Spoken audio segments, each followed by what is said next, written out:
Welcome back to American Sunrise. We're just covering the press conference that happened with Pete Hegseth and Secretary Hegseth, and I want to bring in David and Terrence to get more reaction from them. Terrence and David, both of you were trying to say something when we went to break. I want to bring you back in. I hope I have David and Terrence. Well, okay, good. I'm not hearing them. Okay, just wanted to make sure. Here we go. When you look at and assess this, and I'm looking at the comments in our chat right now, and they are feeling like there's a much deeper evil. I'm just going to use the word they're using at play than is even meeting the eye, and that this goes much, much deeper than Democrats, David. Well, I think two things can be true at the same time. We know we have the military-industrial complex. We know we have the deep state at work. Just look at the leaks that were going on, especially as it relates to the last 24 to 36 hours. So that's obvious. We know that's been happening. It's been happening forever since Trump glided down the escalator, and quite frankly, before that, but it ramped up ever since Trump came on the scene. So that's one thing. We'll set that aside for a second. It's huge. It's the deeper story. It's the bigger story. You're right, Gina. But what also can be right is that the media has it in for Trump. They do not want him to be successful. They don't. Right. They absolutely don't. And so you know, you were talking about earlier, like the bigger story is, and you're right, that is the bigger story. But there are two stories here. And let's be clear. This isn't just sour grapes from conservative media saying, oh, the media is being really mean again. It's not that. No, it's specifically the fact that they are distorting any sort. They're actually not even distorting the facts. They're getting the facts completely wrong. They're offering no context. This is what they do. This is how they roll. And the media's on to, the American people are on to them. They know the deal. And Terrence, I mean, to me, it's just ridiculous that this is happening yet again, but we know that it will continue to happen. I think we've used some really appropriate adjectives. You just said ridiculous. I'm going to add dangerous. And why I say it's dangerous is because all of this is based on a classified document that was leaked, or a document that was leaked that the general public probably shouldn't have had access to, that the media shouldn't have had access to. And why this is so dangerous, and I think Secretary Hegseth brought this up, and the chairman of the Joint Chiefs of Staff, I think, also touched on this, is that it potentially could put our soldiers and our troops and our airmen in harm's way should they have to go and back up again or restrike or take any sort of future action. Some of the information that was leaked, some of the information that was potentially gained or gleaned from that report could give Iran a little bit more information and more cover, if you will, to protect itself in the future. And so it's dangerous in that respect. But again, this is something, and it's a story that's got many different tentacles. It's got many different tentacles, and we'll continue to cover it. We do have to take a quick break, though. Got to pay some bills. We're back in a moment.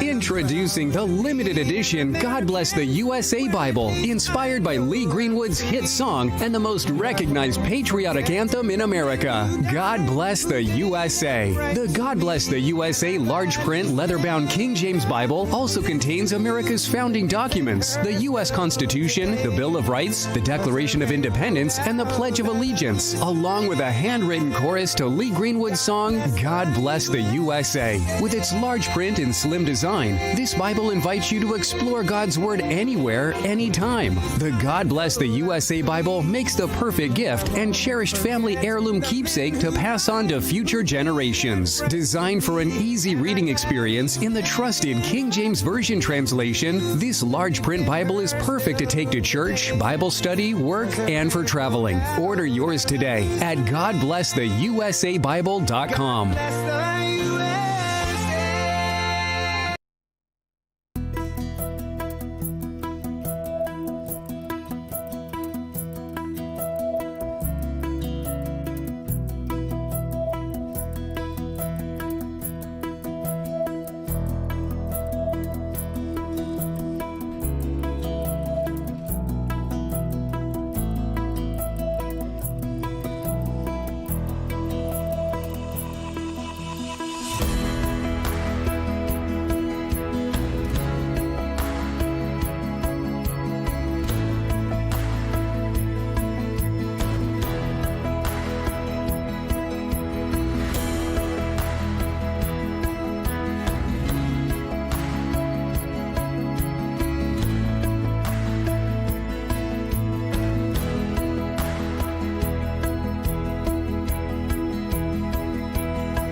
in America.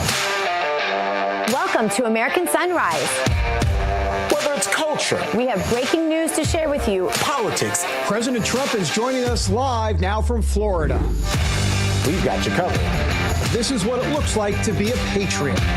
We have to protect the American family. The American dream is still alive. I'm David Brody. I'm Terrence. And I'm Dr. Gina. Breaking news from Real America's Voice. Hopefully you were able to join us as we watched that press conference take place. Basically, a very stern correction from our top-level military officials, including Secretary of State Pete Hegseth, who took on Jennifer Griffin of Fox News. It was quite heated. Hope that you saw it. But for more analysis, we're going to bring in the one and only Steve Bannon, and he's going to join us, and also Jack Posobiec.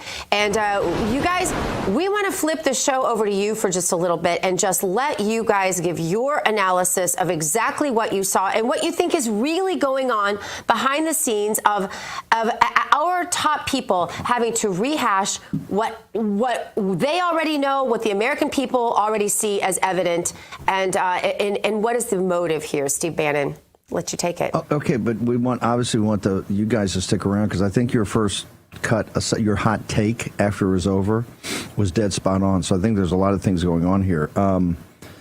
Number one, the president has said, and I think all the information we had, and I think this reiteration of really the mission and the capabilities of the platforms was pretty extraordinary, and I think it reinforces the president's total obliteration.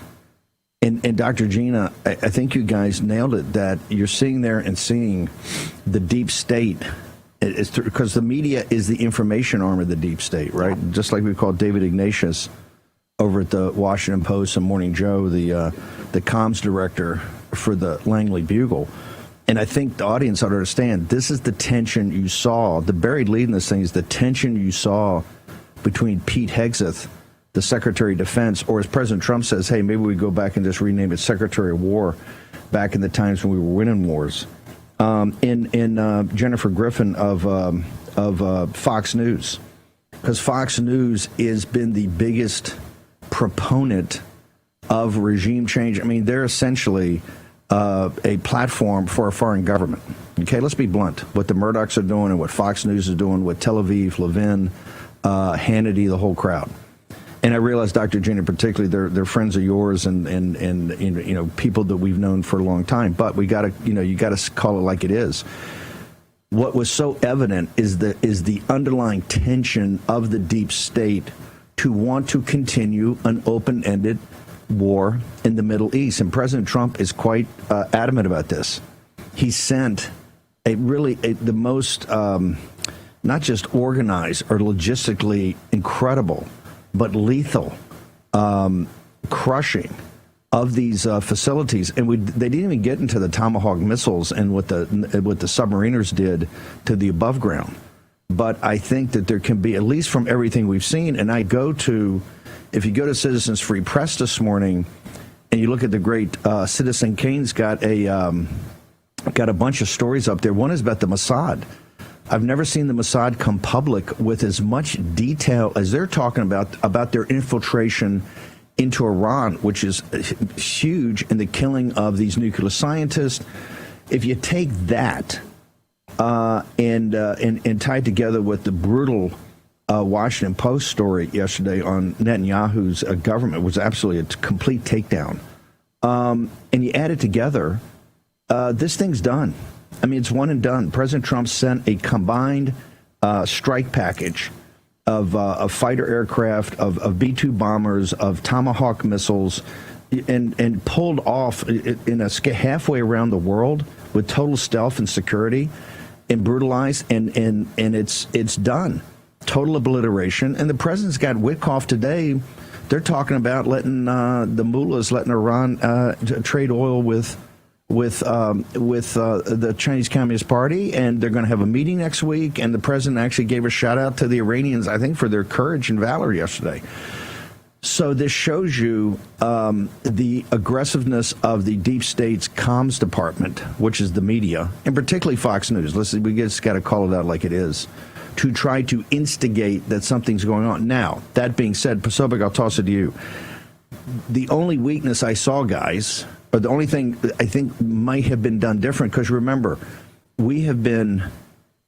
Real America's Voice has been on this from Sunday morning at 8 a.m. when they did the initial BDA, and they really gave a first cut of the mission itself. Today you got a deeper cut in the capabilities and the potentiality of the bombs themselves.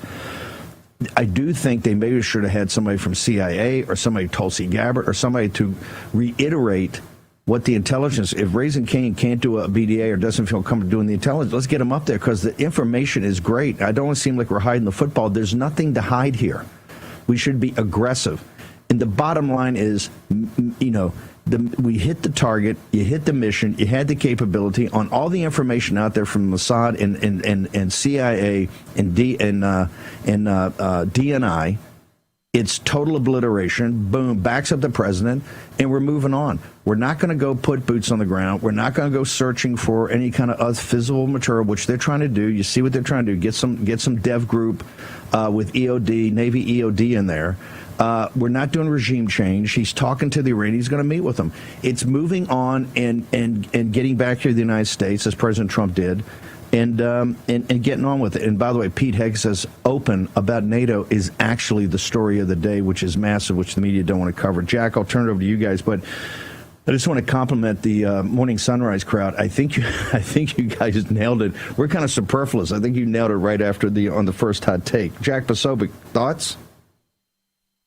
Well, Steve, I would concur, and I would just add that General Kane up there, or Chairman Kane as he is now, he's not a political figure. And I know that people want to try to put him in this box. The media wants to try to put him in this political box. But this is someone who served under every administration from Obama to Trump 1 to Biden, and now he's back as the chairman of Joint Chiefs. He's not a political figure. He's someone with the utmost credibility in the entire United States military, and he has an incredible track record of success in his job leading the fight and leading the charge against ISIS, as he did when he was in CENTCOM. So this is someone who absolutely knows the battlefield. He knows this lane of country. He understands exactly what the fight is. And when he's up there saying that he feels confident in this mission, he feels confident in what was done, you can take that to the bank. And there's no question. Obviously, look,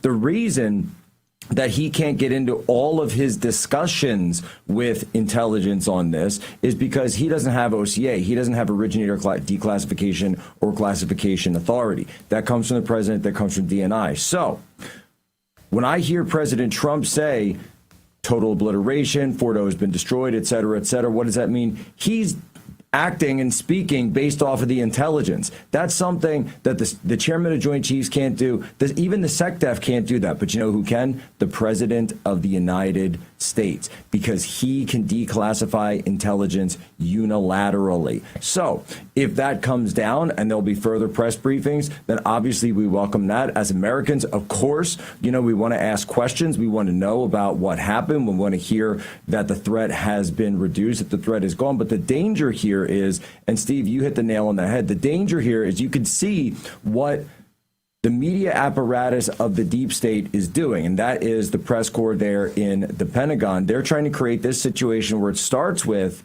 this narrative that, oh, well, it wasn't really obliterated. And then you've already heard this. We don't know where the centrifuges are. We don't know where the nuclear material, the fissile material. So we got to go back. We got to do more. We got to have boots on the ground. It's got to be DevGru. It's got to be Task Force Orange. It's got to be whoever has got to go in and verify this stuff. And this gets into what we call mission creep. That's the Scud hunting. That's WMDs in Iraq. And President Trump has said no. Absolutely not. We've ended the threat. We've ended the capability. And by the way, for the Iranian government, for their decision-making process, President Trump is clearly opening the door now to say, look, if you guys want to get rich, if you guys want to go back into oil development and oil trade, we'll definitely allow that path to go forward. The only issue that they're drawing a line around right now, this is very smart, draw a line around nuclearization. And if you draw the line around that and say no to this, but yes to everything else, then that provides a path forward for the Iranians as well, so that they can move forward without having to ratchet up this nuclear threat. And that's what President Trump's agenda has been from the very start. I thought it was a tremendous briefing from General Kane. And of course, SecDef Hegseth coming out, I would say absolutely coming out guns blazing, dropping bunker busters on the mainstream media. Yeah, no doubt about it. Do you all completely, can you explain to our audience, and especially to people that maybe are just now paying attention and haven't been paying attention, perhaps through other administrations and things like that? Steve, can you just take us through a little bit of what makes you so skeptical that the questions coming from the press and the questions coming from the Democrats and the War Eagle type Republicans, right? What makes you so sure there's an ulterior motive other than what's being stated? A general concern that perhaps nukes survived this and that this strike wasn't as powerful as they thought. What's the history there? Well, General Raising Kane kind of said it in things. Think about the assets that he talked about there in the Middle East right now. And this is particularly when President Trump, let's caveat this, I may have to go into the next segment of this. President Trump has talked about a hemispheric defense where we, it's not that we're isolationist and certainly not anti-war or peaceniks or want to close the world off.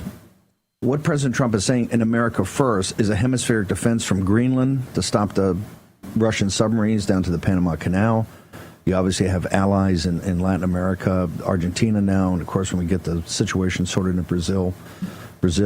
You then have the vast Pacific Ocean and the 3-island chain that takes you to Asia. That is, and you go from the Arctic to the Panama Canal, the whole Western Hemisphere.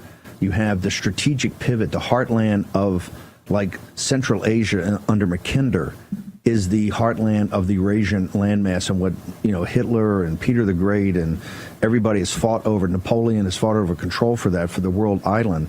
We're looking at it very different. President Trump looks at it very different, much more of a naval strategy. Then you have expeditionary forces that can go anywhere. What we have now, we're spread out over hell's half acre, and the apparatus likes that. This is why you have over $1 trillion defense budget. This is why you're essentially sticking your nose in everybody's business. And for America to kind of regroup and refocus, the question is, why are we so engaged in the Middle East? That press corps right there is the deep state that wants the forever wars to continue. Iraq, Afghanistan, Ukraine, right now to Persia. And this is what President Trump's adamant about fighting. Look, as a young naval officer, I was there in like late 79, early 1980, with some of the first naval assets ever to arrive in the North Arabian Sea for the hostage crisis. And I was a 7th Fleet sailor, as was everybody in my destroyer squadron. We were taken from the Western Pacific to go to the North Arabian Sea for the hostage crisis and to work up and to eventually do the failed raid that happened. I know we're running short of time, Doctor. Maybe we'll continue this on the other side. But you saw today, and particularly at Fox News, I mean, she was as nasty as you could possibly get in the back and forth with the Secretary of Defense. I've never seen a lack of decorum like that. And he called her out. He says, "You're absolutely the worst." And he said, "Fox is the worst." So, Dr. Gino, toss it back to you to take us to break. Yeah, we're going to talk more about this press conference that hopefully you were able to follow along with us. Secretary of Defense Pete Hegseth and Chairman of Joint Chiefs of Staff, of course, Dan Kane. We're going to have more with Steve Bannon and Jack Posobiec and more American Sunrise coming at you right after this.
you have a live view of the White House and one big, beautiful flag, as it were. We are following up on the press conference you just witnessed between Secretary of Defense Pete Hegseth and Chairman of the Joint Chiefs of Staff Dan Kane, with a little insert there by Jennifer Griffin, a cameo, if you will. A lot of drama happening. Some of it, to those of us watching, to the American people who just want to know that we're safe and we can move on from what seemed to be a very successful situation with Iran and our military from our perspective. And we have Steve Bannon and Jack Posobiec online here with us, and I want to bring them back in. Steve, just some real general questions, because I just can't pretend like the emperor is actually running around fully clothed. Why isn't Tulsi Gabbard on the Hill today? And Steve, what's the story behind the story? Because there's always a story behind the story, and I think that's what you allude to on your program every day, is trying to drill down to that. So can you fill us in on what we're really witnessing? And I'd like Jack to jump in here. Remember, both of us are naval officers. I was a surface warfare officer. Thank you both for your service while we're on the topic. Intelligence officer. And Jack's a naval officer. To answer your first question, and I think this briefing, and they're going to continue to harp. The people should understand this is not going to solve anything. They're going to continue to harp. You see that in the press corps right there. I do think that Pete and Raising Cane should have stayed for longer and taken more questions. We're going to do it at 8 o'clock in the morning. Wear these guys out, because they're all going to be snarky, but they're all answerable. So the bottom line is, the American people are safe. President Trump did what he's supposed to do as commander-in-chief and did it magnificently. And you can see in NATO yesterday, they're going to do 5% of GDP, which is extraordinary. Because why? They have faith and confidence in Donald Trump.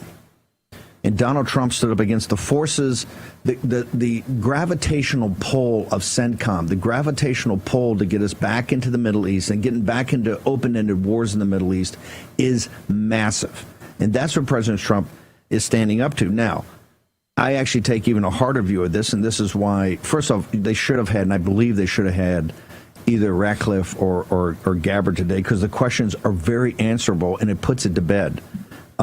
It's total obliteration, the both scientific process to get a nuclear weapon, and more importantly, the industrial process to actually make a bomb and to deliver it to the United States of America is obliterated. And I think we need to start talking in those terms. Now, I want to take a very tough stance on this, and I think it's very important to do. And I think this is why President Trump has risen above this to actually say, we brought in the most sophisticated capabilities in the world, from nuclear submarines, Tomahawk missiles launched from the North Arabian Sea, right, to obliterate the above ground, which the Israeli Air Force should have taken care of, to the bunker busters, and I think 14 of them, delivered from the United States. Massive, coordinated logistics, bravery, valor, bold, amazing. One and done. No questions, total obliteration, and move on.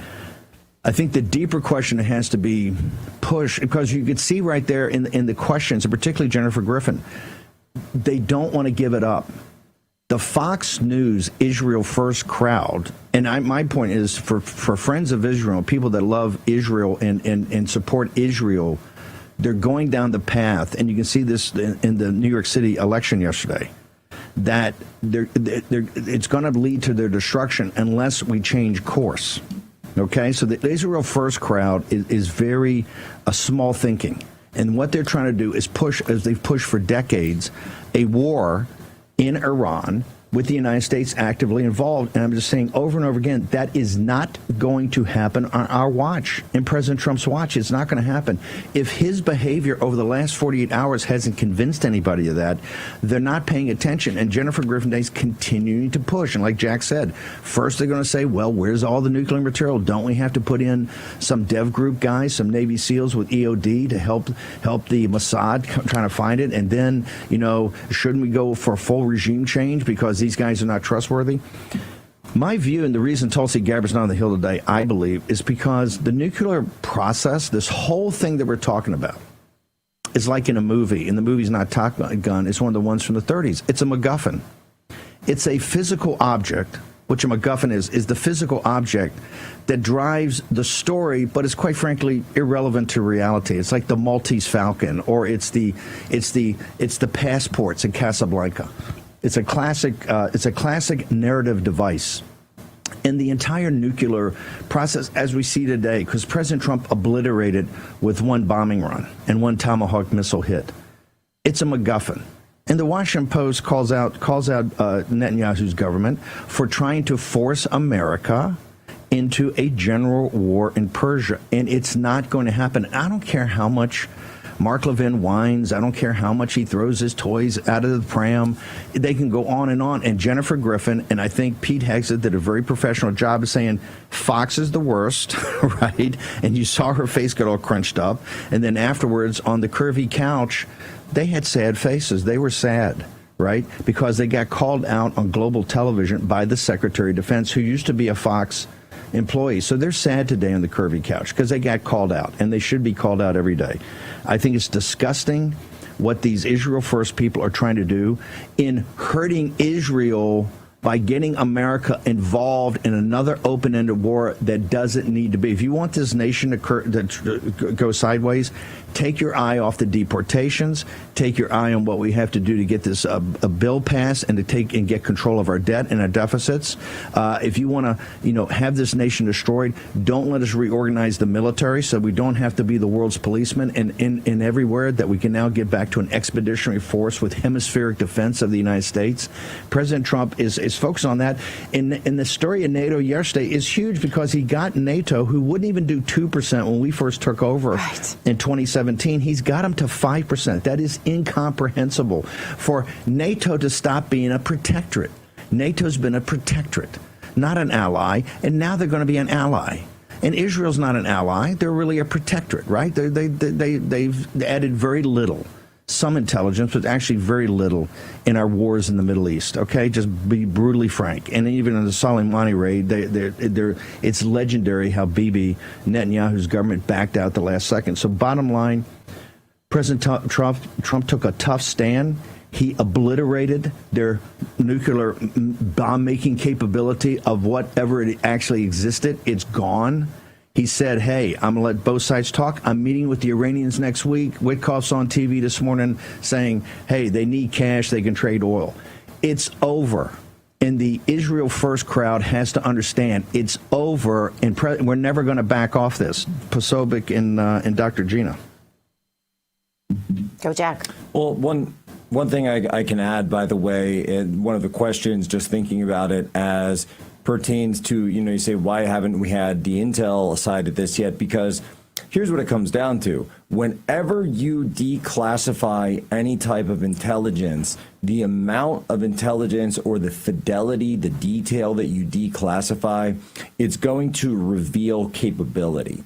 And so there are certain capabilities, and I hate to be the guy to have to do this, but this is just sort of the boilerplate thing, that there may be capabilities that they want to protect that allow us to see deeper into those underground facilities, or perhaps sources that the United States or Israel has that are closer or deeper and continuing on within Iran or within these nuclear programs, these research programs. I mean, even if you read, by the way, some of the Washington Post story that came out yesterday regarding Mossad and Iran, it's very clear that Mossad has human intelligence sources, so human beings, clandestine human sources deep within the Iranian nuclear program. So that essentially would be researchers or maybe assistants, people on the payroll that are then squirreling information away and then getting it out to Tel Aviv, which they're then back briefing it to Washington, D.C. And of course, you're going to put that entire source network at jeopardy, the same way, by the way, that Hillary got all the sources, the CIA sources in China killed and rolled up back in 2010s, 2011, back when she burned all them. So you're going to burn your source or burn your capability if you release too much intel. And so having been privy to just a tiny bit of those type of discussions when I was in the intel community, I know that's always something that you definitely worry about. It's also, by the way, I'll just say it, a huge threat when you brief Congress. So when you brief Congress, this is the same threat you have, especially when Adam Schiff is involved in anything, because whatever you say is going to be leaked. But again, it's only certain portions of it are going to be leaked to be able to shape a narrative. And then you get what it's called the Schiff in the skiff. method of working the media, where he says, well, I saw this evidence of collusion, but I can't tell you about it because it was in the skiff, but it's definitely there. And then again, and I'm sure, by the way, keep an eye on Adam Schiff, because I guarantee you he's going to be doing that exact move. After any briefing that's given to the Senate, he's going to say, well, they told us it wasn't destroyed. How do you prove that? I can't tell you, because only I have information from the intel community that you can't see because it was in the skiff. He did it the entire time he was in the House. He will absolutely do this again. He even did it when he was one of these prosecutors in the fake impeachment of President Trump over Ukraine. So you're going to see this over and over and over. And just to add one other piece of this is that, we're talking battle damage assessment. Well, I think we need to do a battle damage assessment of the mainstream media after all of this. And one assessment that I can definitely give you the top line of is the current status of Jennifer Griffin, totally obliterated. But Jack, isn't it counterintuitive? Wouldn't it be ridiculous for the Trump administration, for Pete Hegseth, for all these people with bright futures, for Trump, who's concerned about his legacy, to claim total victory in this the way that they have, knowing the truth will ultimately be exposed? Wouldn't that be completely counter? Doesn't logic dictate the truth in this matter? Well, I think that when this, like with anything that's going on, I think the president operates on multiple levels. So there's certain things that we can see publicly, but at the same time, we know that he's having back channel discussions with the Russians, with the Persians, obviously through the Qataris and Steve Witkoff, with the Chinese Communist Party and so many others. By the way, Xi Jinping just announcing for the very first time in 12 years that Xi Jinping will not be going to the BRICS conference and the BRICS summit. This is something that China has been they've run the BRICS Bank. And so all of these things are actually interconnected. And I think that President Trump is going to be working on various levels. And it's something where I don't think we'll be able to see all the pieces of it until we're behind it and then looking in the rearview mirror. Steve. Yes, ma'am. I know you have something to add. I just feel it. I just want to thank you. By the way, I know we're going to punch after this segment. We'll be doing this on the war. I'm going to try to Shanghai Posobiec to join me. And Dr. Gene, I think you and the team did the great job. I mean, we were kind of superfluous today, but we committed, with Pete and everybody doing this at 8 o'clock in the morning. I do want to add just a couple things, and we'll do a deeper dive. The 12-day war is over. President Trump won. He did what everybody for 50 years has talked about, or 40 years has talked about: take out the nuclear industrial process to make a nuclear bomb. Done, over, finished. President Trump's moving on. The United States of America is moving on. And the people that continue to force us into these into the Middle East wars better understand something. They're not helping Israel, and they're not helping the Jewish people. It's time to move on. If they want to get involved and continue to get involved, hey, Israel first for Israel and Netanyahu's government is fine. That's what they should do, right? Like every nation should do. The last thing is I want to thank you. You're so American Sunrise, and you're so upbeat and sunny, and to bring Posobiec and I in with the dark specter of the war room and Human Events Daily. Well, no, seriously, it's like such a juxtaposition. Last thing, Jack, I love Raising Cain. President Trump really admires him. Cain first came to President Trump's attention because he ran the takedown of ISIS for President Trump under Mattis as SecDef. It was General Cain that actually oversaw the combat that destroyed ISIS in about 90 days when they told President Trump it was going to take generations. And so that's why and this mission has been so amazing. He is one of the top voices the president listens to. The only thing I've got to bring out about General Cain, what was the shot at the Top Gun Navy Flight School? No volleyball? You don't see any what as a naval officer is like, what? My kid brother's a Navy pilot. His head blew up. Well, there was a shot across the bow of the Top Gun naval aviation to say there's no volleyball. And of course, my brother brought up. He says, "Hey, for a guy in a postman's uniform, go ahead." So Nellis, that's the Air Force. Remember, he's an Air Force guy. But remember, in Top Gun, that's Miramar. So that's San Diego. That's Navy. So Top Gun is Navy, and this was an Air Force mission. So that was a shot across the bow at Big Blue. So I don't know. I watch out, General. Okay, maybe Blue Angels could be flying air cap over his office this afternoon. As my brother said, for a guy delivering that in a postman's uniform. Just kidding. Last thing I'll tell you. The Tomahawk missiles. I'd like to do the battle damage session of who actually did more damage, because I'll take the Tomahawks, but I'm just saying that as a naval officer. Love the submariners. Dr. Gina, thank you for having us on this morning. I appreciate you. I'm going to have to keep score if we keep going, I can tell. Honestly, to have two astute Navy veterans who understand and have been there and can talk about the walk, that is just absolutely priceless. And we appreciate you taking the time when you both have a lot of shows to do today. We appreciate you taking the time to be with us today here on American Sunrise. And we will, of course, tune in to War Room, where Jack Posobiec has just said that he will join Steve Bannon. Actually, I made that up. He has not said that. But Steve invited him. No pressure. Thank you all for being on. Wow, now I'm the MacGuffin. Hey, she's now my booker. She's now my there booker. you go. It's hard to get posted. Gosh. Oh, my God. Thank you, Dr. It doesn't work Gina. out. I got to talk to Sig about this. I'm going to see a bonus, right? I get a war bonus, right? And I'm working 2 jobs now as booker for the War Room. Okay. All right, you guys, That's we will another see you bonus. on War Room. Again, we Thanks, appreciate you. God bless you both, Thank you, and ma'am. thank you for paying so close of attention to this for the American people. We appreciate it. Thank you, man. Thank you, Dr. Gina. All right. Coming back in just a moment, I will bring back in Terrence Bates and David Brody, and we will continue here in American Sunrise with you. Get in our chat. Let us know what you think on Rumble and Getter. We'll see you there, and we'll see you back on the other side of the commercial.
As we said, here we are. We are back with normally scheduled programming on American Sunrise on Real America's Voice. I'm Dr. Gina.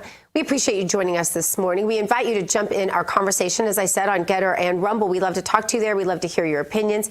It's time now to take the political pulse of America. And the beat today is the breaking news on the budget reconciliation bill. David Brody, what can you tell us? Yes. Yeah, listen, well, you were talking to Bannon and Posobiec and about all of the breaking news that's been going on since 8 a.m. Eastern. We've got some other major breaking news here as well. The big, beautiful bill, the budget reconciliation bill, in major trouble right now. And that is because the Senate parliamentarian just struck down a huge portion of the bill. And everybody's like, well, hold on. Struck down? What do you mean the Senate parliamentarian? Well, this is Elizabeth McDonough. She's been the Senate parliamentarian since 2012, about 13 years, appointed by, wait for it, Harry Reid. Oh. That's right. That's right. So she has come out and said, I mean, I can just read it. It's tons of stuff. But for example, she is saying that in this bill, you cannot have, there's a lot of different things here. She has struck down the defunding of Medicaid for illegal immigrants. That was in the bill. She says you can't do that. She has struck down the defunding of gender-affirming care under Medicaid and CHIP. Also, a lot of limits on Medicaid that the Republicans wanted to put there. She struck those limits down. There's a lot more. There's also some language about abortion that she struck down. So as we go through this is just breaking in the last 30 minutes or so. Bottom line is that this is a major problem because right now, as we speak, it's out of the bill. The Senate parliamentarian has huge power. She can do this. Now, the way to overrule it, and this is going to be very interesting, guys, the way to overrule it is that instead of it being 50 votes to pass this budget reconciliation bill, the big, beautiful bill, you'll now need 60 votes to override the parliamentarian on this specific stuff. So good luck for the Republicans trying to get 60 votes now. That means you're going to need Democrat help. I don't think you're going to get it. President Trump, is going to, at some point, just wait for it. I predict it right now, timestamp this, when I say that President Trump in the next 6 hours or so will call for Senator John Thune to override the parliamentarian by taking it to this vote. Senator John Thune doesn't really want to do that. He's not a big fan of overriding the parliamentarian. That's a big deal. You typically don't override the parliamentarian. That just doesn't happen often. So this is a mess. Is it a germaneness issue, David? Yes, that's right. It's not germane to the bill. It doesn't have anything to do with the, quote, budget. This is policy that, gender affirming care, for example. Okay, the Republicans put it in because there is a tie to funding, but the way she is interpreting it, it's more policy that you're making rather than the actual budget itself. That can be debated. The point is that right now it's gone. All right, let's bring in Steve Gruber to join us as we discuss this just a little bit further. Steve, I want to make sure I have you here. There he is. Steve, can they do the 60 votes if that's what becomes necessary, as David described? Well, I'm going to take both sides of this. I'm going to straddle the fence here. I'm going to tap dance down that razor blade because I have a couple of ideas about what David just said there. First of all, no, it's probably nearly impossible to get those 60 votes. Maybe John Fetterman would join you. And after that, there is nobody. But here's the problem with that. For the Democrats, they have no party left based on what happened in New York City yesterday. They don't have they're the Communist Party of America now based on what happened in New York City. So are the Democrats in seats that are up for grabs? They're facing a very tough Senate map this time around in 2026. Are the Democrats? Are they going to vote for illegal aliens to get all those benefits? Are they? Are Democrats really going to stand up and say, to hell with you, middle class America? We're voting for rights and money for illegals. Are they really going to tell middle America, to hell with your daughters and your sons? We don't care. We're going to go allow surgery, and we're going to pay the bill, by the way, for surgery that will completely change them forever. I don't know if Democrats will step up and do that. So that puts the Democrats in a tight position. However, here's the thing. The Senate parliamentarian serves at the pleasure of the Senate Majority Leader. Now, I don't know if John Thune can fire Madonna in the traditional sense, but she serves at his pleasure. And we don't need the ghost of Harry Reid haunting the United States Senate at a time when Donald Trump, this is what kills Democrats. This is why they're just so out of sorts. Donald Trump closed the border. They said he couldn't. It would not be successful. Bam. 0 people released into the country in May, 62,000 last year. The number arriving at the border, less than 10,000. Donald Trump has sealed the border. Inflation, 2.4%. Unemployment, 4.2%. The economy in great shape. And if Jerome Powell would do the right thing and lower interest rates, he could help out ordinary Americans, too, who would pay less on their mortgages, less for a used car loan, less at the grocery store. But Jerome Powell doesn't want to do that. There's another reason to get rid of the Fed. In foreign policy, I haven't seen success like this maybe ever in my lifetime, because not only has Donald Trump neutralized a nuclear threat against the United States, it looks like the Abraham Accords, according to Steve Witkoff, are going to add several new signatories in the next few weeks. You can see Saudi Arabia, Lebanon, maybe Jordan, maybe Syria. You're going to see countries sign onto the Abraham Accords, bringing more peace to that region than I've seen in my lifetime. I know that people don't believe that. And that's okay. I believe that there's one person that can deliver peace to the Middle East, a secure border, a better economy, and, as Mark Rutte called him, Daddy can do that. Thank you, Mark Rutte, for saying that at the NATO summit. I appreciate you calling him Daddy, because really he is the adult in the room right now, getting all of these things done. The parliamentarian, back to David's point, serves at the pleasure of John Thune. And John Thune has exceeded my expectations so far, David. To be fair, he has. He's been right there, ready to get this stuff done. We'll see if he's ready to knuckle down and finish the deal and get it across the end zone. Go ahead. Yeah, T. Bates, I know we need to get to you on a question. No, have but at just it, a quick David, please. Yeah, just 15 seconds here. Yes, Steve, you're absolutely right. The Senate parliamentarian serves at the pleasure of the Senate Majority Leader. That would be Senator Thune. So yes, he could fire her at this point. Last time it was done was 2001. Trent Lott at the time fired the Senate parliamentarian. We'll see what happens, but that's something to keep an eye on. T. Bates, to you, sir.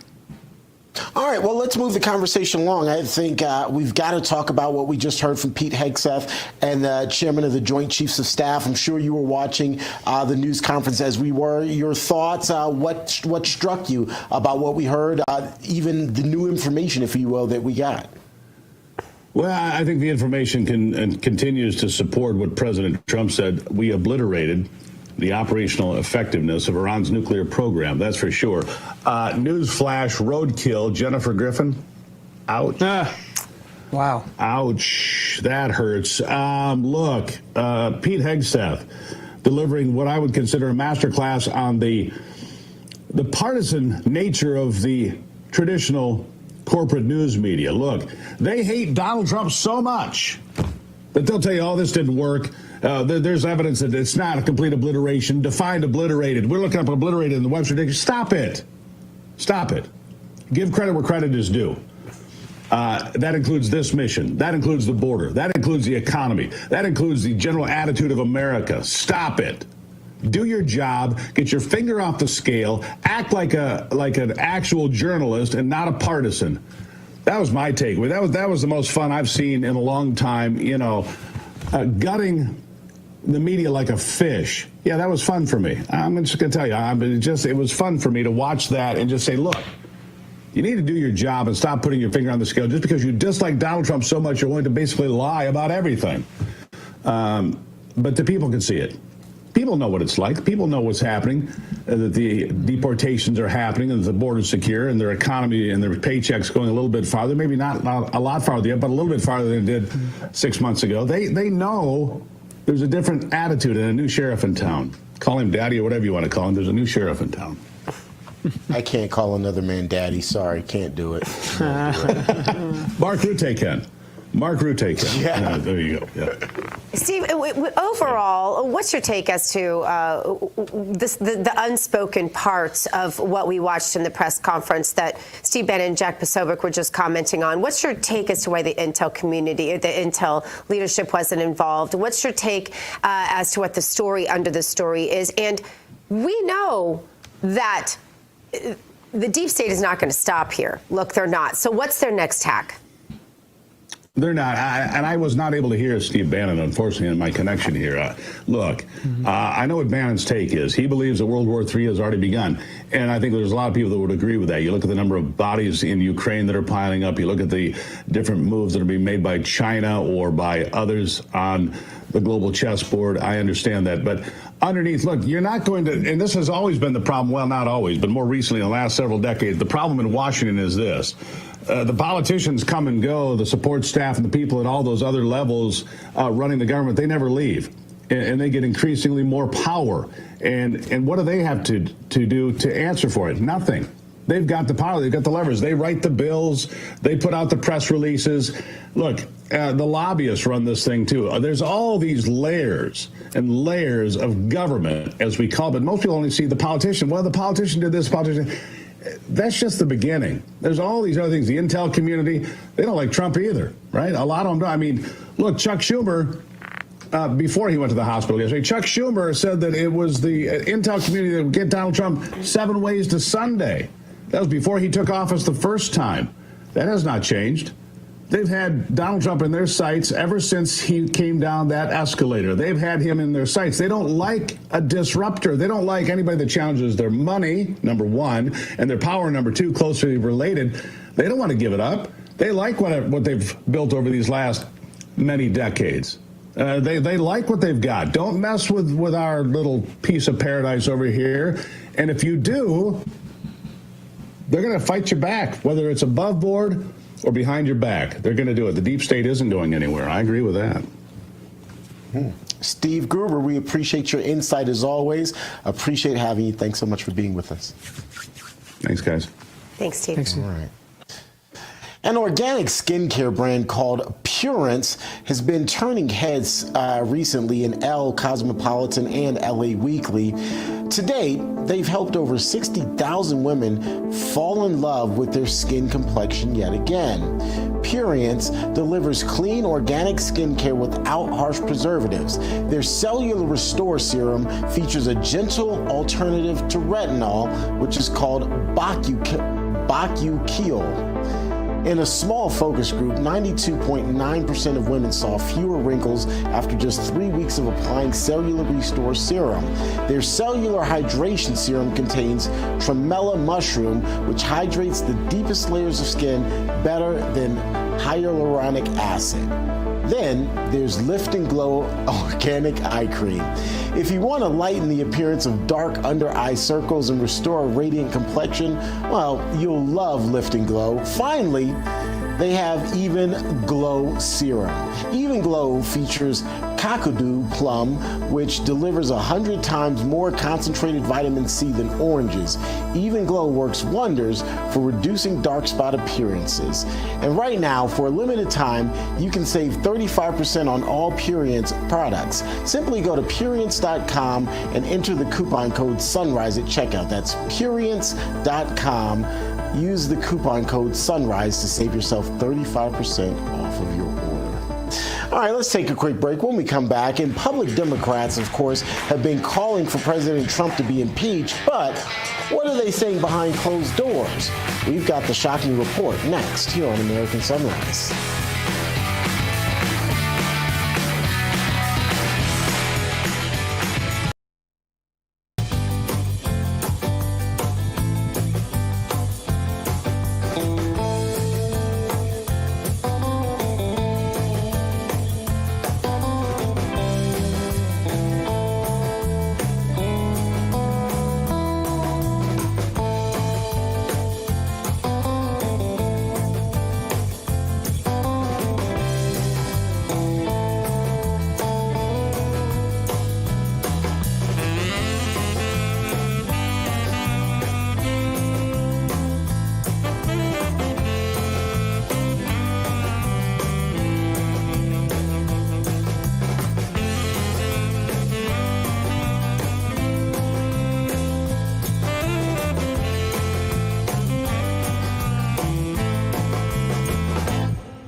Let's spill some tea.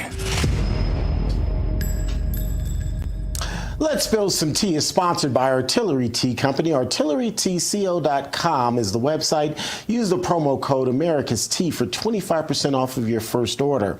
Artillery Tea is all natural. It's whole leaf. The tea bags are chemical free, and each can be used not just once but twice.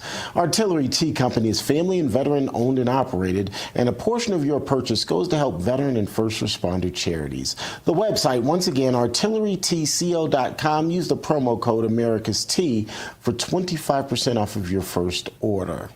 All right, let's get right into what's in the cup today. And we're talking about Democrats who are reportedly fuming in private over votes to try and impeach President Trump. Axios reports Democrats say in private that these votes are premature and unhelpful. In a recent vote, 128 House Democrats sided with Republicans to block Texas Congressman Al Green's efforts to impeach President Trump. Only 79 voted with Green, and they are mostly in safe progressive districts. However, Representative Green says that more impeachment articles could be coming soon, and he is singing a different tune today.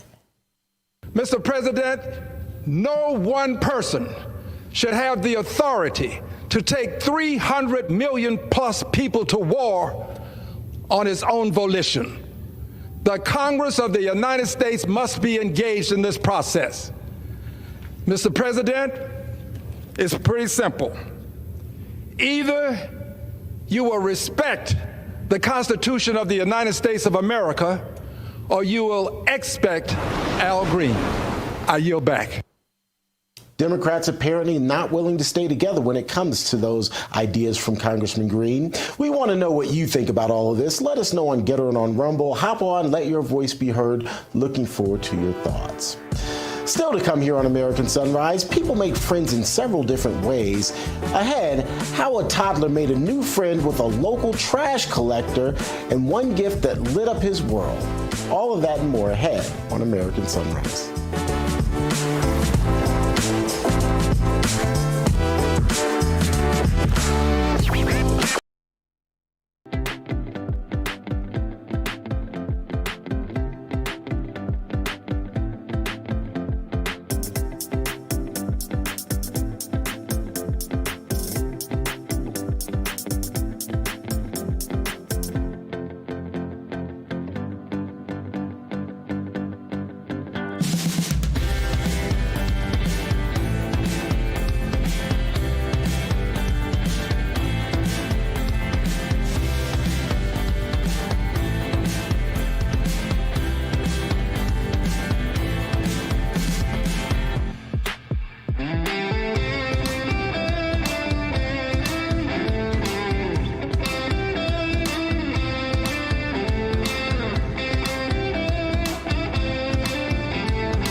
Welcome back to American Sunrise. Go ahead, T. Take it away. Yeah, it's all you. It's all right with me. All right, that's all. That's Okay. all. You know. Welcome back to American don't wanna give you Sunrise. too much. See, we do it all here. You know, we do it all here. We can bring in the pressers. Remember that?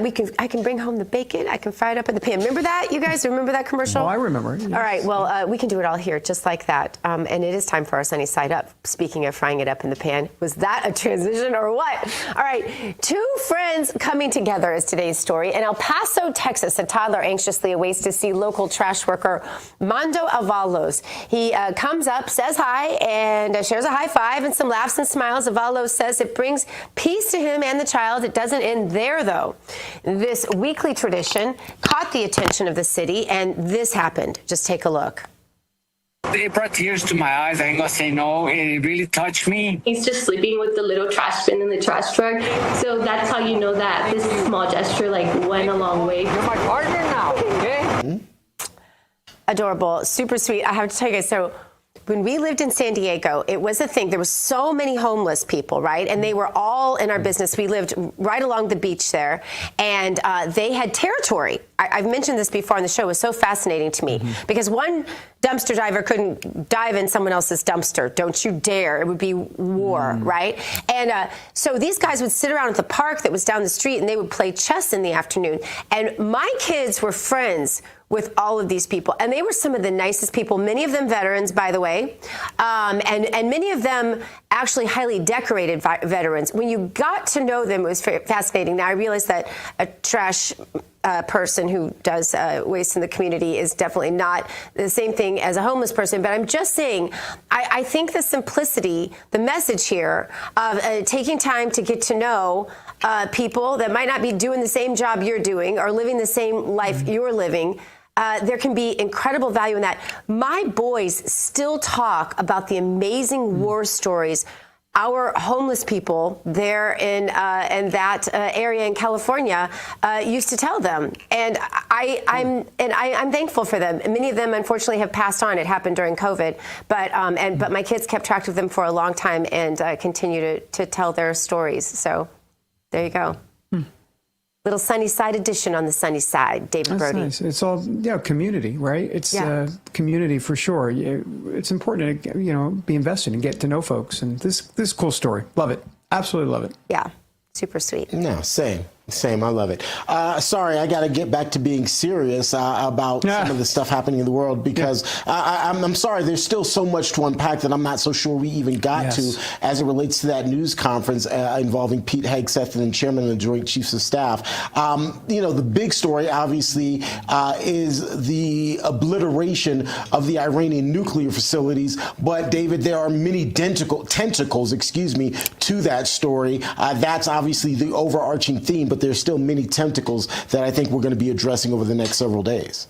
Yeah, and I think that's why Dan Kane, Raising Kane, was there to show the devastation that can take place, that did take place. And so that was the irrefutable part of what President Trump was saying. I mean, look at what it does, it can do, and how do you refute that? You can't. So I think that was a big part of it. Also, real quick, this all reminds me a little bit from a media perspective of the Steele dossier, right? I mean, they went with the Steele dossier, which was a bunch of hogwash, but Jake Tapper and other people on CNN and everybody else started saying, we don't know if this is really true, but let us tell you everything that's in it. This is the same type of situation where they just basically say it's preliminary, though they never tell you it's preliminary. But let me tell you all about it, even though there's a low confidence level. Yeah, They'll never tell you that part. I think Pact in our chat said something that I thought put it all together. It said, it's our enemies who should be in a panic right now, not us. And I think that's very true. I think that's the good takeaway for today. Great show today. Thanks for joining us, everybody. We'll see you tomorrow morning, 8 a.m. Jake Novak with a 7 a.m. show, so don't forget that. War Room up next. Hug your children, love your God. You go boldly now. Make it a great day. See you, everyone. Perfume for that 24-hour woman. Here's the head of the UN Atomic Energy Agency this morning, Rafael Grossi. U.S. and Israeli strikes caused enormous damage to Iran's nuclear sites. Don't take my word for it. How about the IDF's chief of staff? I can say here that the assessment is that we significantly damaged the nuclear program, setting it back by years. I repeat, years. The Iranian foreign minister, the spokesman, our nuclear installations have been badly damaged, that's for sure. I'm sure that's an understatement. John Radcliffe, The director of the CIA putting out a statement just last night. CIA can confirm that a body of credible intelligence indicates Iran's nuclear program has been severely damaged by recent targeted strikes. This includes new intelligence from a historically reliable, very different than preliminary assessment with low confidence. He's saying historically reliable and accurate source and method that several key Iranian nuclear facilities were destroyed and would have to be rebuilt over the course of years. CIA continues to collect additional sourced information to keep appropriate decision makers fully informed. How about DNI Tulsi Gabbard yesterday? She writes, and I quote, "New intelligence confirms what POTUS has stated numerous times. Iran's nuclear facilities have been destroyed." Institute for Science, Albright, overall, Israel and U.S. attacks have effectively destroyed Iran's centrifuge enrichment program. Let me now turn to the bomber crews themselves, give you a few details about them. The crews that attacked Fordow were from the active duty Air Force and the Missouri Air National Guard. The crews ranked from captain to colonel, and most were graduates of the Air Force Weapons School headquartered at Nellis Air Force Base in Nevada. I will state for the record that there is no beach volleyball or football at the Air Force Weapons School. They were male and female aviators on this mission, and a crew member told me when I talked to them on video the other day that this felt like the Super Bowl, the thousands of scientists, airmen, and maintainers all coming together. One last story about people. When the crews went to work on Friday, they kissed their loved ones goodbye, not knowing when or if they'd be home. Late on Saturday night, their families became aware of what was happening. And on Sunday, when those jets returned from Whiteman, their families were there. Flags flying and tears flowing. I have chills literally talking about this. The jets rejoined into a formation of 4 airplanes followed by a formation of 3 and came up overhead Whiteman proudly in the traffic pattern, pitching out to land right over the base and landing to the incredible cheers of their families who sacrifice and serve right alongside their family members. Like I said, there were a lot of flags and a lot of tears. Because you, the press, specifically you, the press corps, because you cheer against Trump so hard. It's like in your DNA and in your blood to cheer against Trump. Because you want him not to be successful so bad, you have to cheer against the efficacy of these strikes. You have to hope maybe they weren't effective. Maybe the way the Trump administration has represented them isn't true. So let's take half-truths, spun information, leaked information, and then spin it in every way we can to try to cause doubt and manipulate the public mind over whether or not our brave pilots were successful. How many stories have been written about how hard it is to, I don't know, fly a plane for 36 hours? Has MSNBC done that story? Has Fox? Have we done the story how hard that is? Have we done it 2 or 3 times so that American people understand? How about how difficult it is to shoot a drone from an F-15 or 16 or F-22 or F-35? Or what it's like to man a Patriot battery? Or how hard it is to refuel midair? Giving the American people an understanding of how complex and sophisticated this mission really was. There are so many aspects of what our brave men and women did that because of the hatred of this press corps are undermined because people are trying to leak and spin that it wasn't successful. It's irresponsible. And folks in this room are privy to that information because of the proximity here in the Pentagon. It's an important responsibility.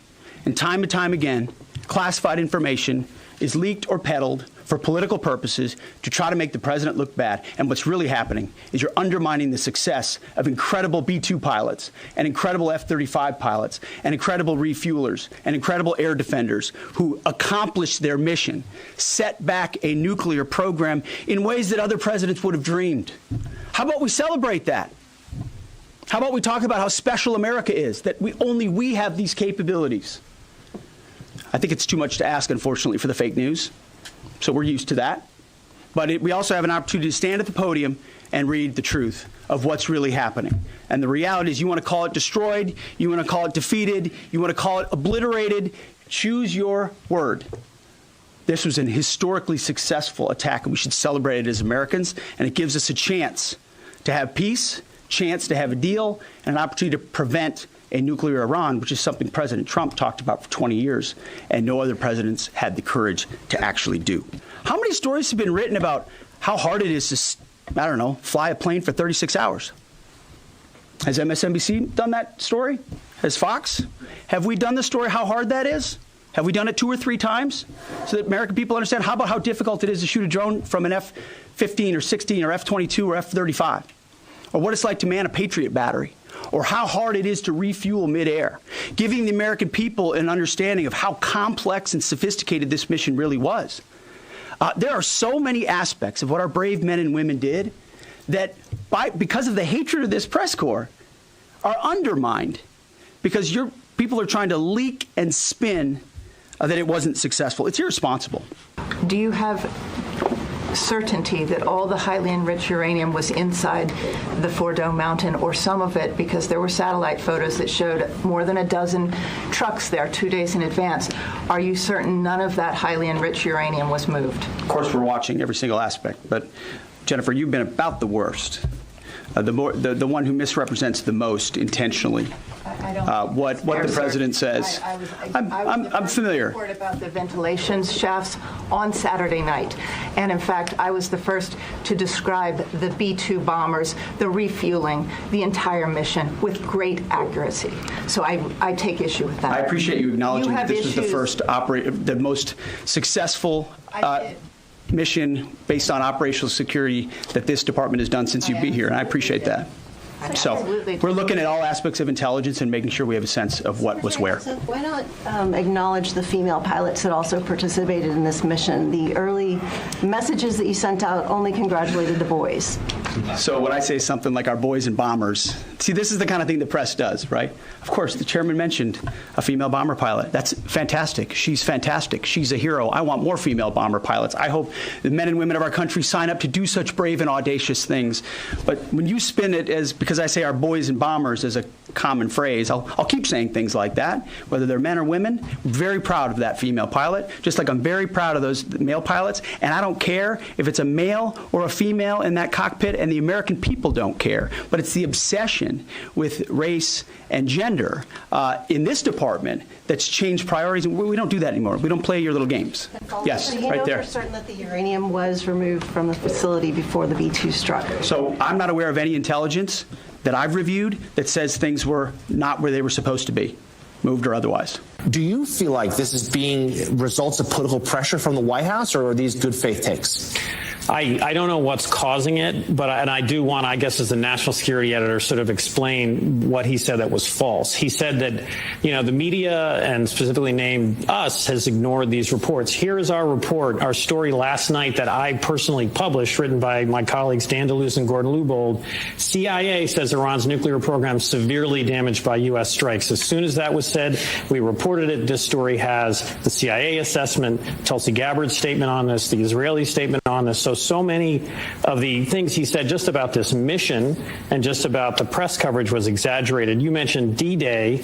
I mean, again, the most complex and historic operation in history. There were 11,000, I looked this up, 11,000 aircraft involved in D-Day, 73,000 U.S. troops participated in it, 2,500 Americans died. And I don't know, again, what's causing him to say that, President Trump carried out the most complex and historic operation in U.S. history, but that's not true. And then Hegseth himself, in the very first briefing said Iran's nuclear ambitions have been obliterated. And this goes back to this broader issue of what happened to the enriched uranium. And that's the question we should be talking about. It was a successful mission. I salute the men and women who carried it out, but I think distracting people by blaming the press and not addressing the real issues is, again, national security needs facts and honest debate, and that's what's so concerning. This is the primal scream of a dying regime. Pray for our enemies. because we're going medieval on these people. You're just not got a free shot on all these networks lying about the people. The people have had a belly full of it. I know you don't like hearing that. I know you try to do everything in the world to stop that, but you're not going to stop it. It's going to happen. And where do people like that go to share the big lie? MAGA media. I wish, in my soul, I wish that any of these people had a conscience. Ask yourself, what is my task and what is my purpose? If that answer is to save my country, this country will be saved. War Room. Here's your host, Stephen K. Bannon. Okay, it's Thursday, 26 June in the year of our Lord 2025. I want to read from the Commander-in-Chief right at the conclusion of this morning's press briefing. And I quote, "One of the greatest, most professional, and most confirming news conferences I have ever seen. The fake news should fire everyone involved in this witch hunt and apologize to our great warriors and everyone else."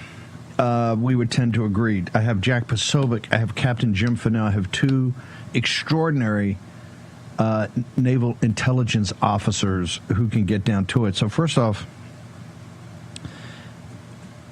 what you're seeing there in the media, which is the information arm of the globalist, and particularly the deep state, especially when you're talking about the Pentagon, they do not want this war to be over. Because remember, 3/4 of the people in that room are from smaller publications, specialty publications that focus on defense. All of their advertisers are the defense industry. If you look at the mainstream media, and you go over to Fox News, you see Grumman and Martin Marietta and, or all the new, because they're all combined into three companies, right? Lockheed, Martin, all of it. They've all combined into three huge companies. They're taking ads all the time. You don't see those ads on War Room. Not going to take them, just like we don't take pharma ads. We wouldn't take pharma sponsors or defense industry sponsors. They're paid by the weapons industry. It's like MSNBC, having Fauci up there. You watch MSNBC at night, each advertising segment's got 2 or 3 bizarro ads from the big pharma. The media is 100% captured over the Pentagon for the weapons and arms manufacturers. They want the war to continue. President Trump, what this briefing showed, once again, total obliteration, one and done. It's over. The 12-day war is over, and President Trump and the country are moving on. There's not going to be any, the search. We're going to do the search now for the material. Because they had trucks outside, we're going to do a search for material. Maybe we need dev groups. We need SEAL Team 6 and some EOD specialists to go over and help the IDF, the Israeli commandos. No, if you want to go do it yourself. There's not regime change. Not going to do it. President Trump said it. Total obliteration. And the 12-day war is over. And, of course, the heads of Tel Aviv, Levin, and the Fox News. And right there, you saw it, not on the War Room, live. You saw Pete Hegseth, the Secretary of Defense, called out Fox News and said, "You are the worst." They are the cheerleaders of the forever wars. In Iraq, in Afghanistan, in Ukraine, and now in Iran and Persia. Okay? All they want is forever wars. I don't know. Does it have to do with the Murdoch's relationships with the deep state or the globalists or the defense industry? I'm just asking questions. Short break.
Here's your host, Stephen K. Bannon. There's explosive news coming out about the big, beautiful bill, that things are not in it. There's so much going on. President Trump's talking about deportations, mass deportations. Amazing news coming out on that, because you know why? The commander-in-chief and the president of the United States has done his duty.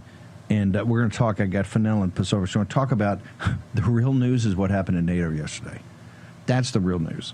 This news is the president of the United States, as commander-in-chief, called upon his uniformed services and the chairman of the Joint Chiefs and CENTCOM to do basically a shattering and catastrophic attack on both the nuclear science part of it and the industrial process of the Persians. It delivered a death blow, one and done. He declared victory on the 12-day war and said, guess what? We're out of there. And so the Fox News and all these folks that, from Iraq, Afghanistan, Ukraine, and now in Iran have to have a permanent war are in shock. And Fox News got called out brutally on global television this morning on something watched by tens of millions of people because they're so fascinated about what's going on and need to hear the results. Got called out as the worst by the Secretary of Defense, who used to work there. I want to start with Captain Fennell. Captain, and just in your professional assessment, what did you hear this morning, and what are your thoughts on this? Well, Steve, first of all, thanks for having me on. It's what we've observed since this strike and all the reactions from people. It's a little bit typical of people second-guessing what the military does. 34 years ago, I was a lieutenant, and I was stationed in Hawaii, and I was doing bomb damage assessment for Desert Storm through various other technical means that we have. And 34 years ago, those results, as you remember, General Schwarzkopf wasn't very happy about the BDA that he was getting to conduct that war. And in the last 34 years, there's been a tremendous amount of effort put into, not just analyzing. I'm a trained targeting officer, doing target analysis and finding the vulnerabilities. As General Kane pointed out, that the Defense Threat Reduction Agency, DTRA, had a team of people examining these facilities for over a decade. Not only were we examining the facilities and doing the targeting work, but we were also, having in place the ability to do battle damage assessment. And it takes in all forms of intelligence: human intelligence, imagery intelligence, signals intelligence, all kinds of intelligence that comes together to give that assessment.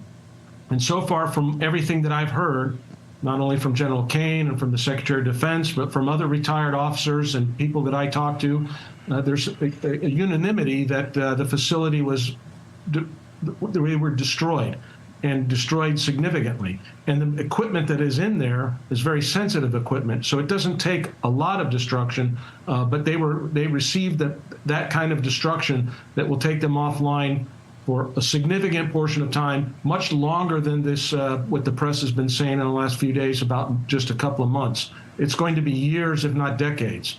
And so I think we have to be careful and cautious. I think Sam Faddis is right that we don't want to be played by people feeding us information, but we should also acknowledge, as the president has repeatedly stated, we should acknowledge the great work that's been done by the Defense Department in this operation. And so I think to that extent, we should be confident that we've made a significant impact, and you combine that with what the Israelis did in terms of taking out scientists and people that were specifically working on that, and I think we have a significant impact on Iran's nuclear capabilities and their ability to produce, or even to have somebody try to import nuclear programs from either Russia or China or North Korea. So I think they're set back, and we should be confident in that. We should continue to investigate, do more analysis and look at this. But the report that the secretary or the chairman just laid out here in this last couple of hours is pretty definitive.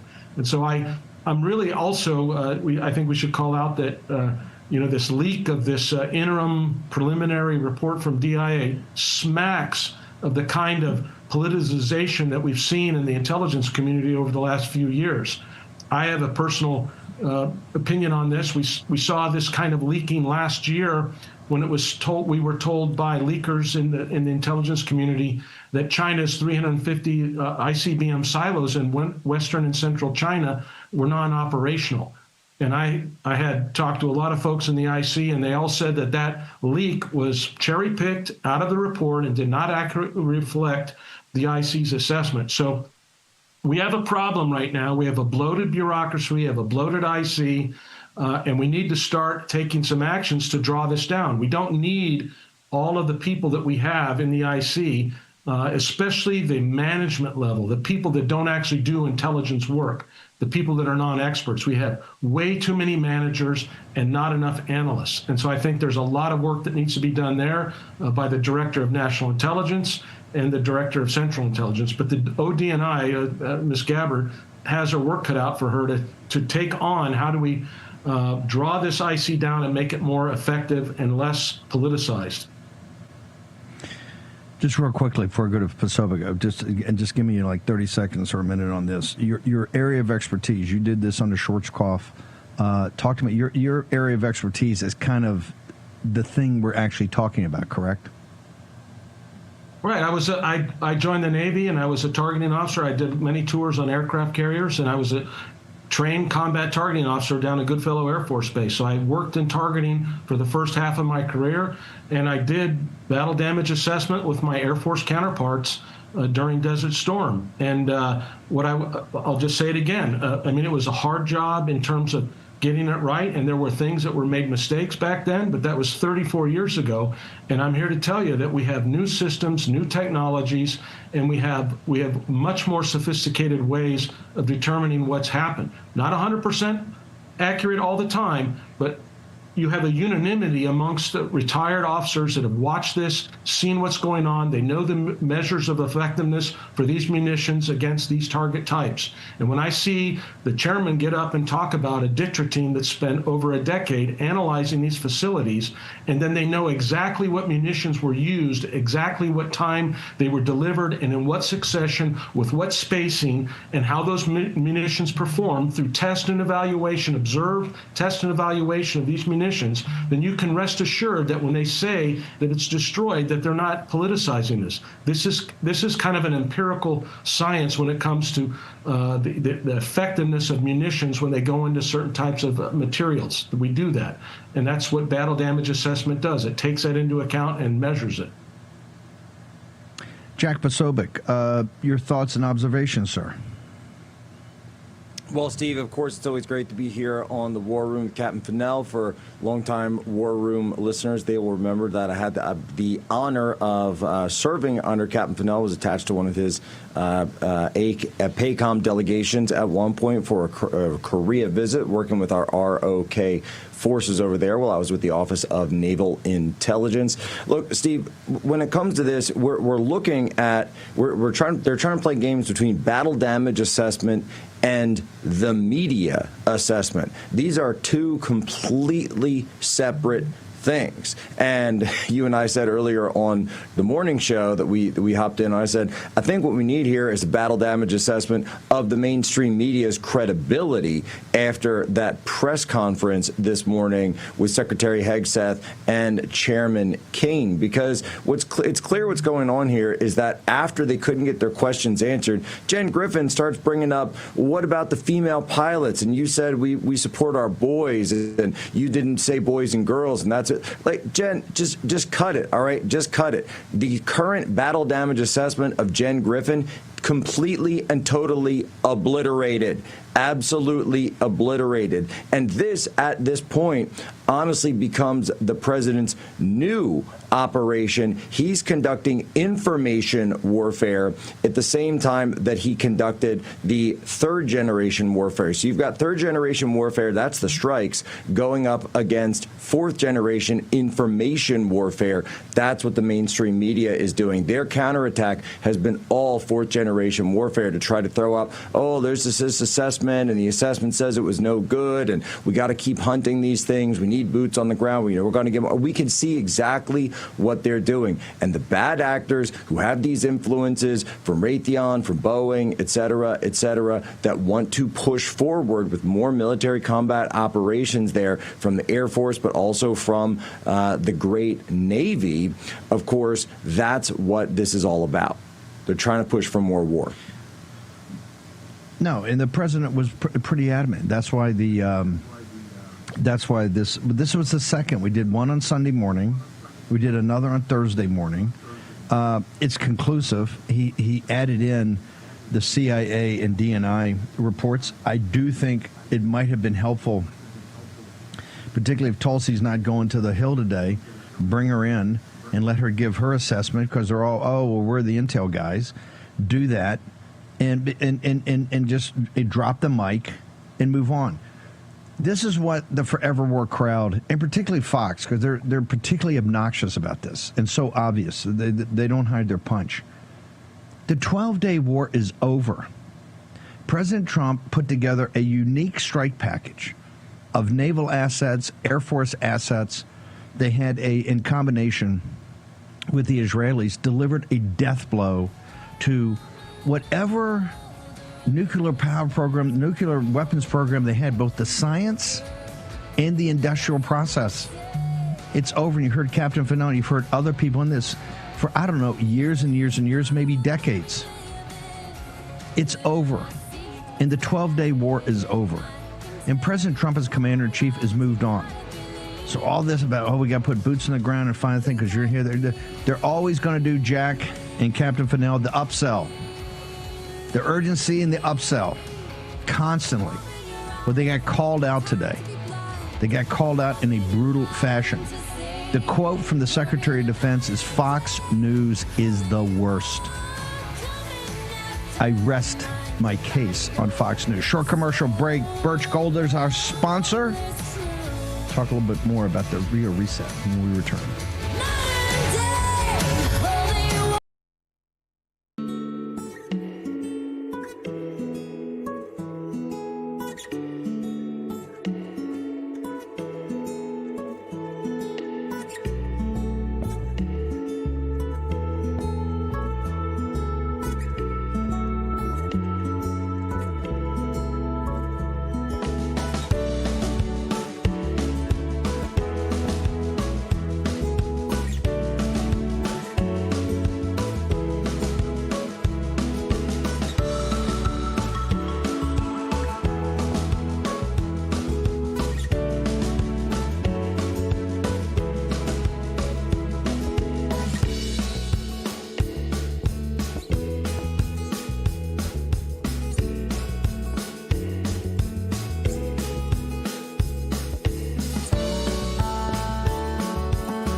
You have certainty that all the highly enriched uranium was inside the Fordo mountain, or some of it, because there were satellite photos that showed more than a dozen trucks there 2 days in advance. Are you certain none of that highly enriched uranium was moved? Of course, we're watching every single aspect, but Jennifer, you've been about the worst. The one who misrepresents the most intentionally what the president says. I'm familiar. Report about the ventilation shafts on Saturday night, and in fact, I was the first to describe the B-2 bombers, the refueling, the entire mission with great accuracy. So I take issue with that. I appreciate you acknowledging that this was the first the most successful mission based on operational security that this department has done since you've been here, and I appreciate that. So we're looking at all aspects of intelligence and making sure we have a sense of what was where. The president lifted and the administration lifted some of the sanctions on Iran to be able to ship crude oil to China yesterday as well. Why was that necessary, and how does that perhaps create the beginning of a pathway towards this more prosperous Iran that you speak of? Well, I think it was a signal from the president. You know, he's got this uncanny ability to take the temperature of how people are feeling about certain things. I think, you know, this was a signal to the Chinese that we want to work with you, that we're not interested in hurting your economy. We're interested in working together with you in unison. And hopefully that becomes a signal to the Iranians. So I think it was a great decision, and I'm not sure if it was unexpected or not. But I have come to expect President Trump doing these sorts of things. Okay, full stop. You've heard on this show a million times. Economic warfare, cut off the oil, make sort of the CCP. You'll crush the CCP. You'll crush the mullahs. I got it. We're big boys and girls here. We got Captain Fennell and Jack Posobiec. The president doesn't agree with that. That's fine. He's commander-in-chief, and I kind of dig his style. But for the forever war guys, this is womp womp. This is a crushing blow to Tel Aviv, Levin, and the Fox guys. Not only say the war is over, I'm gonna let them get a little cash. Keep the economy going, see what can happen. I don't think he's going to do regime change because he just helped the regime get some cash money. This is my point. And let me say something here. And this gets back to the amazing Washington Post story yesterday that Netanyahu's government has not refuted. What they did is came out and go, it's nonsense. Because it's brutal. It's brutal about the Mossad. It's brutal about what Netanyahu's been doing with various American governments for a long time. The whole nuclear power thing, and President Trump obliterated it, as Captain Fennell said, and so many experts said, it's one and done. This thing's back years, if not decades. I think it's totally over, and here's why. Jack Posobiec, I actually believe the more you actually drill into this, I'm so glad President Trump has taken it off the table by saying the 12-day war, I did it, I eradicated it, the 12-day war is over, we can stop talking about it, and we're moving on. And by the way, we're going to let them sell a little oil to the Chinese, get some cash. The nuclear weapons entire program was a MacGuffin. Now you say, well, Steve, what's a MacGuffin? MacGuffin's a plot device, particularly in the classic age of Hollywood, particularly in the 30s. The MacGuffin is a plot device that drives the narrative forward in the story, but has no real meaning in reality. Now, what I mean by that? A couple of classic examples are the Maltese Falcon, the Falcon itself, and let's take Casablanca, the papers, the signed papers, because obviously if the Germans didn't want you to go, it didn't go. So it had no meaning in reality, but in the movie, it drives all the action. That's a MacGuffin. A MacGuffin is the Maltese Falcon. The entire nuclear weapons thing, because you're seeing it right now. We destroyed it in one turn. And not just that, the Mossad, and if you go to Citizens Free Press, Citizen Kane's got great links to all these stories. The Mossad put out one of the most detailed stories of Mossad operations they've ever put out about how they so infiltrated every aspect of Iran to kill these nuclear scientists everywhere. The story's kind of a self-owned. This is the head of Mossad told it because you know what's missing in the story? A smoking gun. Like, where is the exact thing that you said had to be so urgent that we had to bomb 2 Thursdays ago? You know why? It's a MacGuffin. Jack Posobiec, am I right or wrong on that, sir? Well, Steve, if I have my Hollywood history correct, isn't that the end of the Maltese Falcon when they go and actually check the statue? They chip off the black paint, and then underneath it's fake. It's no, there's no jewels, right? Isn't it? So and Humphrey Bogart, what is it really? And he says, the stuff that dreams are made of, right? That's the famous line. But I think that I think the real Falcon at the end of the movie is actually fake. So I don't know if that helps or hurts your No, my point is they had aspects of this, but were they prepared to get a weapon and a bomb immediately? The answer is the Mossad put out details of the story, no smoking gun. The Washington Post put out a brutal story on Netanyahu's efforts to manipulate the United States into this. No smoking gun. The reason Tulsi Gabbard's not going up to the Hill today is not about the battle damage assessment. It's because Ratcliffe and the Mossad are going to make their presentation on whatever it is, and some declassified version of that should be brought forward. But this is the power of President Trump. What he did, he shut it all down. He set up the most sophisticated, complicated military action since the Second World War. I actually think maybe since D-Day, or at least maybe the bombing of Tokyo and the bombing of Japan at the end of the war. He did this to shut down the conversation and say, hey, guess what? The 12-day war is over. I don't want to hear any more about it, and we're moving on. Is Posobiec, has he done that? Because you got Witkoff, and I know nothing could blow up Fennell, Bannon, or Posobiec's heads more than we're letting them sell oil to the Chinese Communist Party, but he's got a bigger strategic vision here. Particularly, he doesn't want, it appears he's not actually supporting regime change. He's going in the opposite direction because he's letting them get a little cash. Posobiec, your thoughts on that? Well, Steve, that's right. And China just completed, the People's Liberation Army Navy just completed this massive, first time they ever did this, 2-carrier deployment. So a dual deployment to the South China Sea. This is the largest deployment of carriers that we've ever seen from China. And as their Navy pushes out further and further into, we used to say they were a brown water Navy. Well, guess what? They're showing us that their Navy is more and more blue water, brown water, meaning it's closer to the littorals, it's shallow depth like the South China Sea. Now they're pushing out beyond what? The first island chain. They got the second island chain in their sights now. They're moving, and that means further and further across the Pacific. That's what those island chains are. We'll go through the maps later on Human Events Daily to get people an understanding of what we mean from the OpIntel perspective of all this. But at the end of the day, as China needs to push out more, they want their Navy to be able to backstop the Belt and Road Initiative, the One Belt, One Road. They need their Navy to be able to protect more and more of their shipping. And what do you need for all that? You need cheap oil. So they're already getting one source from the Russians, and then they need another source from the Iranians. This is their cheapest producer, and they are the #1 customer by far of the Iranians. So with President Trump putting that out, it seems to me that what he's doing with the Iranians, it's a carrot and stick approach. So on one hand, it's, hey, you guys are building nukes, boom, you get the bunker busters, you get those penetrators dropped from the B-2s. But on the other hand,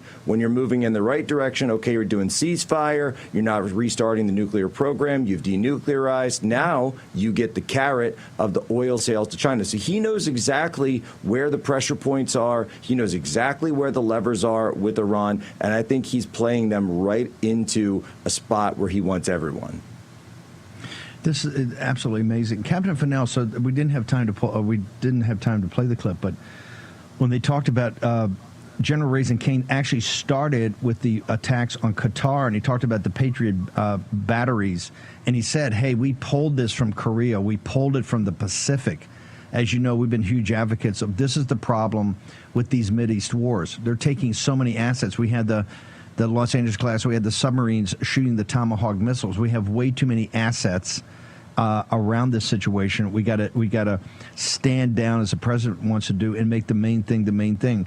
Put in perspective, the NATO, what happened in NATO, also with what Jack just talked about, we got to pivot back outside the gravitational force of CENTCOM, and we got to pivot back to what is the most important thing. That's Taiwan and the Chinese Communist Party, sir.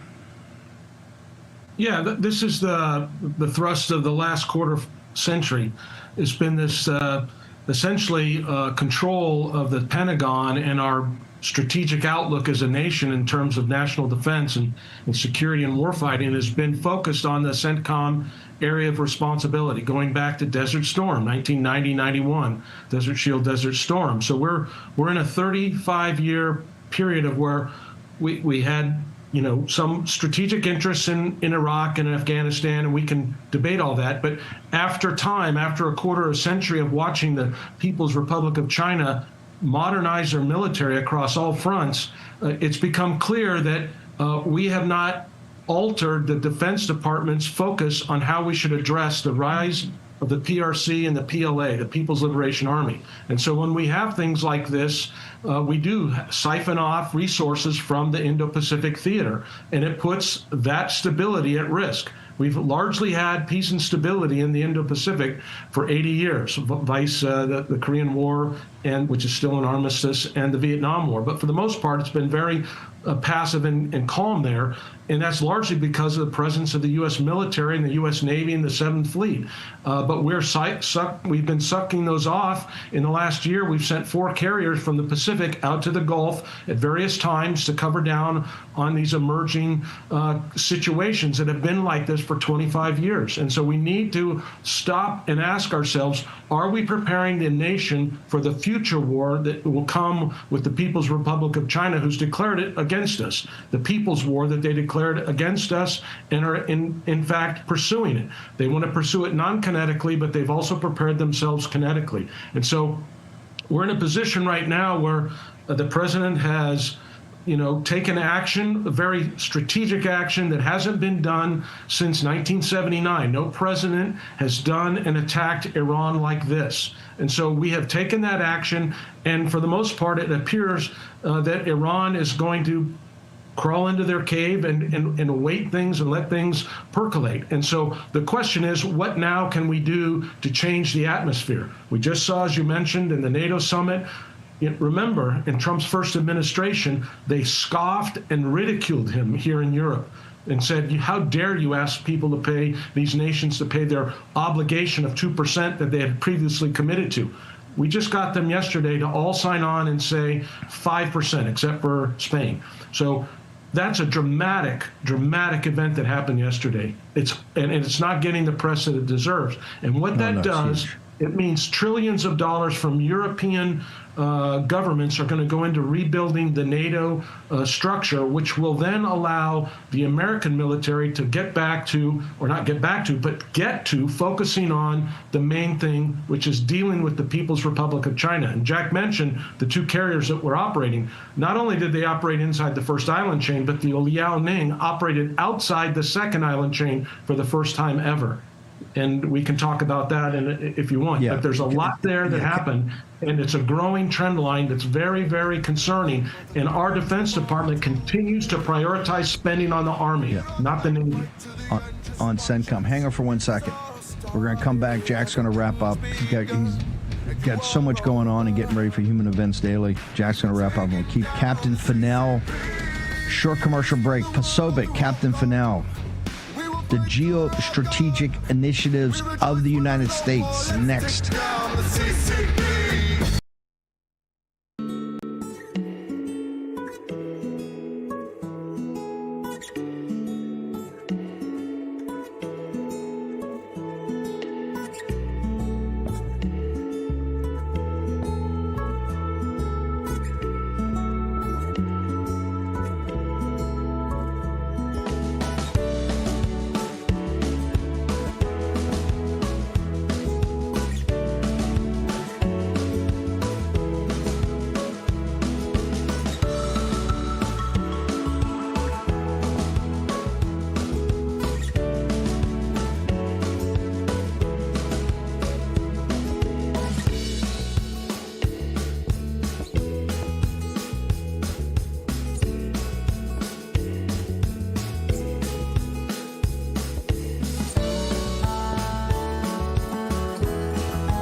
Here's your host, Stephen K. Bannon. To the Birch Gold, the End of the Dollar Empire. Make sure you /Bannon. Go to birchgold.com/Bannon. End of the Dollar Empire. We're sending the entire Birch team down, and maybe some other folks. I don't know. Rumor has it Eric Bolling, Jack Posobiec. Who knows is going to go? The Rio Reset. They're trying to get off the dollar. They're trying to use the dollar now, turn it against us economically. You want to be part of that. But most importantly, to find out why gold has been a hedge. You need to learn this. It's not the price of gold. It's the process of how it gets there. This is how you can understand how gold has risen so much in the last couple of years.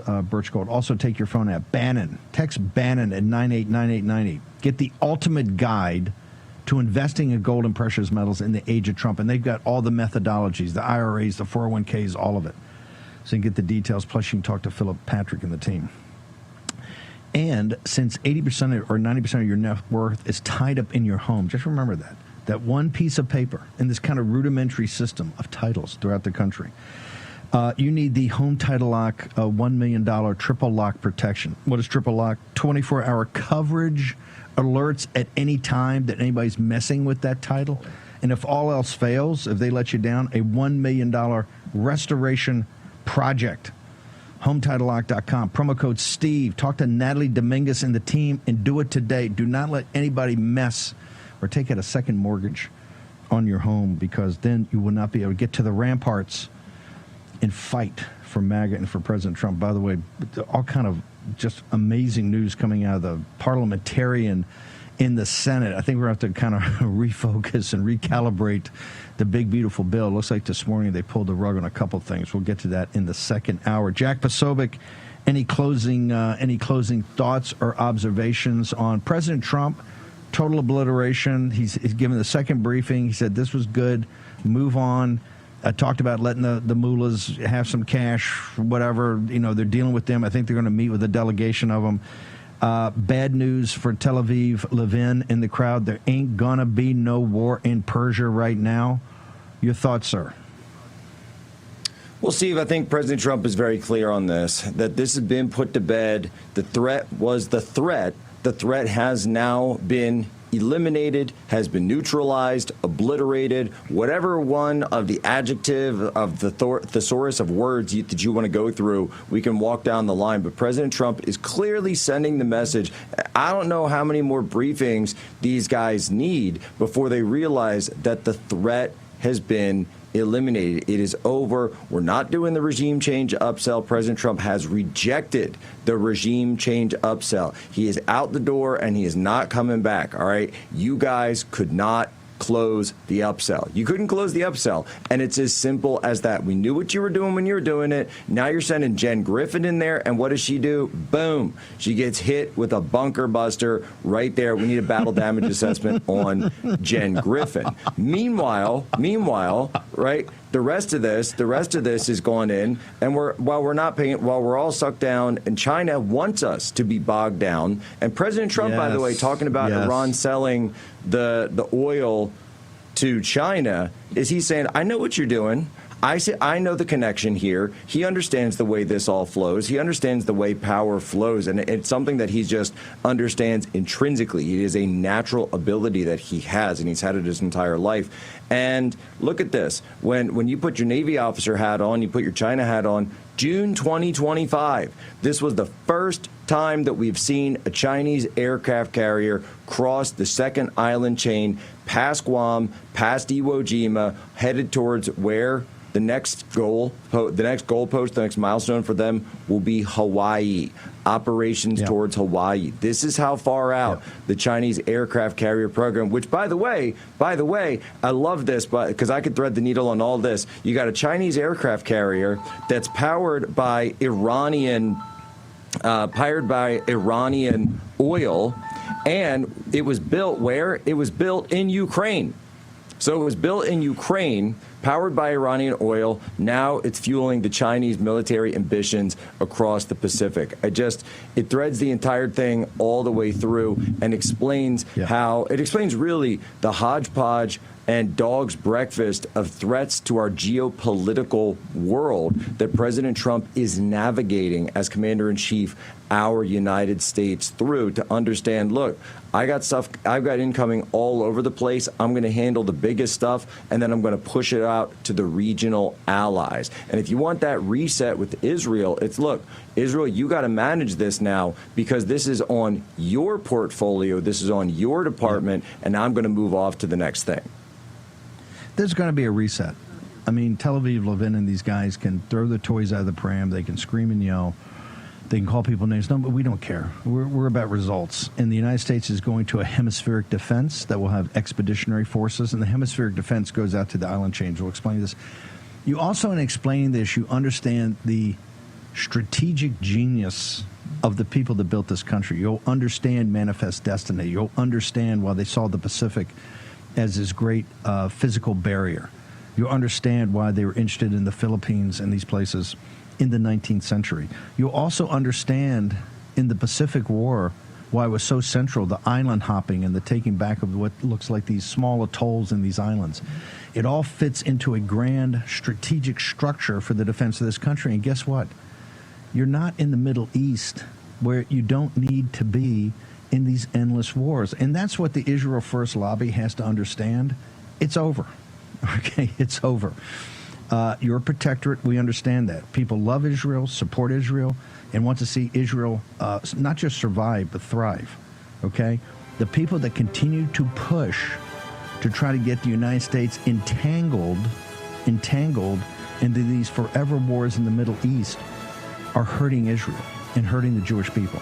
Jack Posobiec, where do people go for Human Events Daily in your social media where you're on fire all the time, sir?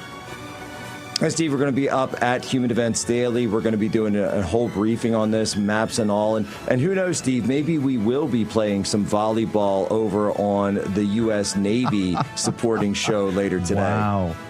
Wow. Jack, thank you. A real shot taking by General Raisin Kane today. A Top Gun, naval aviators. My kid brother's a Navy pilot. Hey, Steve. His head blew up. Yeah. What do they call roughing it in the Air Force? When the no room officers' service. club's not built first. No room service. Raisin Kane had that had the mailman's uniform on this morning. Kaboom! Oof. Jack Posobiec, thank you. Captain Fennell's going to stick around. Carrie Lake, big decision out of the Supreme Court this morning on Planned Parenthood. So much going on, and we're going to pivot all to it after a kind of, how do I say this, short briefing on the strategic direction of the United States of America and America First. Next in the War Room.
This is the primal scream of a dying regime.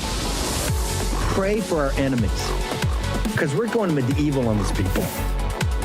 You're not got a free shot on all these networks lying about the people. The people have had a belly full of it. I know you don't like hearing that. I know you try to do everything in the world to stop that, but you're not going to stop it. It's going to happen. And where do people like that go to share the big lie? MAGA media. I wish in my soul, I wish that any of these people had a conscience. Ask yourself, what is my task and what is my purpose? If that answer is to save my country, this country will be saved. War Room. Here's your host, Stephen K. Bannon.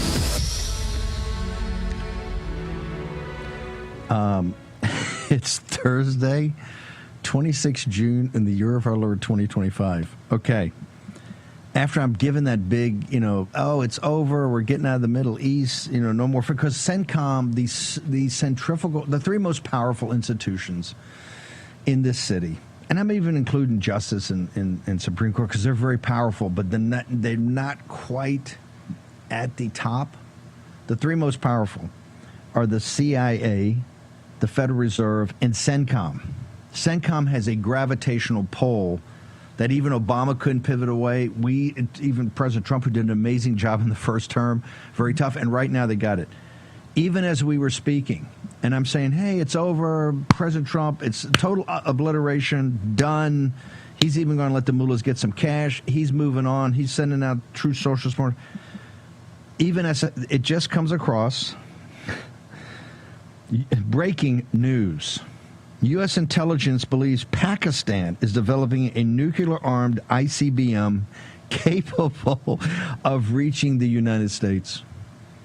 This is Pakistan that President Trump just had the chief of staff of the army and nominated President Trump for the Nobel Prize, right? Officially nominated for the Nobel Prize. Here's my point. Pakistan has had, 181 nuclear weapons. He had Dr. Khan, who actually spread it, I think, to North Korea. And these guys, and people said this is how people in the Middle East have gotten nuclear weapons, etc. That's not the point of this. The point of this is another MacGuffin. And I'm not saying they can't develop ICBMs. Why does it come?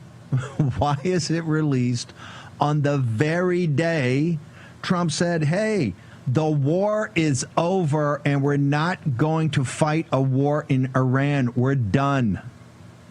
We're done. This is the deep state. This is the arms manufacturers. This is the madness that drives this town. And if we don't break it, and we don't break it now, it's never going to stop. And it shouldn't be lost on you. Netanyahu has always said, and we'll pull up the clips this afternoon, after Iran, Pakistan is going to be a problem. Pakistan is going to be a problem. It's insanity. And they will not stop until we force it to stop.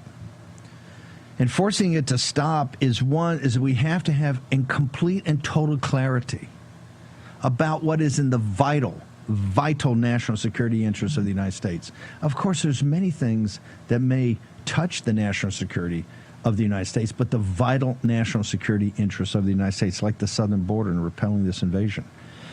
This is why we argue for years. Fox and remember Kiev Levin, he was Kiev Levin at that time, Zelensky's Churchill. Remember how Fox, Zelensky's Churchill had all their little Ukrainian flags and they pushed that? Remember, same crowd pushing the Iran war, pushing Zelensky. He was a Churchill. He's Churchill. I couldn't think of a guy farther from Churchill than Zelensky, okay? They're pushing that nonstop. Why? They want another forever war. They want another forever war. They're dead wrong on that, and we kept saying the eastern Russian-speaking border of two Slavic entities is not about the vital national security interests of the United States. The southern border of the United States, which now has millions of illegal alien invaders coming through, that's the vital national security interest. But then they all promoted Langford. Oh, well, we got to have like a bill. It's going to take 20 years to do it, and you get 2 million illegal aliens a year before anything kicks in. That's neoliberal neocon, okay? And what has President Trump done to the hemispheric defense from Greenland to the Panama Canal?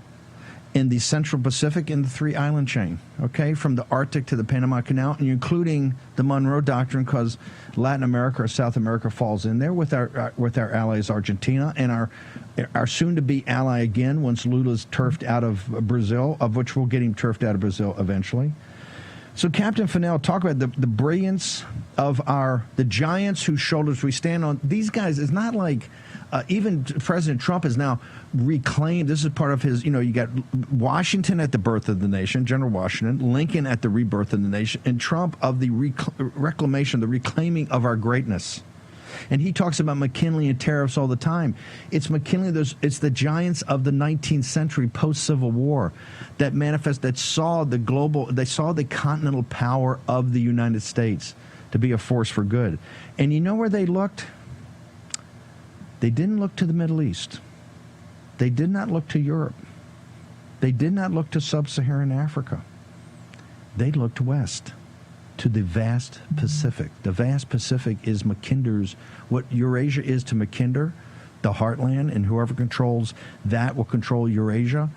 The Central Pacific is bigger than that. When you look at the Pacific, it takes up half the globe. It's the reason that Jack Posobiec and Captain Fennell and Lieutenant Stephen K. Bannon were 7th Fleet sailors, because the core thrust of the Navy has always been in the Pacific. Captain Fennell, the floor is yours. Why is hemispheric defense so brilliant? Why does that put us right in front of the Chinese Communist Party? And they understand that. The Chinese Communist Party are brilliant strategically. They get it. That's why they're in the Caribbean. That's why they own the Panama Canal that we're taking back. That's why they have carriers going east of the second island chain, sir.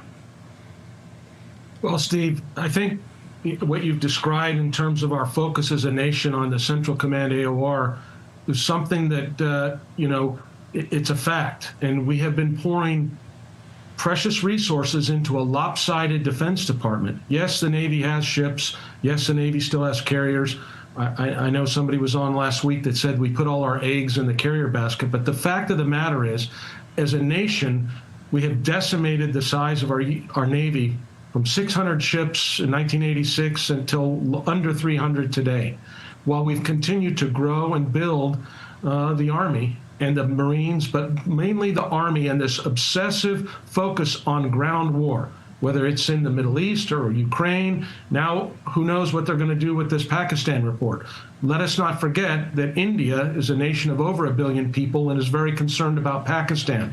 So I think we can have our friends in Delhi and in the Indian military look after Pakistan's programs. We don't have to lurch over there. But it seems like there is this obsessive pattern of trying to continually get us bogged down into this land warfare business and forgetting our responsibilities for maritime issues. And as you said, the Pacific Ocean is massive. The Pacific Ocean is 20 times the size of continental United States.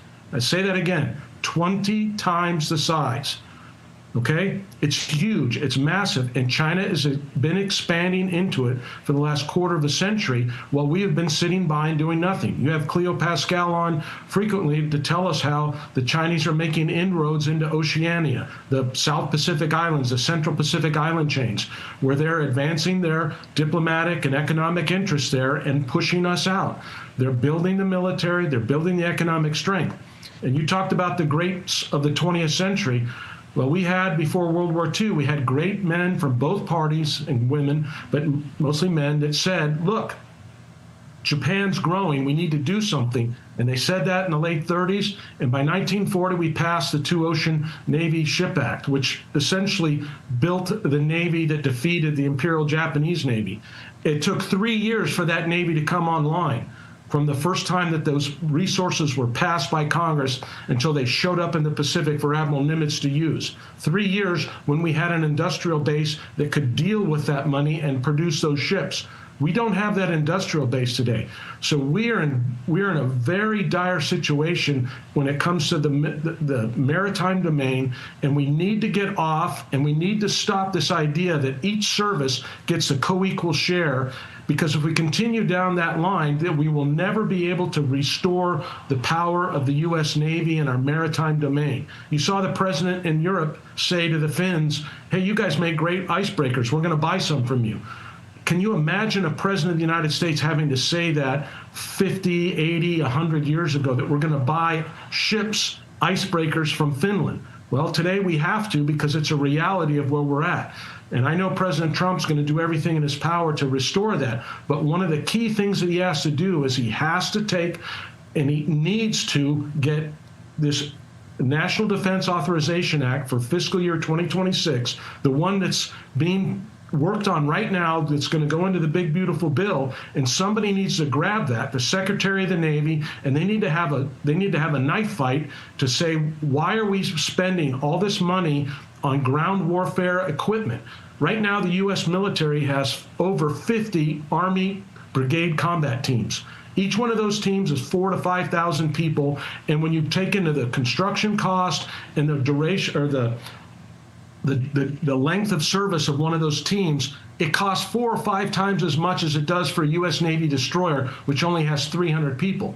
And U.S. Navy destroyers are multi-mission platforms. They can shoot down incoming missiles. They can shoot land attack cruise missiles. They can do many things. Whereas an Army brigade combat team is designed for one thing: to put boots on the ground in the Middle East or wherever else we're going to go, like in Ukraine. So we've got to ask ourselves. We have to have a strategic pause right now in the Defense Department to say, where do we think our strategic vulnerabilities are vis-a-vis the People's Republic of China, which is the existential threat. They have declared war on us, and they've been gobbling up and taking territory, both physically and economically, and diplomatically, and they've killed hundreds of thousands. And we talk of about Americans. Iran, we talk about the Persians, and they talk about 1,000.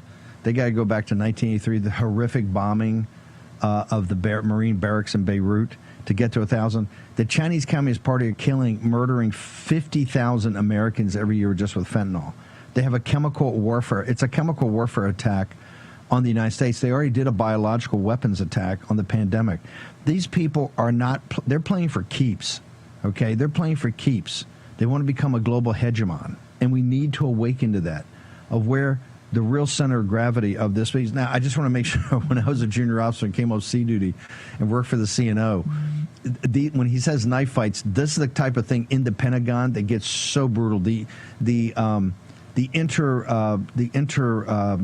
Not agency, but the inter service rivalry, and particularly for budget and resource allocation, is more brutal than we take to the enemy. So I want to make sure, particularly, I don't want Captain Maureen Bannon kicked off the board at West Point as she starts. We're going to have the Army on here to make their counter argument, of which they do a great job. So, but we're going to begin on this show a strategic dialogue in a level of sophistication you're not going to get anywhere else. Why? This audience demands it. Captain, for now, we got a punch. Your latest article about the strategic brilliance of Midway, but how it informs us today of the decisions we have to make. Where do people go to get that? Yeah, it's entitled The Battle of Midway, The Big Beautiful Bill and Hard Choices. It's on American Greatness. You've got it up, and I'd ask people to look at it. It's not that I'm anti-Army. We need an Army. We desperately need an Army, but we don't have the Navy that we need to face the threat that is at the knife at our throats right now.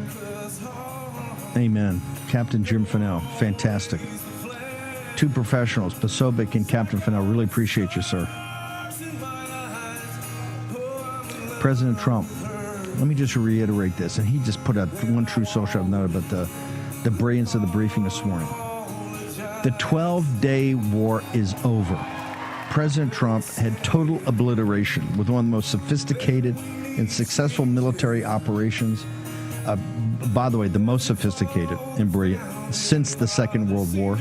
And I would say maybe the bombing of Japan and the bombing of Germany and D-Day would be at the, in maybe submarine warfare, unrestricted submarine warfare, that level of complexity of what he accomplished as Commander-in-Chief. It's over. the Tel Aviv Levin crowd and all the people that are chanting and being pom-poms up for a foreign government, you understand, it's over. You lost. Okay? You lost. And without any name calling or throwing your toys out of the pram, understand one thing. America comes first, and American citizens come first. We're pivoting out of the Middle East as we should, and pivoting now to where we should be focused.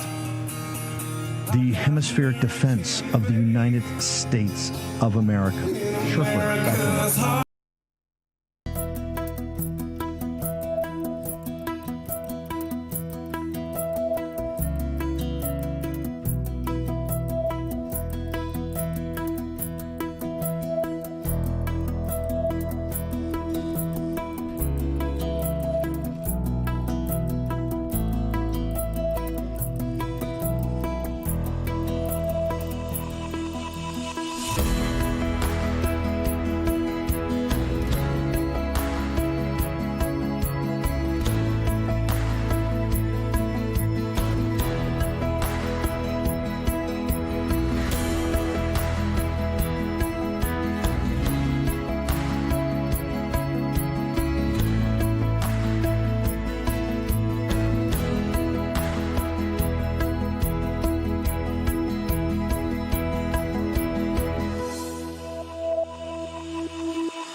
Here's your host, Stephen K. Bannon.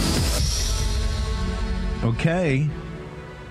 I know the audience is waiting for this. We're pivoting away from, just like President Trump, we're pivoting away from the Middle East. Once again, President Trump said no war, we got other stuff to do, and there's huge stuff going on. Number one, and I'm trying to make sure we get some experts. So we got we're going to have Carrie Lake up in a minute. Brilliant yesterday over in the House. We've got a huge news coming out of the Supreme Court, and of course Terry's going to join us. Schilling. Maybe the biggest news of the day for what's going on. You should understand there's tons of fights going on behind the scenes in the Senate about exactly how to get this bill and somehow get it that you can have a vote that's close enough to what the House did, that you don't have to go back to the House and have another vote and then go to conference. Their belief is, because they didn't take the path early to go to two separate bills, their belief is that they do that. And remember, they all want to get out of here in August. And for the first time, I can actually, when Washington's 100 degrees every day and 94% humidity, you can actually imagine maybe they should take August off. But with so much to do, we would actually recommend being here and maybe having meetings every day with the FBI about what's going on over there. But I digress. The big, beautiful bill, because it's a reconciliation bill. Now, remember, they're doing an appropriations process for 26 at the same time. And I think we got the veterans appropriation finally voted. But the reconciliation bill, when they talk about these numbers, it's kind of a gimmick to begin with. It's something that comes out of the Senate that you don't need to break the filibuster. So you don't need 60 votes. You can actually do this in a majority. And as we have a couple seat majority in the House, which we passed the bill last time, and you have, 53-47 in the Senate, they're going to use as many of these reconciliations as they can. So now we have this situation with the big, beautiful bill. And in the term big, beautiful bill, they've been polling this. Doesn't poll well because people, they don't really understand it, and it sounds like you're going to spend a lot of money. And people are saying, well, hey, we should be cutting money. So there's all types of things in the reconciliation that I think don't directly go to actually budget-related things into money, and that's a problem. And so right now, the parliamentarian is a person that is not elected, right? She actually deems, it's kind of like in the British system, they deem what can actually go to these bills, and it's even different. It's even more brutal than the Rules Committee. My understanding is she has deemed overnight and this morning there's certain aspects that the Senate has been counting on, particularly this complexity of Medicaid. And you've heard here recently over the last couple of days about the rural hospitals. And they've actually said, you've had Senator Hawley on here and other people. They're saying, hey, the rural hospitals will get eviscerated in this. You'll be shutting down all the rural hospitals, and not just for the good of the country, but just thinking practically politically, it's where a huge bulk of the MAGA base lives.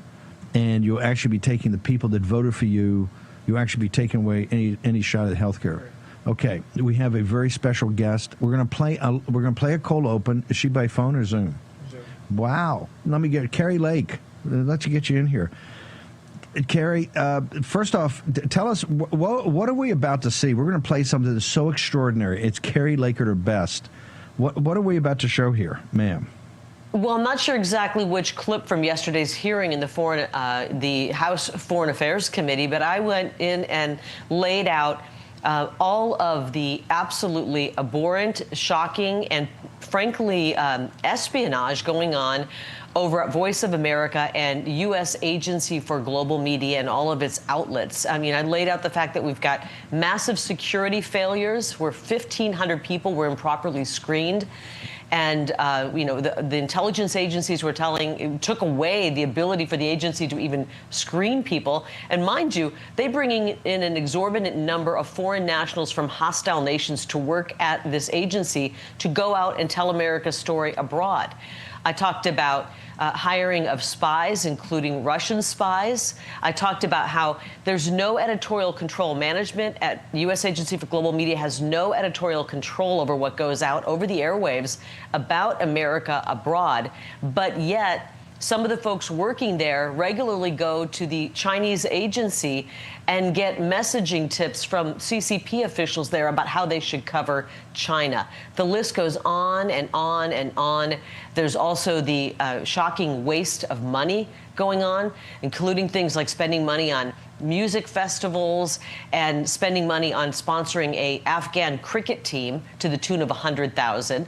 It's just the agency is complete rot. I understand why President Trump wants us to boil this down to the statutory minimum, and then he's called for the elimination of the agency by next year. And so I'm working really hard to effectuate the president's executive order. And I think I laid out a pretty good case of why the president's right here and why we must continue to move forward in boiling this agency down to its statutory minimum and then eliminating it come next year. Okay. I want to hit rewind for a second. If you can stay through the break, I want to play the clip on the other side because it's Carrie Lake at her best. And also, Carrie Lake is the best for taking incoming, right, and then giving it back to you. But I want to hit this point. This is how the deep state and the administrative state work. This started as kind of a good idea at the end of the World War II, right? But it metastasized to a massive agency. And Carrie, I want you to just go back in time. Not only was it putting out information and propaganda that was counter not just to America First and Donald Trump, but counter to everything our country stands for. It was infested with agents of influence and spies from all things. And until Donald Trump empowered Kari Lake and deputized Kari Lake to be the new sheriff in town, over and over and over again, Michael Pack, one of my filmmaking partners, was out for 3 years getting crushed before McConnell actually let him come and get confirmed. They eviscerated this guy's reputation because they didn't want him to get in there. McConnell, right, and McConnell's wife, he got in there and tried to do some changes, and of course they had a revolt right away. In the Republicans stood up. They had when I talk about the corruptness of the Republican Party, they allowed the Democrats to do this for decade after decade after decade after decade. They basically have an anti-American propaganda arm paid by taxpayers that they actively recruited agents of influence and spies to work against America. And it wasn't until he picked one of the toughest broads I've ever met, and that's Kari Lake, to go in there and say, I don't care what you do. I'm taking this thing down to the bolts, right, to the very basic statutory requirements, and I'm getting all the spies out of here. I'm getting all the agents of influence out of here, and we're stopping taxpayer money going in to pay for anti-American propaganda. Kari Lake, the floor is yours, ma'am. Well, and just last week it was announced that we issued another reduction in force. I have cut the workforce by 85% at this agency. 1,400 people have been terminated or been given notice of termination. And we're going to make it lean and mean. We're down to 250 people. We have the ability to ramp things up if big news were to break. I think our coverage over the weekend of the bombings in Iran, I think we did an exceptional job with a small, lean staff. Actually, we were able to move more nimbly because it was a smaller staff. And we're operating in just the languages that the statute requires. It had gotten so out of control. We were basically providing local news to, all places around the globe. And the question was why? Why are we doing local news in Botswana? Why are we reaching places that we don't really have to focus in on? And the worst thing is we were doing news, like you said, that went against what we believe as a country. It was going against our national security interests, and it was askew to what we were doing on a world stage. It was actually the antithesis of what we're trying to accomplish in diplomacy on a world stage. So this agency is a giant rot, and I'm working hard. And you mentioned Michael Pack. He was in the hearing room yesterday. He got the ball rolling with doing some investigations. He never got the credit he deserved. He worked very hard. They tried to tear him apart. And it should tell you how corrupt this agency is. Michael Pack was given that role by President Trump early in his first administration. They dragged their feet. It took 3.5 years for them to confirm him because they didn't want him to get in and look under the hood at this corrupt agency. It's one of the deep state's most favorite agencies. They call it pound for pound the most corrupt agency in all of Washington, D.C. And I've been there now for a few months. I've been working really hard, and I can affirm I believe it is the most corrupt agency in Washington, D.C. Kari, I can't tell you, and behind the scenes, people are saying it's just such an amazing job you've done. Pack was selected, I think, in February, March of 2017, and they hung him out to dry for 3.5 years, but he would not. It's the longest from a nomination to a confirmation in the history of the Republic. And it was Mitch McConnell and the deep staters in the Republican Party that didn't want him there. Kari, hang on for a second, because we got to play. I got to play this just a small clip when we get back of you taking incoming and giving as good as you get. I want to thank the guys at Birch Gold, obviously. Your 401k, IRA, all of that. People say, what should I do? Listen, one thing you have to understand is why gold has been a hedge for, 5,000 years of mankind's history, right? Just go check it out today. The best way to start is the understand about how gold is hedged against currency, against fiat currency. That's the end of the dollar empire. It's a 4-year program that we've put together, 7 now free installments. The Rio Reset's the latest. And Rio on July 6th is going to be the center of the financial world as the global south, the BRICS nations come together to try to break King Dollar, to try to break the dollars as the world's reserve currency. Well, we're not going to let them. Or if we do, the American people will make a decision on that, not the BRICS nations. Go check it out today, birchgold.com. Promo code Bannon, End of the Dollar Empire, 7 free installments. Or if you just want a quick tutorial, take the phone out and text Bannon at 989898. Get the ultimate guide for investing in gold and precious metals in the age of Trump, not the era of Trump, the age of Trump. Check it out today. Talk to Philip Patrick and the team at Birch Gold. Short commercial break. Carrie Lake on the other side.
Finally ready to admit you lost the 2022 Arizona election?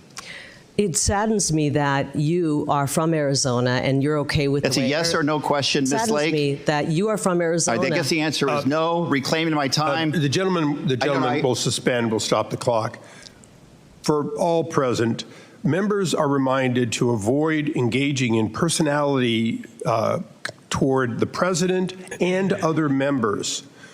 Okay, and this is a member of the administration, so I would caution all to stay on the subjects and stay off of personalities, please. Gentleman may continue. Yes, and in this case, these are adjudicated lies. Courts of law have determined that these are lies. These are not me saying it. You didn't just lie to the press. The courts are really awesome you took right those now. lies to court. That's not how you one treat final other question. people that The are being gentlelady will suspend, please. Go ahead. You lost for governor in 2022 to Katie Hobbs. You lost even worse to Ruben Gallego for Senate in 2024. Well, Arizona has another election for governor next year. Will you do us all a favor and run it back and run for governor again? I yield. The gentlelady, no more questions. Can I respond to some of that? Because that was complete insanity. I wish I could yield back the last 5 minutes of my life, actually. And I want to apologize to the people of Arizona that we have somebody who's representing the folks in one of our great parts of the Valley that doesn't care about the integrity of our elections, what the editorial content is. And I would hope that you would not be okay with that. They could literally put out a lie about anybody here. And I know you've been the victim of that. I know you've been the victim. I remember the stories about you where they said you had a gay lover, and those were going on. Mr. Chairman. Can I hope you honor what you just gave as a caution to everyone, and I moved those words to tell you that those kind of lies, and you said those were lies, those kind of lies could be broadcast today on VOA, and you couldn't pick up the phone, Representative Stanton, and call them and say, hey, you're putting out lies about me. You would not be able to do that because they would sue you for breaking the firewall.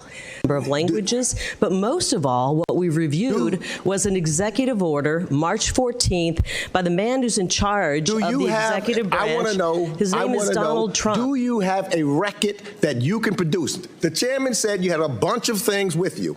Do you have a record of what you reviewed and who you reviewed to? We reviewed the statute. Do you have a record? Yes or no? We have the statute, and do you have a record? The statute. Yeah, we can pull that statute for you. If you have not the statute, the record of individuals that you reviewed, interviewed, or talked to before you committed your actions of dismantling.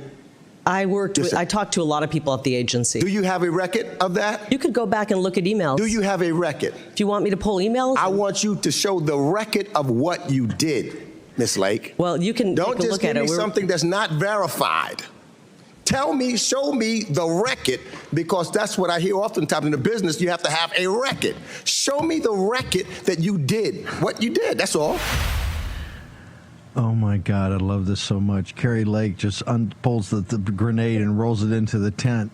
Carrie Lake, what was that all about, ma'am? Well, on the Greg Stanton, the Representative Stanton, I urge everybody right now watching to go look at my tweet. I just posted a photo of him, and I really wish he cared more about election integrity than his extracurricular activities. I mean, this election integrity is a very important issue. It's coming to the forefront. We're starting to see some action and movement on getting to the bottom of what's been wrong with our elections for so long.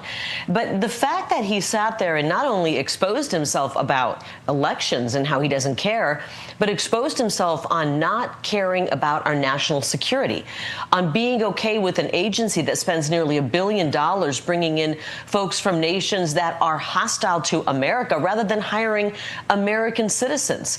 You know, this is one of the deep state's favorite little agencies. They're bringing in people. As I said, they weren't vetted. Many of them have turned out to be problems, spies, national security risks, and they're putting out anti-American information around the globe in many different languages. And so I'm really proud of the fact that I am leading the charge to boil this thing down to what is absolutely mandated by law and nothing more, and that's exactly what we're doing.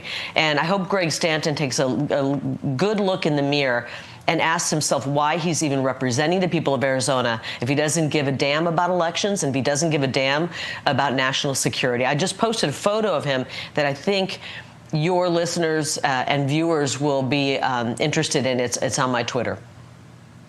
We'll pull it out right now. Carrie, magnificent job. Everybody in town's talking about how you're at the forefront of, and really, this is how they've recruited agents of influence and spies for years at VOA. And finally, we found somebody, the Joan of Arc of the MAGA movement, Carrie Lake, with this. Well, you've got to steal spying. People don't realize how tough you are. I mean, they have attacked you nonstop every day to get you to stop this. And Carrie Lake goes, no, the president deputized me to do it, and I'm going to do it, ma'am. That's why I think they've called you Trump in heels for so long, Carrie.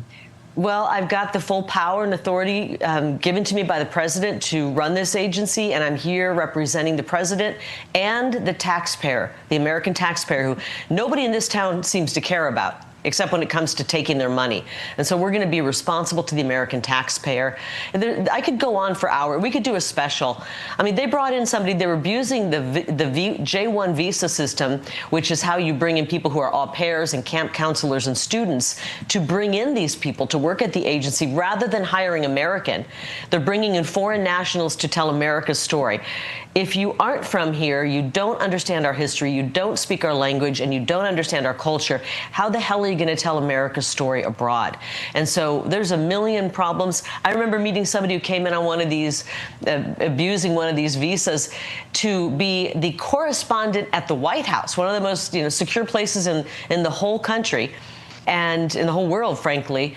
And he was there to be the Spanish-speaking correspondent, and they brought him in on a J-1 visa. He was Italian. Are you trying to tell me we can't find Americans to work for this outlet who speak Spanish? We have to bring somebody in a shady visa from Italy to work in the White House to be a Spanish-speaking correspondent. None of it makes sense because it's very shady, and we're going to work hard. They're going to rue the day that they ran elections the way and robbed the people of Arizona from having me as their governor, because we are going to do the people's work now in Washington, D.C. And they're going to see what kind of work I do for the American taxpayer. And I'm honored to be working for President Trump in this administration, and we will not stop. They will not stop us from doing our work. Amazing. Carrie Lake, where's your social media? Where do people follow this story on a daily basis, ma'am?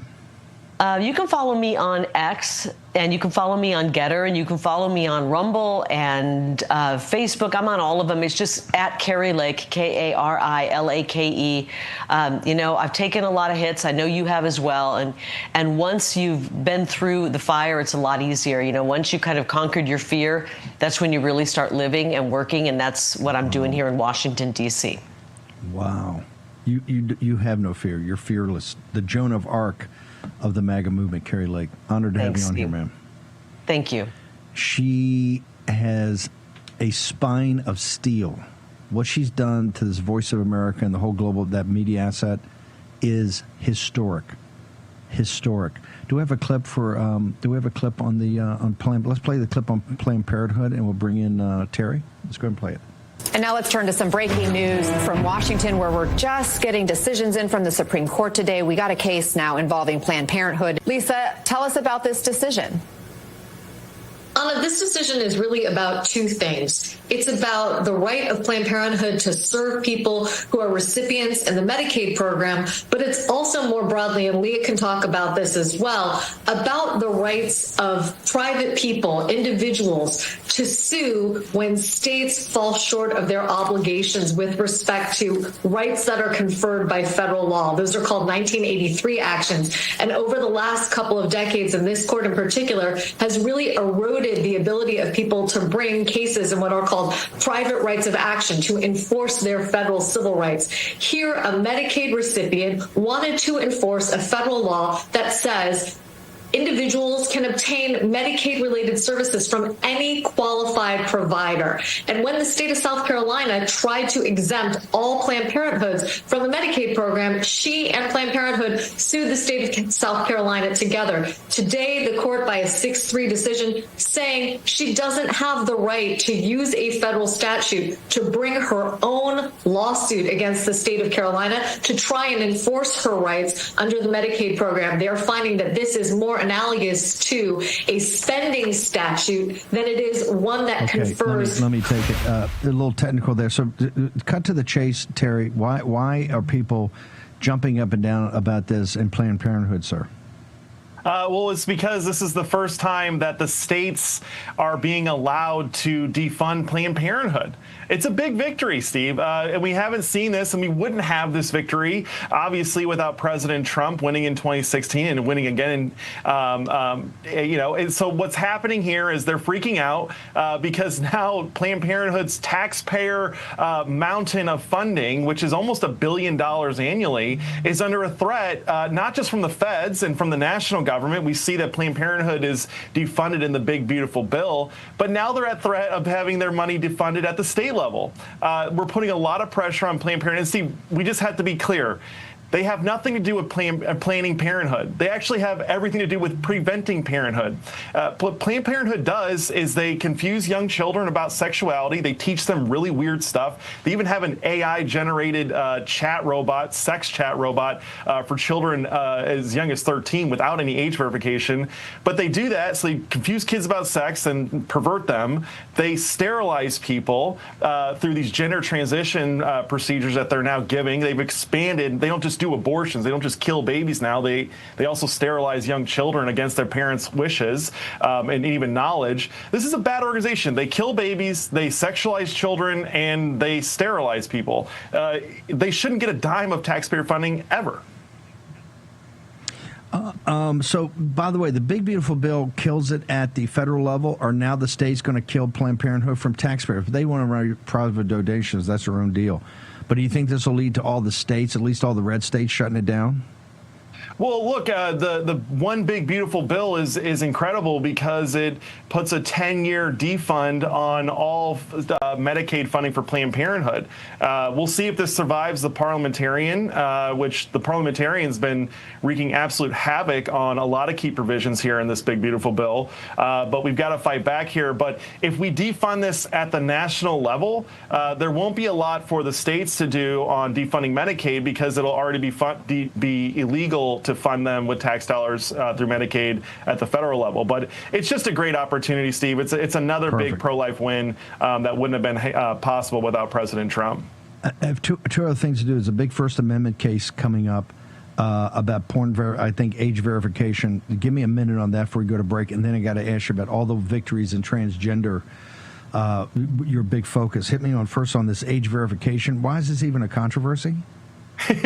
Well, Steve, just in the past 4 years, we've managed to reach I think we're up to 23 states now that have passed some sort of age verification requirement for porn sites. This is not controversial. It has 85% support across the board, depending on which state you're polling it in. But what happened is Texas passed an amazing law just last year, and the porn industry formed this organization called the Free Speech Coalition. And they sued Attorney General Ken Paxton, and they're basically saying that requiring porn sites to verify the age of users is unconstitutional, puts an undue burden on the porn consumers out there. Steve, the nicotine guys, they do age verification. The alcohol guys do age verification. The gambling guys do it. The weed guys do it. I mean, every adult-based industry online does age verification except for porn sites. I think we're going to win this battle. We'll know tomorrow. It's going to be announced. Okay. Hang on for 1 second. I got to talk to you about the transgender ideology next.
Here's your host, Stephen K. Bannon. Okay, if you like the geopolitical and the geostrategic we do every day, capital markets, this is why Jim Rickards, and Rickards is going to be with us tomorrow. Got to have Rickards at least once a week. One of our contributors, rickardswarroom.com. It's a landing page. Go there right now. Strategic intelligence. You get to read the inside baseball that go to the C-suite. This is the chairman of the board and CEOs. This is why if you get strategic intelligence and read the Financial Times, boom. You're good to go. You got the inside baseball for the world. Strategic Intelligence from Jim Rickards. Pretty unique newsletter. Also, he throws in a free book, Money GPT, that talks about artificial intelligence and the future of fiat currency. Wow, not a pretty sight. And folks down in Texas doing such a great job. We're working on some things in Texas. We're going to make some announcements. I think people are going to be happy. Patriot Mobile, Glenn Story and the team. Stop giving money to people that hate your values. This is one reason Mike Lindell's on here all the time. 972-PATRIOT or patriotmobile.com, promo code Bannon. You get a free month, or 972-PATRIOT. Call right now.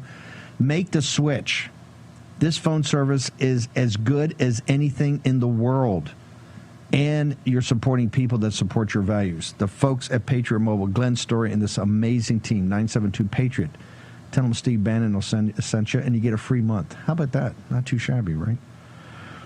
Terry Schilling, I haven't had time. This afternoon we're going to spend more, but man, the parliamentarian, just explain to people for 30 seconds, the parliamentarian came out last night and this morning and crushed us, right, over in the big, beautiful bill. You took a shot below the waterline. Well, tell us what the parliamentarian is. What is she doing?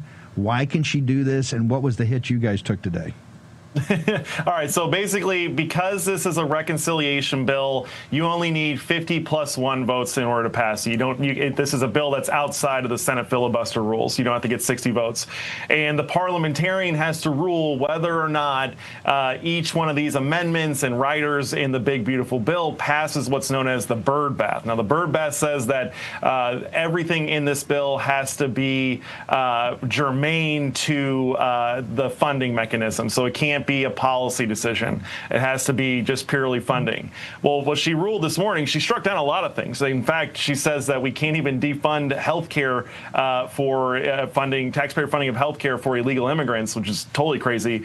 But she struck down this morning provisions that would defund all gender transition or sex change procedures through the federal government, through Medicaid. It's a total disaster. There's going to need to be something done about her and these provisions. I don't know exactly what the answer is yet, Steve, to be totally frank. We just found out about this morning, but we're planning to take action. The original concept of this, I think it was Senator Byrd, the guy who was around forever. And it kind of had a good thing. If you're not going to break the filibuster, what they didn't want in this particular, they didn't want to slide in major policy decisions that were in kind of a bill on a budget bill. So the concept is not wacky. Now, what's happened is that some of the biggest things like illegal aliens and Medicaid, she's eviscerated so much in the bill today. I think it's going to be a huge setback unless guys get workarounds.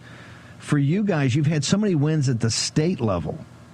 How is this going to put back to destroying this transgender ideology on the taxpayer's dime, sir?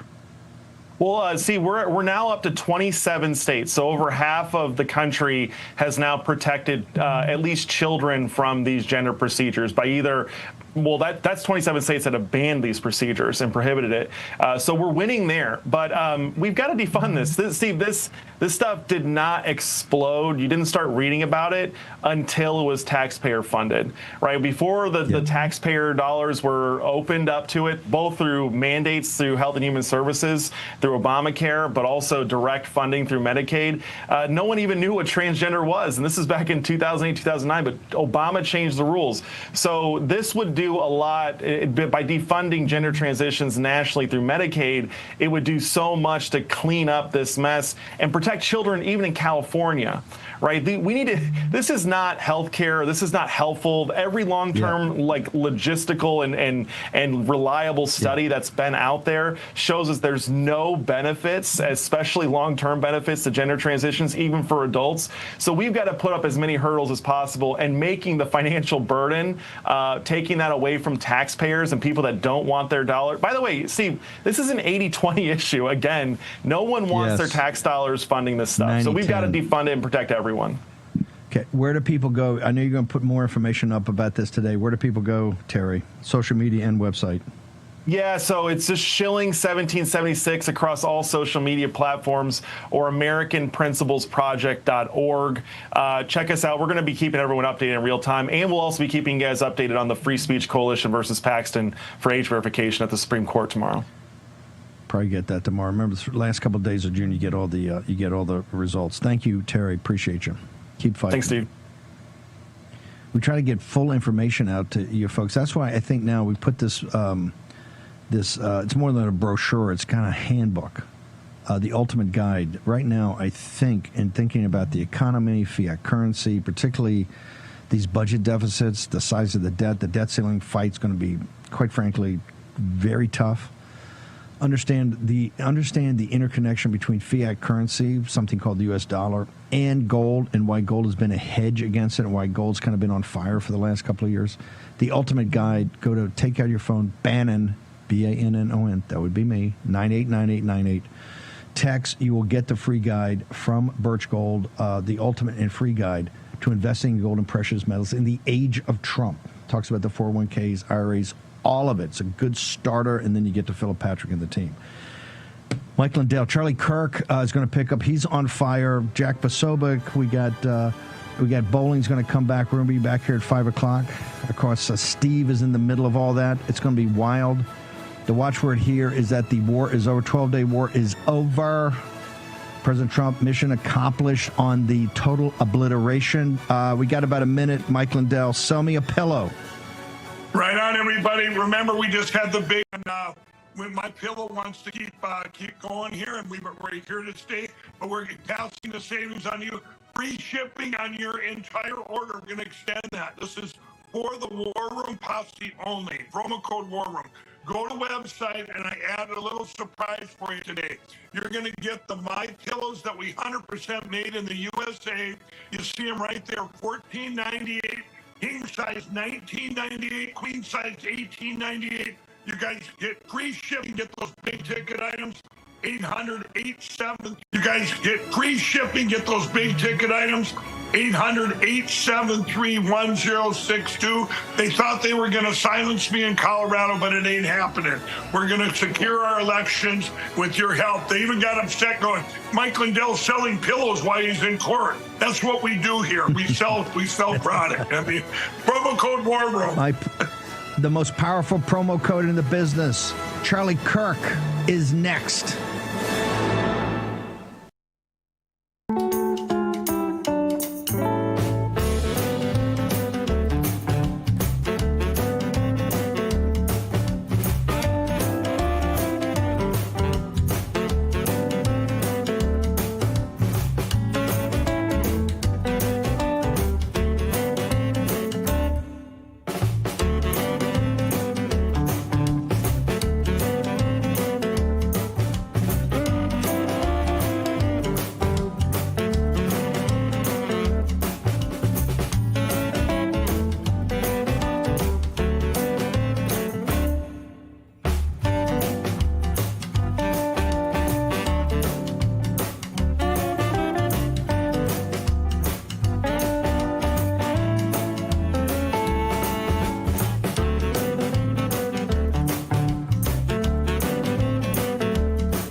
Charlie Kirk Show starts now. You just said you believe the conflict between Israel and Iran is over. What makes you so confident it is? And what do you do if it isn't? Because I dealt with both, and they're both tired, exhausted. They fought very, very hard and very viciously, very violently, and they were both satisfied to go home and get out. Zorain Mamdani. So he's saying, I mean, this is incredible. He's vowed to kick the, quote, fascist ICE out of New York City. Good luck with that. Federal law trumps him every day, every hour of every minute. We're going to be in New York City. Matter of fact, because it's a sanctuary city, President Trump made it clear a week and a half ago. We're going to double down and triple down on sanctuary cities. If we can't arrest a bad guy in a county jail, one agent arresting one bad guy, they release him in the streets like New York does every day. We got to send a whole team to look for this guy. And not only that, we're going to send additional teams to look for all the people they arrest. We're going to concentrate in sanctuary cities because we know they're releasing public safety threats and national security threats back to the street. Why not acknowledge the female pilots that also participated in this mission? The early messages that you sent out only congratulated the boys. So when I say something like our boys and bombers, see, this is the kind of thing the press does, right? Of course, the chairman mentioned a female bomber pilot. That's fantastic. She's fantastic. She's a hero. I want more female bomber pilots. I hope the men and women of our country sign up to do such brave and audacious things. Very proud of that female pilot, just like I'm very proud of those male pilots. And I don't care if it's a male or a female in that cockpit, and the American people don't care. But it's the obsession with race and gender in this department that's changed priorities. We don't do that anymore. We don't play your little games. Catholic pro-life ministries bombed. We are not dealing with America's original sin and its disease of hate and racism towards black and brown people and sexism towards women and anti-LGBTQ sentiment. We are not dealing with that. You listen to what I'm saying. The reason why heart disease and cancer and obesity and diabetes are bigger in the black community is because of the stress we carry from having to deal with being called the N-word directly or indirectly every day. This is why the president was elected, to bring back common sense about energy. The oil prices, when they peaked in this crisis, were lower than they were in average during the 4 years of the Biden administration. Gasoline and diesel are both 10 or 15% cheaper today than they were a year ago, about 30% cheaper than they were 3 years ago. We know full well failure is not an option. We are going to get this bill done because we are not going to have a $4.5 trillion tax increase at the end of this year, and we are not going to default on our debt. And we at Treasury have already told Congress that you need to get this done before you go on your August recess. We are going to continue to work 24/7, as the president has said. We'll lock people in a room and get it done. But we continue to believe that we are going to have a breakthrough very shortly so that we keep on track for our July 4th timeframe for the president signing this. A letter just came in, and the statement came in from the Atomic Energy Commission of Israel. The devastating U.S. strike on Fordo destroyed the site's critical infrastructure and rendered the enrichment facility totally inoperable. It was devastated. We assess that the American strikes on Iran's nuclear facilities has set back Iran's ability to develop nuclear weapons for many years to come. They said Gen Z would stay silent, that we'd back down, that we'd forget what's worth fighting for. But this generation remembers. We remember truth. We remember freedom. And now, we rise. This is more than a conference. It's a call to action, to reclaim the future, to ignite a movement that cannot be ignored. Student Action Summit 2025, featuring the boldest voices in the fight. Charlie Kirk, Secretary Pete Hegseth, Tucker Carlson, Steve Bannon, Brett Cooper, Secretary Kristi Noem, Riley Gaines, Brandon Tatum, Jack Posobiec, Laura Ingraham, Megyn Kelly, Greg Gutfeld, Tom Homan, Congressman Byron Donalds, Russell Brand, Savannah Chrisley. Join thousands of students, future leaders, and freedom fighters. This is the battleground of ideas. This is the Student Action Summit. Register now at SAS2025.com.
Every day, there's a battle for your mind raging.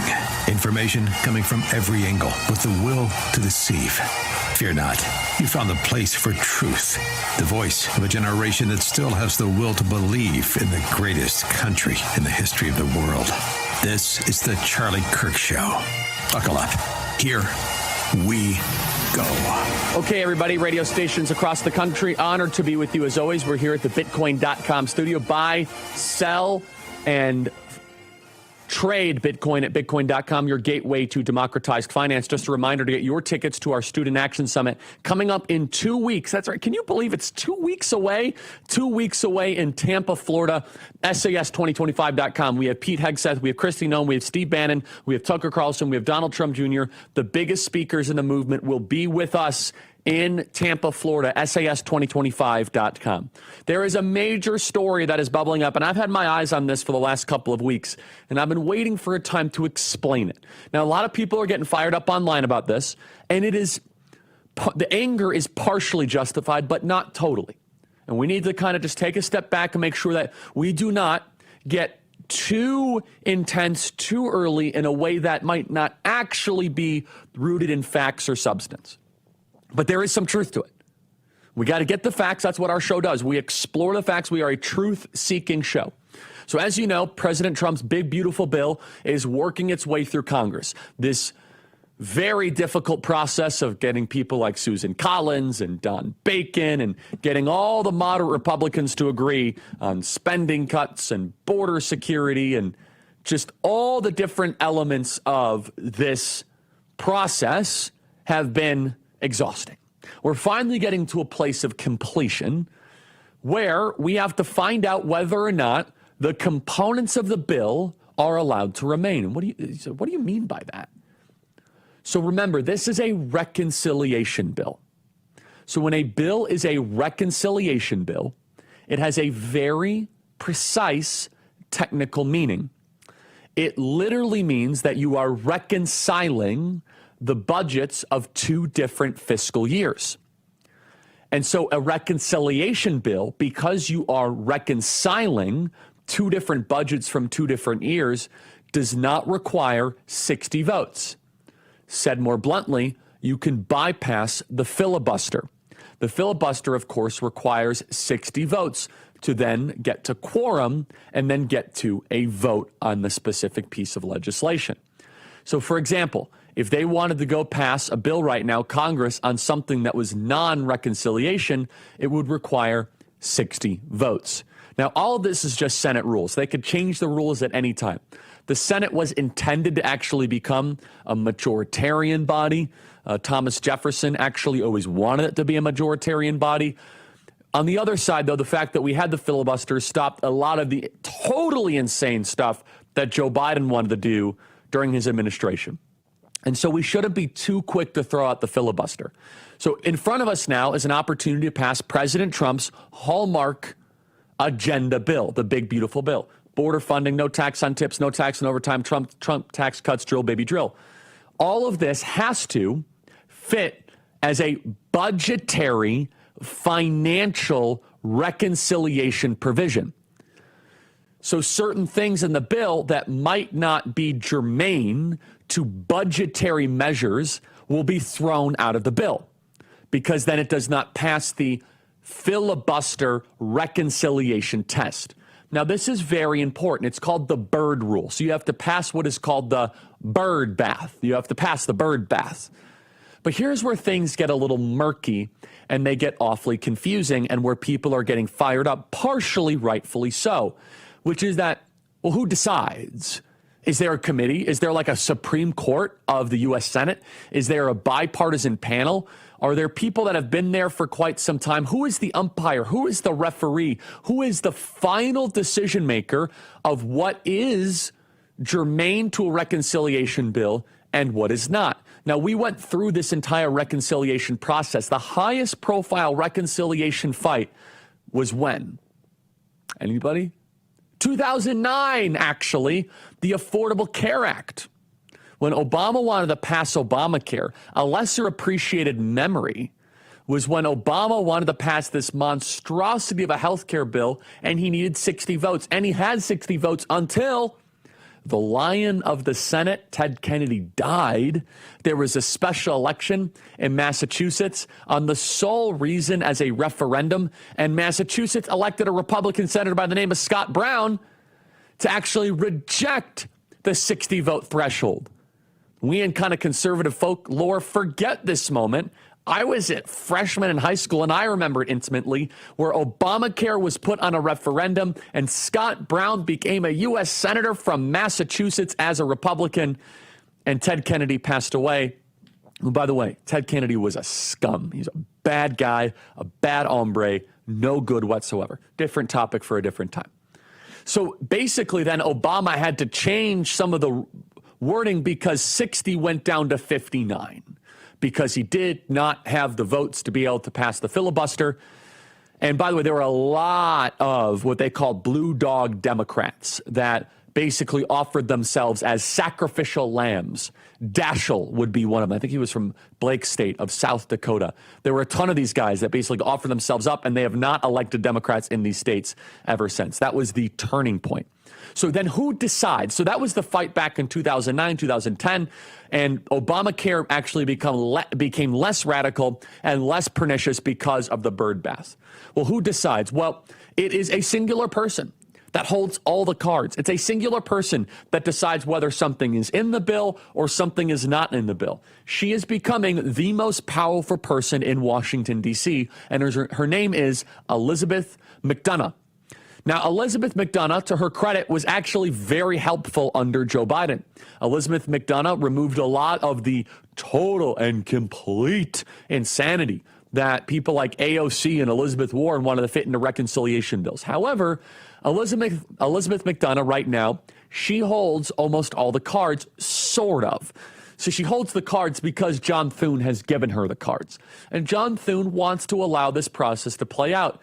And the reason why this is bubbling up to a fever pitch, and trust me, I get it, but it's my job to tell you when to get angry and also to explain things away and say, let's hold some of our fire to see if we can't figure this out. And one of the reasons why people are losing it this morning is that she removed a provision from the big, beautiful bill that would have saved us hundreds of billions of dollars, saying illegals cannot get Medicaid.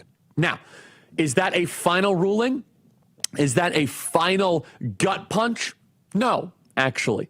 Here's where I just encourage you to take a deep breath and to allow somewhat of this process to play out. They can reword things and go back to her. Now, this is such a broken process that this is a series of broken meetings. And here is the kicker. Here is where you are being led towards anger without all of the story. These are the Democrats that are leaking that she's blocking this. The process is still underway. I talked to top-level folks on the Senate. I also talked to the people in the office of the president of the Senate. Do you know if you don't know who the president of the Senate is, you should do your civics lesson, because it's not John Thune. And people in that whole kind of community are saying, just allow this to play out a little bit, because it's the Democrats that are actually leaking while they're going back and forth with Ms. McDonough.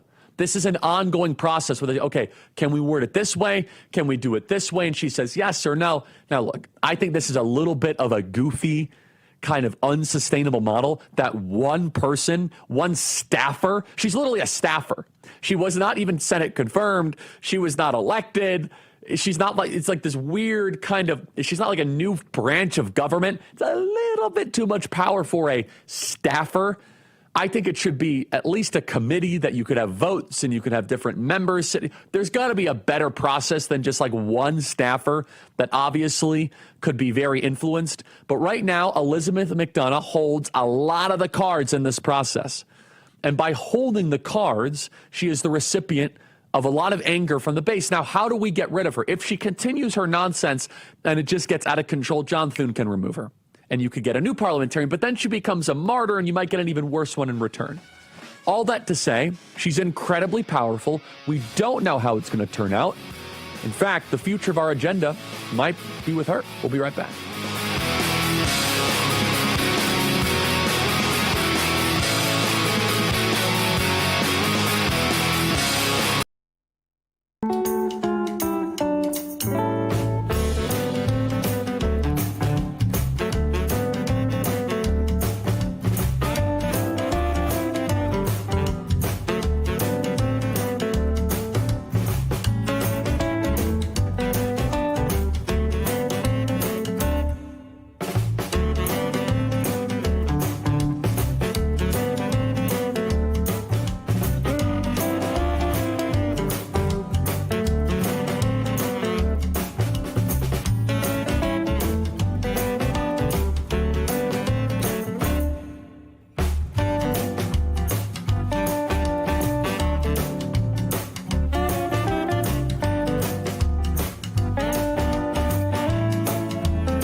campus to the car, the bullhorn to the microphone. It's the Charlie Kirk Show. Okay, everybody, welcome back. We have our amazing Student Action Summit coming up, and we're really excited about that. Why Refi is a big supporter of that. SAS2025.com. That's SAS2025.com. But Why Refi is helping make it happen. Private student loan debt in America totals over $300 billion. About $45 billion of that is labeled as distressed. Why Refi refinances distressed or defaulted private student loans that others will not touch. Why Refi can reduce your monthly payment and guarantees interest rates under 6%, ensuring affordability and financial relief. Go to whyrefi.com. That is YREFY.com. Do you have a co-borrower? Why Refi can get them released from the loan, and you can give mom or dad a break. Just call 888-YREFI34. That is 888-YREFI34. And may not be available in all 50 states. Can you imagine being debt-free and not living under this burden anymore? We'll go to whyrefi.com. That is YREFY.com. That is whyrefi.com. Bad credit is accepted, and do you have a co-borrower? Well, Why Refi can get them released from the loan. That is whyrefi.com. Email us, as always, freedom@charliekirk.com. We have our Student Action Summit coming up. We want all of you to attend. Bring a family member, bring a friend. Pete Hegseth, Christy Noem, Steve Bannon, Tucker Carlson, Donald Trump Jr., Laura Ingraham, Riley Gaines, the biggest speakers in the movement. Look at that. And Megyn Kelly. I can't even remember all the speakers we have. Let's play cut 51. They said Gen Z would stay silent, that we'd back down, that we'd forget what's worth fighting for. But this generation remembers. We remember truth. We remember freedom. And now, we rise. This is more than a conference. It's a call to action, to reclaim the future, to ignite a movement that cannot be ignored. Student Action Summit 2025, featuring the boldest voices in the fight. Charlie Kirk, Secretary Pete Hegseth, Tucker Carlson, Steve Bannon, Brett Cooper, Secretary Christy Noem, Riley Gaines, Brandon Tatum, Jack Posobiec, Laura Ingraham, Megyn Kelly, Greg Gutfeld, Tom Homan, Congressman Byron Donalds, Russell Brand, Savannah Chrisley. Join thousands of students, future leaders, and freedom fighters. This is the battleground of ideas. This is the Student Action Summit.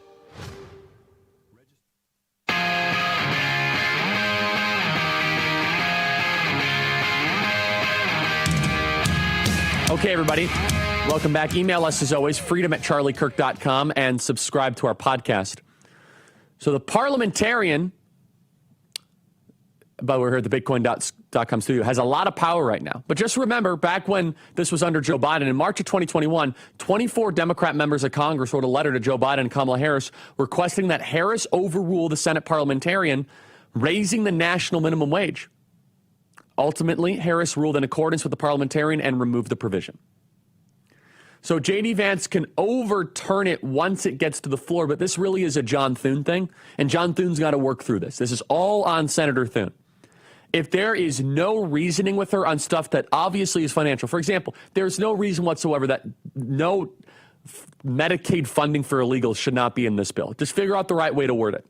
Period. End of story. That is 100% a budgetary measure. Without question. And that would save us hundreds of billions of dollars. If you can't get no Medicaid funding for illegals, figure out how to word it in a way that can pass the parliamentarian threshold. But let's be honest, this is way too much power for one person in D.C. This is structurally a problem.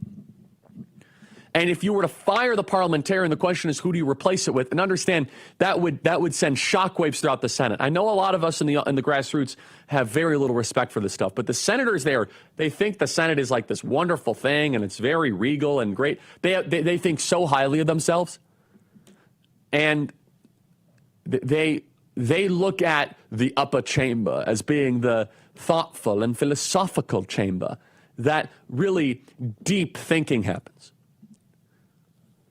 But look, we shouldn't put that off the table if it gets to it. If Elizabeth McDonough gets in the way of President Trump's agenda, then we can change the rules. There are many measures that we can get to at this point. My biggest concern is, why does this even program have one person that's able to get in the way of what we obviously want to do and what we should be able to do? She did not win 7 swing states. She did not win a popular vote majority. And she's a staffer. She's not like Senate confirmed. She's not a judge. She's not from the She's not Article 3. It's really kind of a creation. Let's put this up on screen. It's very important history. So the office of the parliamentarian does have, of course, constitutional roots. Article 1, Section 5 says each house may determine the rules of its proceedings. The office of the parliamentarian were created in the House in 1927 and in the Senate in 1935. The parliamentarian answers questions from the presiding officer about the wording of motions and about precedents related to motions or actions. The current parliamentarian, as mentioned, is Elizabeth McDonough. She's been in office since 2012. Harry Reid put her there, which should make us have a little bit of pause. And by then, appointed by Senate Majority Leader Harry Reid. The budget reconciliation process is only supposed to include provisions that, according to the Congressional Research Service, quote, would change laws related to direct spending, revenue, or the debt limit. Hold on. So spending, revenue, or debt limit, no Medicaid for illegals is absolutely no spending or revenue. Now, she's an officer appointed by the Senate Majority Leader, John Thune, and they're generally preserved across parties to maintain harmony in the Senate. But they have been removed before, and so we should not dismiss that as something. If she keeps on acting in a way where there is no negotiation, then we got to get rid of her. Robert Dove was a parliamentarian picked by Republicans and got fired when Democrats took over and then came back when Republicans took power again, but then got fired by Republican Trent Lott. So these kind of fights have happened. But let's be honest. The fact that she's in the news means we have a little bit of a problem. We just got to be honest with ourselves. We should not know her name. You should not know her name. We should not be dedicating precious time on our program to Elizabeth McDonough. Illegals getting Medicaid is a red line. That cannot be allowed. Figure it out. If she gets in the way of illegals getting Medicaid, then we're going to have to ratchet this up a little bit. But I want to just make sure we are being fair. This is not a final ruling. This is not a complete judgment. Let me read from you from a top source, a text message I was texting. The Democrats are leaking. This is the best source that we can have. Better than anyone on cable news. Trust me. The Democrats are leaking about what the parliamentarian has done.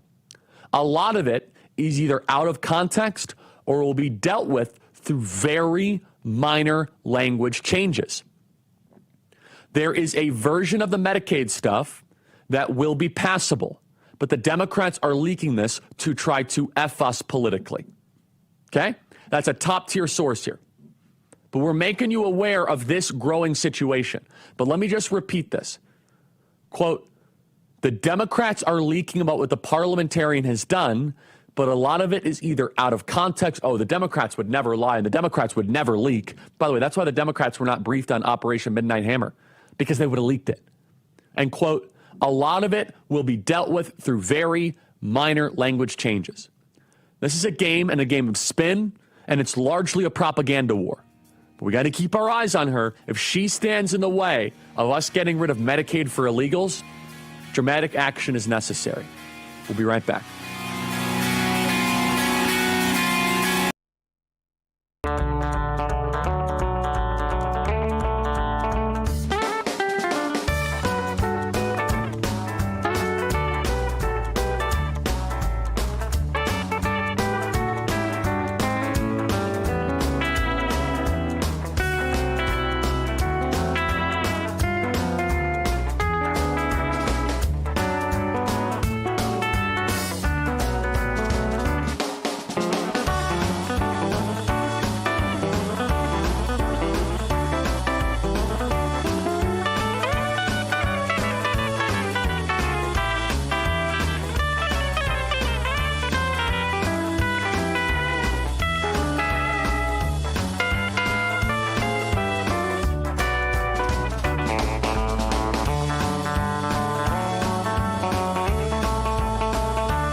This month, Tax Network USA proudly celebrates our nation's birthday, honoring freedom, resilience, and financial independence. To mark the occasion, they're offering 10% off of all services through July 4th. If you're dealing with back taxes or if you've missed the April 15th deadline, don't wait because the IRS is rapidly stepping up its enforcement. Penalties can really add up quickly. I'm talking up to 5% per month, maxing out at 25% of your total tax bill just for not filing. And now that's on top of what you already owe. But there is some good news here. Tax Network USA can still help you turn things around. Whether you're self-employed, if you run a business, or if your books are a complete mess, their team knows how to cut through the chaos and find solutions that help. Your consultation is always free, and getting ahead of the problem now could help you avoid harsh penalties, wage garnishments, or surprise bank levies in the long run. So take the first step by calling 800-905-8000, or you can visit tnusa.com/RAV. Don't forget, you'll get 10% off of all services through July 4th as part of their celebration of our nation's birthday. Regain control of your finances with expert help from Tax Network USA.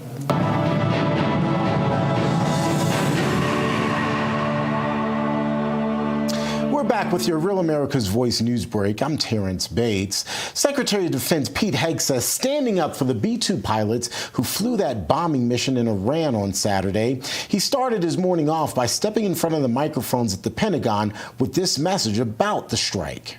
The skill and the courage it took to go into enemy territory flying 36 hours on behalf of the American people and the world to take out a nuclear program is beyond what anyone in this audience can fathom.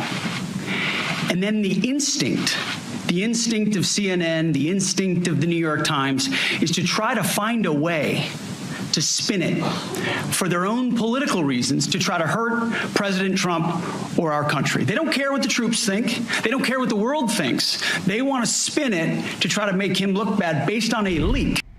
That statement was from yesterday in The Hague. We apologize, but I can tell you he echoed some of those sentiments during this morning's news conference. That statement, by the way, in response to a leak about the effectiveness of Saturday's bombing. That's a quick check of your headlines.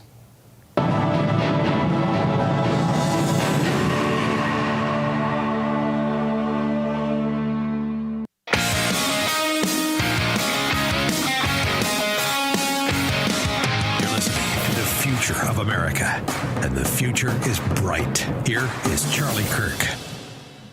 Welcome back, everybody. Email us as always, freedom@charliekirk.com. We're here at the bitcoin.com studio. Now I'm fired up. I got this. I got briefed on this yesterday. This is just like the disgusting thing in the U.S. Senate. I got to read this tweet. And this is just from one of our top supporters at Turning Point USA. They say, Charlie, if this continues, we're going to go out of business with this. This is the little nonsense of the U.S. Senate. Buried on page 306 in the Senate finance text of the one big beautiful bill is a carve out for big multinationals to pocket taxpayer dollars for their Chinese suppliers by grandfathering existing contracts. Big auto companies, General Motors in particular, is pushing for this. This provision will send hundreds of millions of dollars of U.S. taxpayer dollars to companies affiliated with the CCP, literally, through 2030 at the expense of American manufacturers that were just getting a break from their anti-competitive behavior thanks to President Trump's America First trade policy. This is literally being pushed by GM, Biden's BFF, Mary Barra, and her buddies at the Chinese battery company. And by the way, I know the Republican senators that are carrying the water on this. I'm not saying their names yet. They better fix this. But this stuff drives me crazy. All of a sudden, we have this big, beautiful bill. It's America First. Trump's agenda is going. And these Republican senators are putting in carve-outs that are going to help Chinese battery companies. Like, what is that? Okay. What do we have, guys? Okay, I want to tell you guys about how we are able to go very viral. America's small businesses rely on TikTok to succeed, helping them attract more customers and drive more growth. From small batch sellers to fast-growing brands, go to TikTokeconomicimpact.com. That is TikTokeconomicimpact.com. 532 is going viral right now. Let's play 532. It's going viral on TikTok. Is diversity a strength or a weakness in your point of view? Weakness. And could you explain why that is? Well, yeah, think about it. If you're trying to run a sports team, and everyone has a different play What that about they're a running. country? Well, it depends. Do you mean intellectual diversity, racial diversity, philosophical diversity, or cultural All diversity? the above. I think racial diversity is irrelevant. I think that intellectual diversity is interesting and keeps a society vibrant and keeps it on edge. I think cultural diversity can be interesting, but can be a big, big problem. For example, if you import a bunch of people that don't believe in free speech, that's incompatible with the values of the West. Yeah. And so I think unity is our strength, not difference as being our strength. Go to TikTokeconomicimpact.com. That is TikTokeconomicimpact.com. With TikTok, small businesses are thriving, finding their customers, and expanding. Go to TikTokeconomicimpact.com. That is TikTokeconomicimpact.com. Portions of our program are sponsored in part of TikTok, in part by TikTokeconomicimpact.com. Joining us now is Josh Hammer. Josh is awesome. Josh, I'm pleased that you are back in America. Is your family okay? Inform our audience of the unbelievable journey you had to go through because of the Iranian missile attacks. Yeah, Charlie, I think last time I checked in with you, it was less than 24 hours after the IDF operations inside Iran began. We were over in Israel at that time. And it was a Friday afternoon. The Jewish Sabbath was about to come in over in Israel. And we kind of everyone knew that the Iranians were going to start their missile launches during the Jewish Sabbath. Sure enough, that's exactly what happened. I literally had to interrupt my Shabbat Friday evening prayers to take my wife and daughter to run down to the bomb shelter. This happened on and off over the next few days. And Charlie, this has kind of evaded American media. So the media is properly covering all of the astonishing tactical operational success that the IDF and Mossad had, especially in those first few hours of the war inside Iran. But unfortunately, the Israeli air defense was letting too many missiles through. To be clear, they were intercepting most of them, but too many were getting through.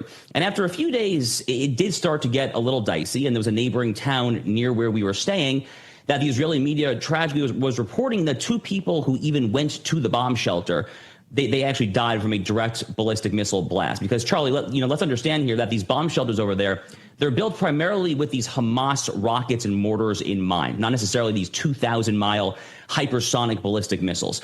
So I decided that I basically had to get the heck out of here. So I did a little research.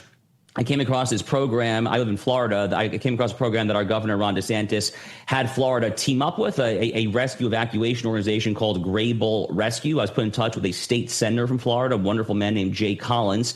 And he was our point of contact to basically get us home. So it was a 3.5-day journey. It took a very long time. We took a bus to the Jordanian-Israeli border. The border was total chaos, total zoo. A lot of people trying to get across that border. Spent the night in Amman, Jordan. Flew from Jordan to Cyprus, which is like a hub for a lot of people fleeing. Did a night in Cyprus. Then flew on a DeSantis-chartered flight from Cyprus to Tampa.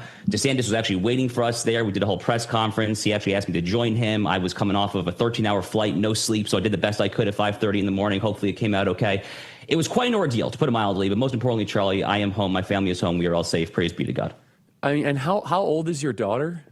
6 months. That's tough, man. I mean, that's really tough. Yes. Can you just remind our audience a little bit, and then I want to get into some more of just the psychological toll. I mean, every night you go into bunkers, no one's getting sleep. It's terror on the children. I think part of it is the terror on the children, too. I mean, I know what it's like if my daughter or son's night sleep is interrupted at night. It's a disaster, right? It becomes a total calamity. But that's part of what Iran wanted to try and invoke upon the people of Israel. Am I correct?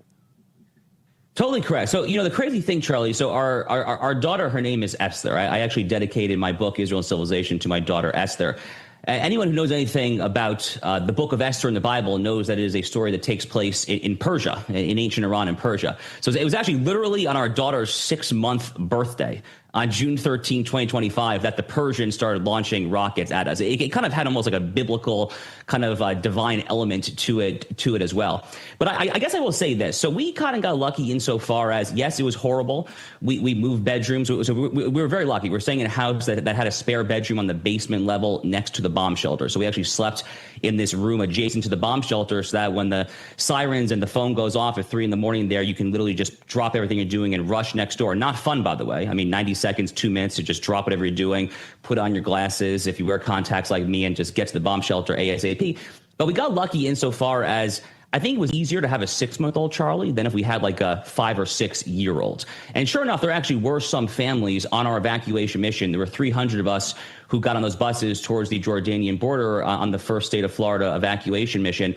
There are these two wonderful, beautiful families from Texas, Christian families there who were visiting the Christian holy sites in Israel. And these two families had these beautiful children, 3, 4, 5, 6, 7. And I watched the parents just trying to keep these kids entertained, like literally entertained on the bus to the hotel, the airport, to this. And I kind of said to my wife, we have a 6-month-old, and that's not easy there, but it could also be a lot tougher as well. I mean, I have a near 3-year-old. I can't imagine what like a full, all your energy would just be on making sure your 2 or 3-year-old is entertained. So Josh, praise the Lord that you're okay and your family's okay. So now that the war is over, just kind of give us your take on what President Trump was able to accomplish, what this means for the Western world. And if you would have told most people 2 weeks ago, Iran would have no nuclear weapon, there'd be no U.S. troops killed, there'd be no U.S. troops on the ground, there would be no permanent war, there would be no even talks of war in Congress, and that we've kind of are moving on in a news cycle, I mean, that would be an incomprehensible accomplishment. I just want everyone to look at this from a 2-week window. 2 weeks ago was when Israel launched the first strikes against Iran, 2 weeks ago. And now it's kind of a memory and it's being forgotten. It's unbelievable. Josh Hammer. Yeah, Charlie, very well said. This is one of the most astonishing victories from any president of the United States in my entire lifetime. Full stop. I mean, hard stop. End of story. I mean, this is incredible legacy-defining stuff. Charlie, you and I are roughly around the same age. I'm a few years older. I think I'm 36. But for my entire adult lifetime, the Iranian nuclear program has been one of those thorny, recurring, ongoing debates. It's been this hovering sword of Damocles over the Middle East, over the United States, over Western civilization. What do we do? What do we not do? Do we reach a deal like Barack Obama did in 2015? Do we try to just bomb them? Is there going to be a forever war, regime change war? Are we just going to let it sit and let them get nuclear? It's been in a debate for literally as long as I've been following politics.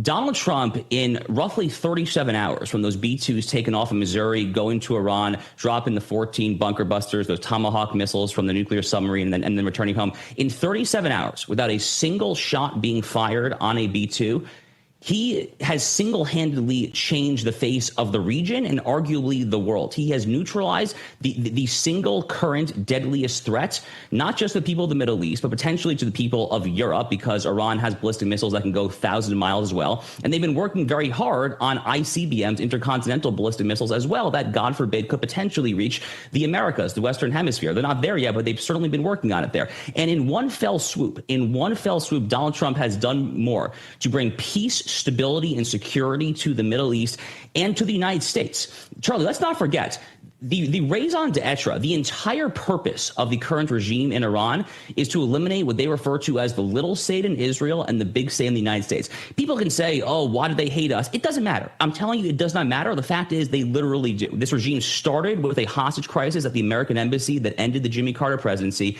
They funded Hezbollah to murder 241 Marines in Beirut, Lebanon in 1983. There was the Khaybar Towers attack in Saudi Arabia in the 1990s. All the Qasem Soleimani supplied IEDs to murder our brave men and women in uniform in Iraq in the 2000s. And on it goes. This regime has a ton of American blood on its hands. If you can accomplish at an infinitesimally low cost to deprive this genocidal, maniacal, anti-American regime of the world's deadliest weapons, why in the world would you not do that? So praise be to God that Donald Trump did what he did. It is a fantastic demonstration of American military prowess. And most importantly, Charlie, it's also the Trump doctrine at work. The Trump doctrine is neither neoconservative nor isolationist. He is a nationalist, realist. Jacksonian is a term that gets batted around sometimes.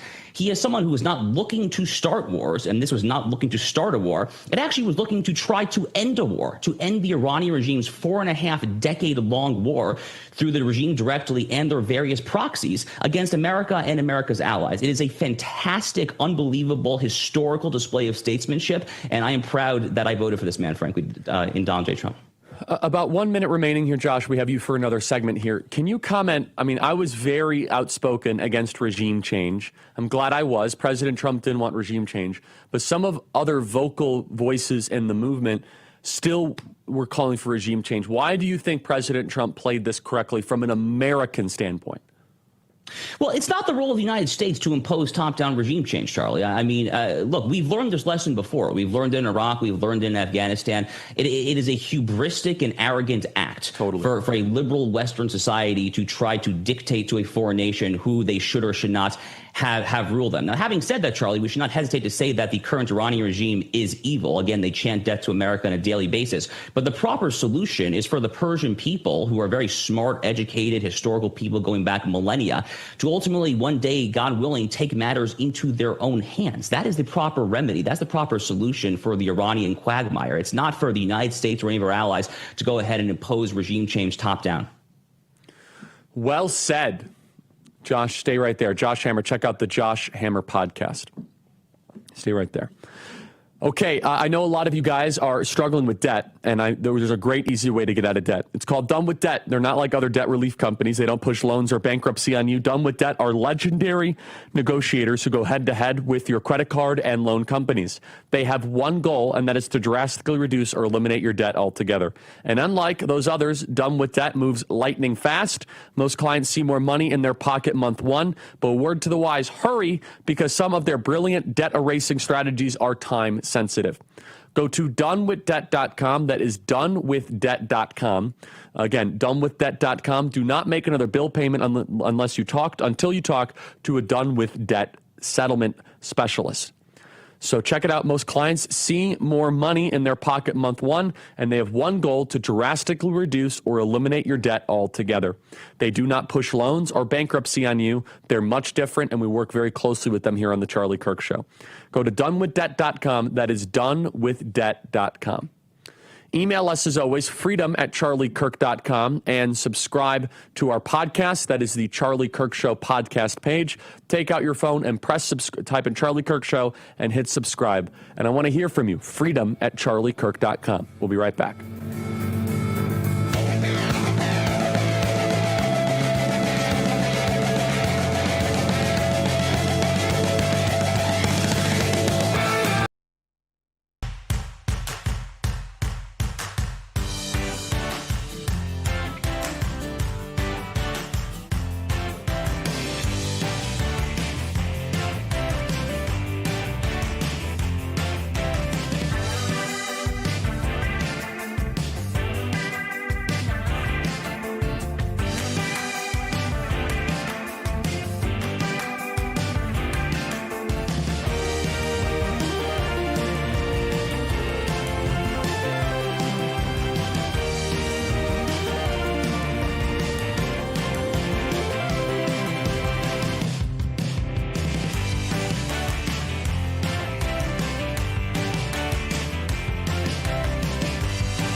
Charlie Kirk Show, where truth lives. Okay, everybody, welcome back. Email us, as always, freedom@charliekirk.com, and subscribe to our podcast. Josh Hammer will be debating at the Student Action Summit. At least we got to get the final details here. Josh Hammer is in, and I believe he will be debating Dave Smith, who's been on this program.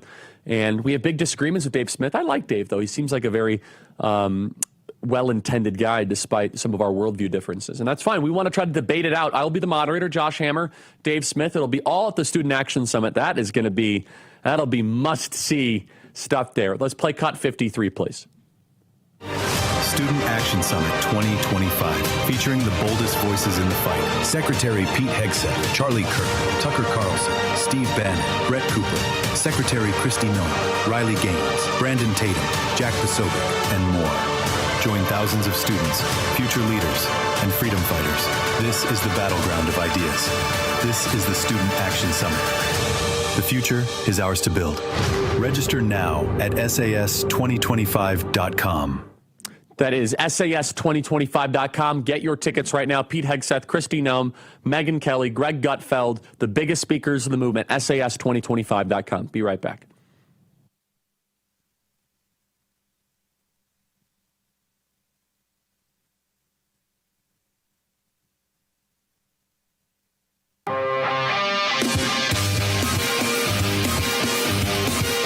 Okay, everybody, I want to remind you about America's greatest college. It's Hillsdale College. History, economics, the great works of literature. Did you study these things in school? Well, probably not. But if you did, maybe it's time for an enjoyable refresher. Go to charlieforhillsdale.com. They have a new course on totalitarian novels. In this free 8-lecture course, you'll learn from Hillsdale College President Larry Arnn as he goes in depth on 4 novels, 1984, Brave New World, Darkness at Noon, and That Hideous Strength. Go to charlieforhillsdale.com. Maybe you read these books a long time ago in school. Maybe you've heard others talk about them, and maybe they seem a little intimidating. Let Hillsdale College help you make the most of them. Right now, go to charlieforhillsdale.com to enroll. There's no cost, and it's easy to get started. That is charlieforhillsdale.com, CHARLIE for Hillsdale.com, charlieforhillsdale.com. Josh Hammer continues with us here. Josh, what do you make of the liberal narrative that President Trump and America's strikes on Fordo were unsuccessful? Josh Hammer. Well, Charlie, I can answer that very simply, which is, Donald Trump, Pete Hegseth, the line is that they've been obliterated. I've not been there in Fordo. I have not been able to say that it's literally been obliterated. What I can tell you is this, that this leaker is full of you-know-what. This leaker is 1,000% full of crap there. This has all the markings of a Natasha Bertrand operation. That's the name of the reporter at Politico who was reporting about this leaker. If that name sounds familiar, that's because it should. She was the reporter back in 2020 who was first seeking to dismiss the New York Post bombshell Hunter Biden laptop story as so-called Russian disinformation with Brennan and Clapper and that whole terrible list of 51 deep state spooks. So we should be very skeptical for that reason. Charlie, the other reason that I feel very, very confident in saying that whether it's literal obliteration or setback years and years there, the other reason I'm very confident is because that's what the Israelis are saying too. And a lot of people say, the U.S. should not trust what Israel says. Fair enough. Every country should do its own assessment. But in this particular situation, I think Israel's word is actually very important because the Iranian nuclear program is literally an existential threat to them. So the fact that Israel agreed to this Trump-imposed ceasefire ASAP, it's pretty much no questions asked. That means that they are very satisfied that this existential threat hovering over them on a daily basis has been severely neutralized, if not quite gotten rid of in its entirety. So I feel very good about the current state of the program. Obviously, we will learn more in the days to come, but this has all the hallmarks of an anti-Trump deep state intelligence community leak. Yes, and to your point, if Israel felt that they were threatened so much by the Iranian nuclear program, they were willing to launch preemptive strikes. And then now they're saying that that threat is taken out. Well, then that's actually probably the best verification because they obviously have the most interest and most invested in the lethality and the seriousness of the Iranian nuclear program. Josh, a final thought here. There's new polling to suggest that young people's view of Israel has gone down in the last couple of weeks, last couple of months. There's a lot of work to do to try to educate the next generation about the pro-Israel cause. Why do you think that is, and what do you think can be done in the coming months or years to at least get young people to understand that Israel is a country surrounded by barbarians and a death cult, and that it's a much more complicated, nuanced position? Josh. Charlie, my best guess as to why the Israel position is currently becoming a little more unpopular with certain younger, especially Gen Z types above all, is that especially for those who grew up in a post-9/11 milieu, and to be clear, I was only 12 years old when 9/11 happened, I think that there is this conflation between U.S. support for Israel and the forever wars that constituted the failed regime change wars in Iraq and Afghanistan. But this is a flawed line of analysis for multiple reasons. On the first hand, Charlie, there's this narrative that Israel talked George W. Bush into fighting Iraq. And frankly, nothing could be further from the case. And in fact, both the president of Israel at the time in 2002, Shimon Peres, and the leader of the Israeli right, Ariel Sharon, literally both told George W. Bush, do not do this because you're going to topple this. It's going to become an Iranian province overnight in Iraq there. You're going to destabilize the region. So that narrative has always been bunk. But Charlie, there's a much more important argument here, which I advance in my book, Israel and Civilization. I have a whole chapter on this, which I think it's imperative for young Americans, young conservatives, young Christians to understand that Israel serves the American national interest in this region by oftentimes doing our dirty work for us when it comes to pruning the jihadist excesses of Hamas, Palestinian Islamic Jihad, Hezbollah, Kataib Hezbollah, all the Houthis, all the various proxies of the Iranian regime, to doing tremendous damage to the Iranian regime itself in the first few days of the 12-day war, therefore making it so that these B-2 bombers could go in with the Iranian missile defense, with the Iranian radar completely obliterated there, with not a single shot fired there. I mean, Charlie, what Israel and the U.S. just did to neutralize the Iranian nuclear program, I'm a sports fan, it's essentially equivalent to an alley-oop of sorts. I mean, I think back to the old early 2000s, Kobe Bryant to Shaquille O'Neal. It's basically an alley-oop. It is a tag team operation to neutralize a hegemonic threat from a regime that chants not just death to Israel, but death to America as well. All of this, by the way, is in service of trying to stabilize the Middle East and therefore kind of make it easier for America to pivot to China, which is our big threat. Check out the Josh Hammer Show. Josh, thanks so much. Second hour coming up.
tried to shut them up. There's no guarantee to free speech. They tried to cancel them. Deplatforming works. They even threw them in jail. Peter Navarro, Steve Bannon, now in prison. But they couldn't stop them. It's not a prison bill that will ever shut me up. They call them rebels. Basket of deplorables. They call them rogues. They claim to values or religion. And they say they're outlaws. These are the kind of guys you like to smack in the ass. War Room presents Rebels, Rogues, and Outlaws. You set out to take Vienna. Take Vienna!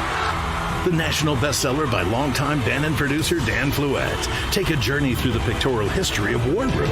In a culture that celebrates the weak, show your support by standing with the rebels. Go to doitfluette.com or scan the QR code on your screen.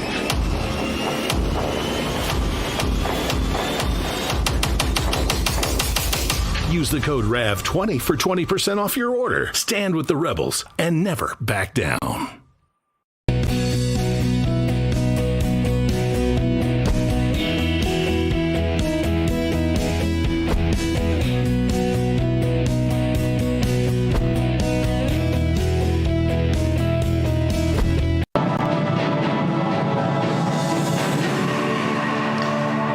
Back to this Real America's Voice news break. I'm Terrence Bates. Looking for new supplements to help bolster your health? Well, you may want to check out what the folks over at Nation Health MD are offering. The company has dozens of supplements for everything from blood sugar control to weight loss.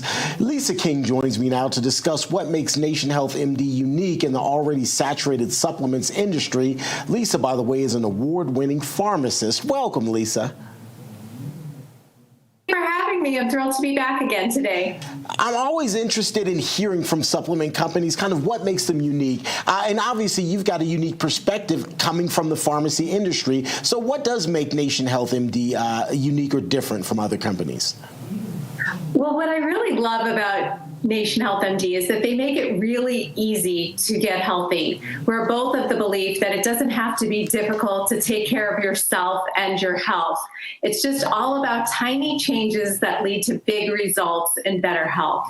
This company also really cares about your results. They work with a team of experts and scientists to bring you really fantastic products with natural ingredients backed by the latest in scientific research. So you can be assured that these products are safe and effective. And also, all 26 of these products are made right here in America, and that's very important to so many people right now. 26 products. We're looking at some of them here on the webpage now. Talk about what's popular right now. Well, I'll be brief, but I'll share some of the most popular products. If you have swelling in your legs, ankles, and feet, it could be due to a stagnant lymphatic system. And our Lymph MD helps to flush out toxins and extra fluid to reduce that swelling. The next product is really popular. It's Liver Renew. And over 100 million Americans have a stagnant liver with fat deposits that can really slow down metabolism and lead to weight gain over the years. The natural ingredients in Liver Renew help to revive your liver, spark your metabolism, and help with healthy weight management. Now, as we get older, we can see some hair thinning. I see it with myself, and it can be so frustrating and really even devastating. Our hair switch products help with healthy hair follicles so you can look your best at every age. Now, the last one that I have here is for the guys, and as men get older, it's known that testosterone levels can decrease and lead to weight gain, core muscle mass, lack of libido, and even issues in the bedroom. So our Tea Thrive has superfoods to help with healthy T levels, and that really can help bolster vitality, help with that muscle mass, and really feel your best at every age. I'd like you to put your pharmacist hat back on really quickly, because I think it's responsible to ask this question. Should supplements supplant a prescription from a doctor, or should they simply be that, supplemental? Well, what I always suggest is that you consult with a doctor before taking any supplement. So even though all of these products have natural ingredients, I also studied herbalism, and many of our prescription products, especially back in the day, came from herbs and plants. So they can potentially have side effects, but they also have so many side benefits. So even if you're taking something, let's say for your liver, you may gain more energy. So there's so many wonderful side benefits, but always speak to your doctor before starting any supplement. That's great advice. For people who might be interested in Nation Health MD, how can they get in contact or even order some of those products? Well, go right over to nationhealthmd.com and you can use the code KIRK for 35% off your order for the next 48 hours. The other really great thing about Nation Health MD is that they have a 365-day money-back guarantee. So at any point, if you're not happy with your results, just contact the company. You don't even have to send back your bottles. They'll just gladly give you back your money. So there's no risk involved in trying out any of these wonderful products. Lisa King, we appreciate your time. Thanks so much for your insight. Again, the information is there on your screen, folks. NationHealthMD.com. Log on, check out their various offerings. And if you decide to make a purchase, you can use Kirk as the promo code and get yourself a hookup. Well, that's going to do it for this Real America's Voice news break. We appreciate you being here with us.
Okay, everybody, welcome back. Bitcoin.com studio. It's the Bitcoin.com studio. Email us, as always, freedom@charliekirk.com, and subscribe to our podcast. That is the Charlie Kirk Show podcast. Also, make sure you guys get your tickets to our Student Action Summit, SAS2025.com. Joining us now is Dr. Paul Ray, professor of history at Hillsdale College and war historian. Dr. Ray, thank you for your patience and time with us. One day when I meet you, I'll tell you all the fun backstory of our first attempted interview, but now we're live on air. So thank you for your understanding, sir. So Dr. Ray, you are like an encyclopedia on wars, and you've studied and watched the Middle East for decades. Kind of give us your historical and just commentary on what we've witnessed the last couple of weeks and how it fits in Middle East history. Okay, let me start by saying that when people talk about a 12-day war, they're wrong. It's been a 46-year war. That war began in 1979 with the overthrow of the Shah and the arrival in Iran of Khomeini and of a clerical regime that really is foreign to the Shiite tradition, which had been dominant in Iran and in various other places before that time.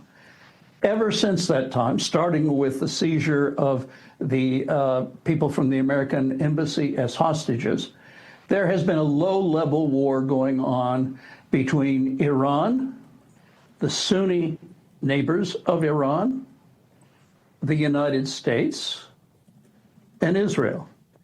And every so often, this thing explodes into something larger. And that's what the so-called 12-day war was about. We're interrupting this program for a special live report. We're interrupting your regularly scheduled programming to take you to the White House. Caroline Levitt at the podium. Coddled and enabled the world's leading state sponsor of terrorism, President Trump finally ended the immediate threat of a nuclear Iranian regime.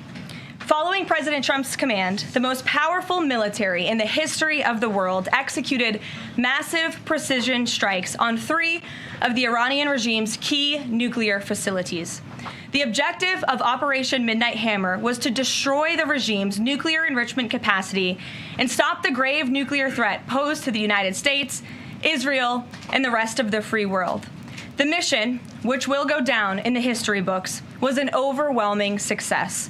Secretary of Defense Pete Hegseth and the chairman of the Joint Chiefs of Staff Dan Raisin Kane covered the operation in great detail at their briefing this morning at the Pentagon, and I encourage every American to watch it. As President Trump has said repeatedly, the United States of America has the greatest, fiercest, and bravest armed forces ever to stride the face of this earth, and we couldn't be more grateful and proud of our nation's warriors. The Iranian regime was weeks away from being able to produce a nuclear weapon that would threaten the entire world before President Trump took this decisive action on Saturday night to obliterate their nuclear capabilities. The contrast in leadership could not be more clear. Barack Obama and Joe Biden sent pallets of cash, American taxpayer dollars, in a failed attempt to buy the Iranian regime's compliance with a weak and ineffective deal. President Trump sent a fleet of American warplanes to destroy Iran's ability to produce a nuclear weapon. The United States and the entire world are safer because of this president's decisiveness. Despite agenda-driven leaks by the fake news media aimed at undermining this incredible accomplishment achieved by President Trump and our brave fighter pilots, there is broad consensus emerging already that Iran's nuclear capabilities were indeed destroyed. The United States, Israel, the United Nations, and even Iran all agree they can no longer build a nuclear weapon. So why did the president immediately turn to obliterating after the Iranian nuclear threat? Securing peace. Within 48 hours of the devastating strike, President Trump and his team brokered a historic ceasefire between Israel and Iran and officially ended the 12-day war. The Middle East is now shifting away from chaos and bloodshed and moving toward the beginning stages of a new era of peace and stability that President Trump has long called on them to achieve. This was unthinkable at this time last week, and this is what peace through strength looks like.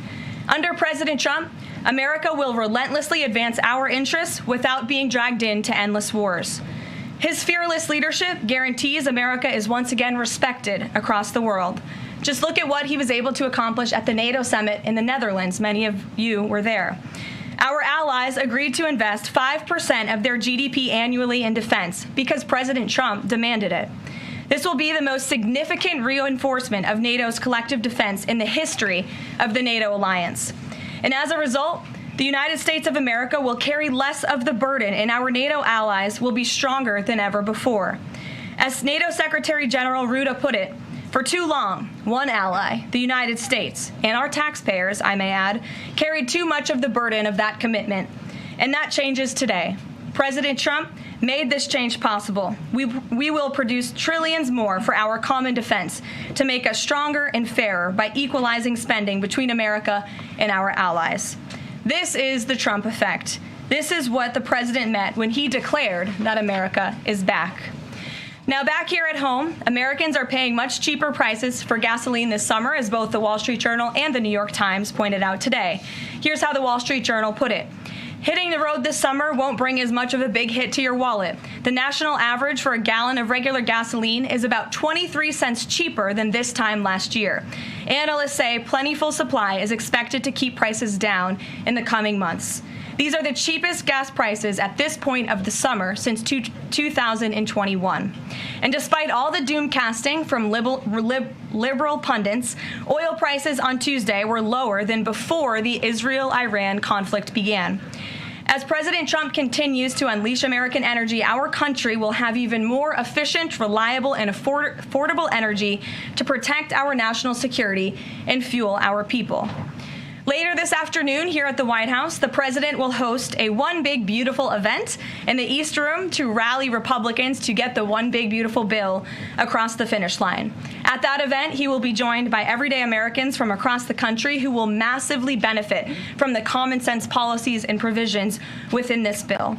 This is the largest tax cut for working and middle-class Americans in history, and it's going to put more money into the pockets of hardworking Americans. Families will see an average increase in take-home pay of more than $10,000 per year. Americans earning between $30,000 and $80,000 per year will see a 15% tax cut. Overtime and tipped workers will save thousands of dollars annually, and our amazing seniors will receive historic financial relief by reducing the tax burden on their Social Security benefits. Simply put, this bill is going to unlock the golden age of America.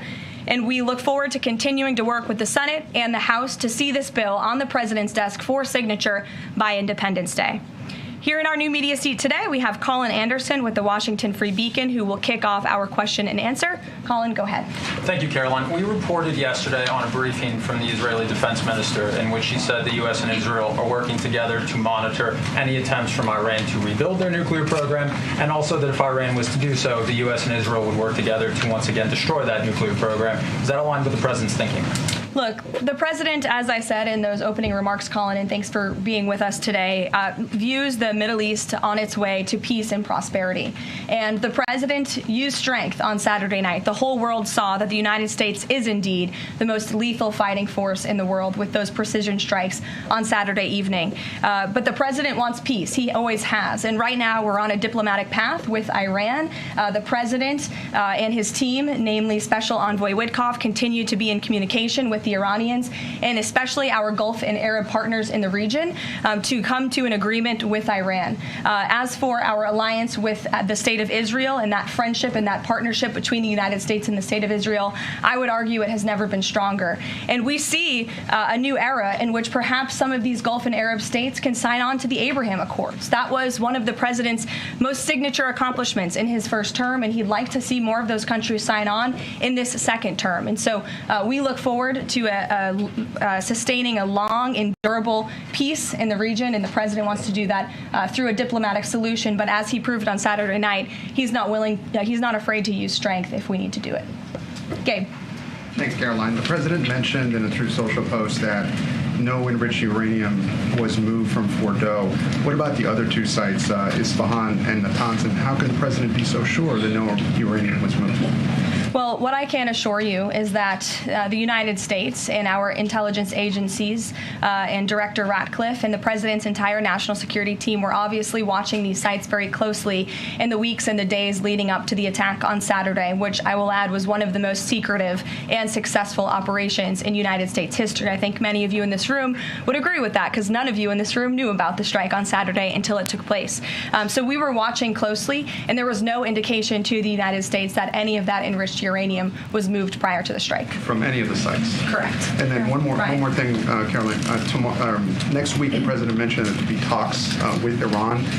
Didn't mention any details, and Iran has not confirmed them. Can you share any details about any potential talks next week? We don't have anything scheduled as of now, but I spoke to our Special Envoy Witkoff at length this morning, and I can assure all of you we continue to be in close communication with the Iranians and through our intermediaries as well, namely the Qataris, who have been an incredible ally and partner throughout this entire effort. And as I said, this administration is always focused on diplomacy and peace, and we want to ensure we can get to a place where Iran agrees to a non-enrichment civil nuclear program. And there are many other requests that the United States has. Those details continue to really, they're just starting. Of course, the operation was just on Saturday night, but we are in touch. And if there is a meeting, we will let you know, as we always do.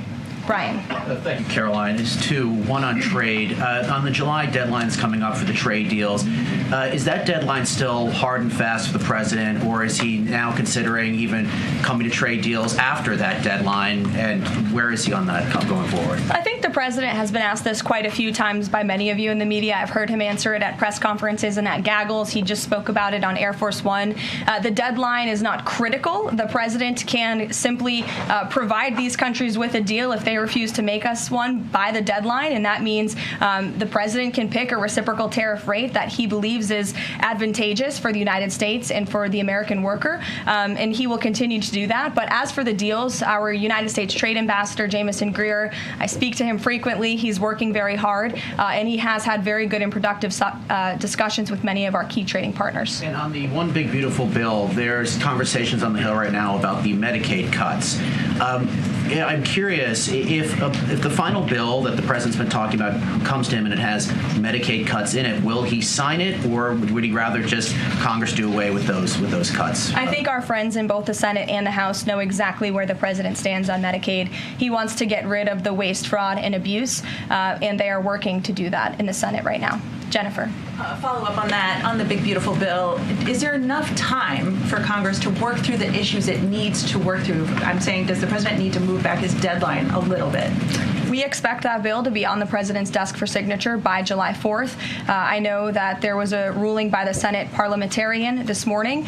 Look, this is part of the process. This is part of the inner workings of the United States Senate. But the president is adamant about seeing this bill on his desk here at the White House by Independence Day. And then on Israel, is there a date set for the prime minister to visit the White House yet? Is he coming in a couple weeks? There isn't a date, but the prime minister has expressed interest in coming to the White House to meet with the president and come to Washington. The president is obviously very open to that, but we don't have a date. When we do, we'll let you all know. Kate. The president suggested he was open to sending more Patriot air defense missiles to Ukraine. Is that going to happen, and were there any other assurances that he made directly to Zelensky when they met? I'll let the president speak on that. That was a private conversation between he and President Zelensky, but the meeting was a good meeting, and it was a meeting towards progress, and the president, as he said, repeatedly wants to see this war come to an end, but I'll let him speak on that specifically. And Witkoff yesterday suggested that there would be more countries signing on to the Abraham Accords. What's the timeline on that, and which country specifically is the administration looking to have sign on? Well, the president is certainly hopeful that more countries in the region will sign on to the Abraham Accords. Again, we want to see a long, withstanding, and durable peace in the Middle East, and that's the way to do it. And when the president met with the new president of Syria, that was one of the requests that he made for Syria to sign on to the Abraham Accords. I don't have a timeline for you, but this administration wants to see that happen, and our partners in the region should know that. Rachel. Thanks so much. Just to follow back up on the meeting that the president mentioned about wanting to have this meeting with the Iranians next week. Clearly, there's a willingness here from the administration to want to meet with Iranian officials. What is the holdup here in trying to schedule it? Are you experiencing any resistance from the Iranians? No, have some patience. We just had this strike on Saturday night. The president secured a ceasefire. A lot has happened in the last week. He was just in the Netherlands. Now he's back home to have a big event this afternoon on the One Big Beautiful Bill and get our domestic priorities across the finish line. So we'll get there. And like I said, we're in constant communication. And just one more, just on the goal of the meeting. The president mentioned yesterday that it may not be necessary to have an agreement with the Iranians.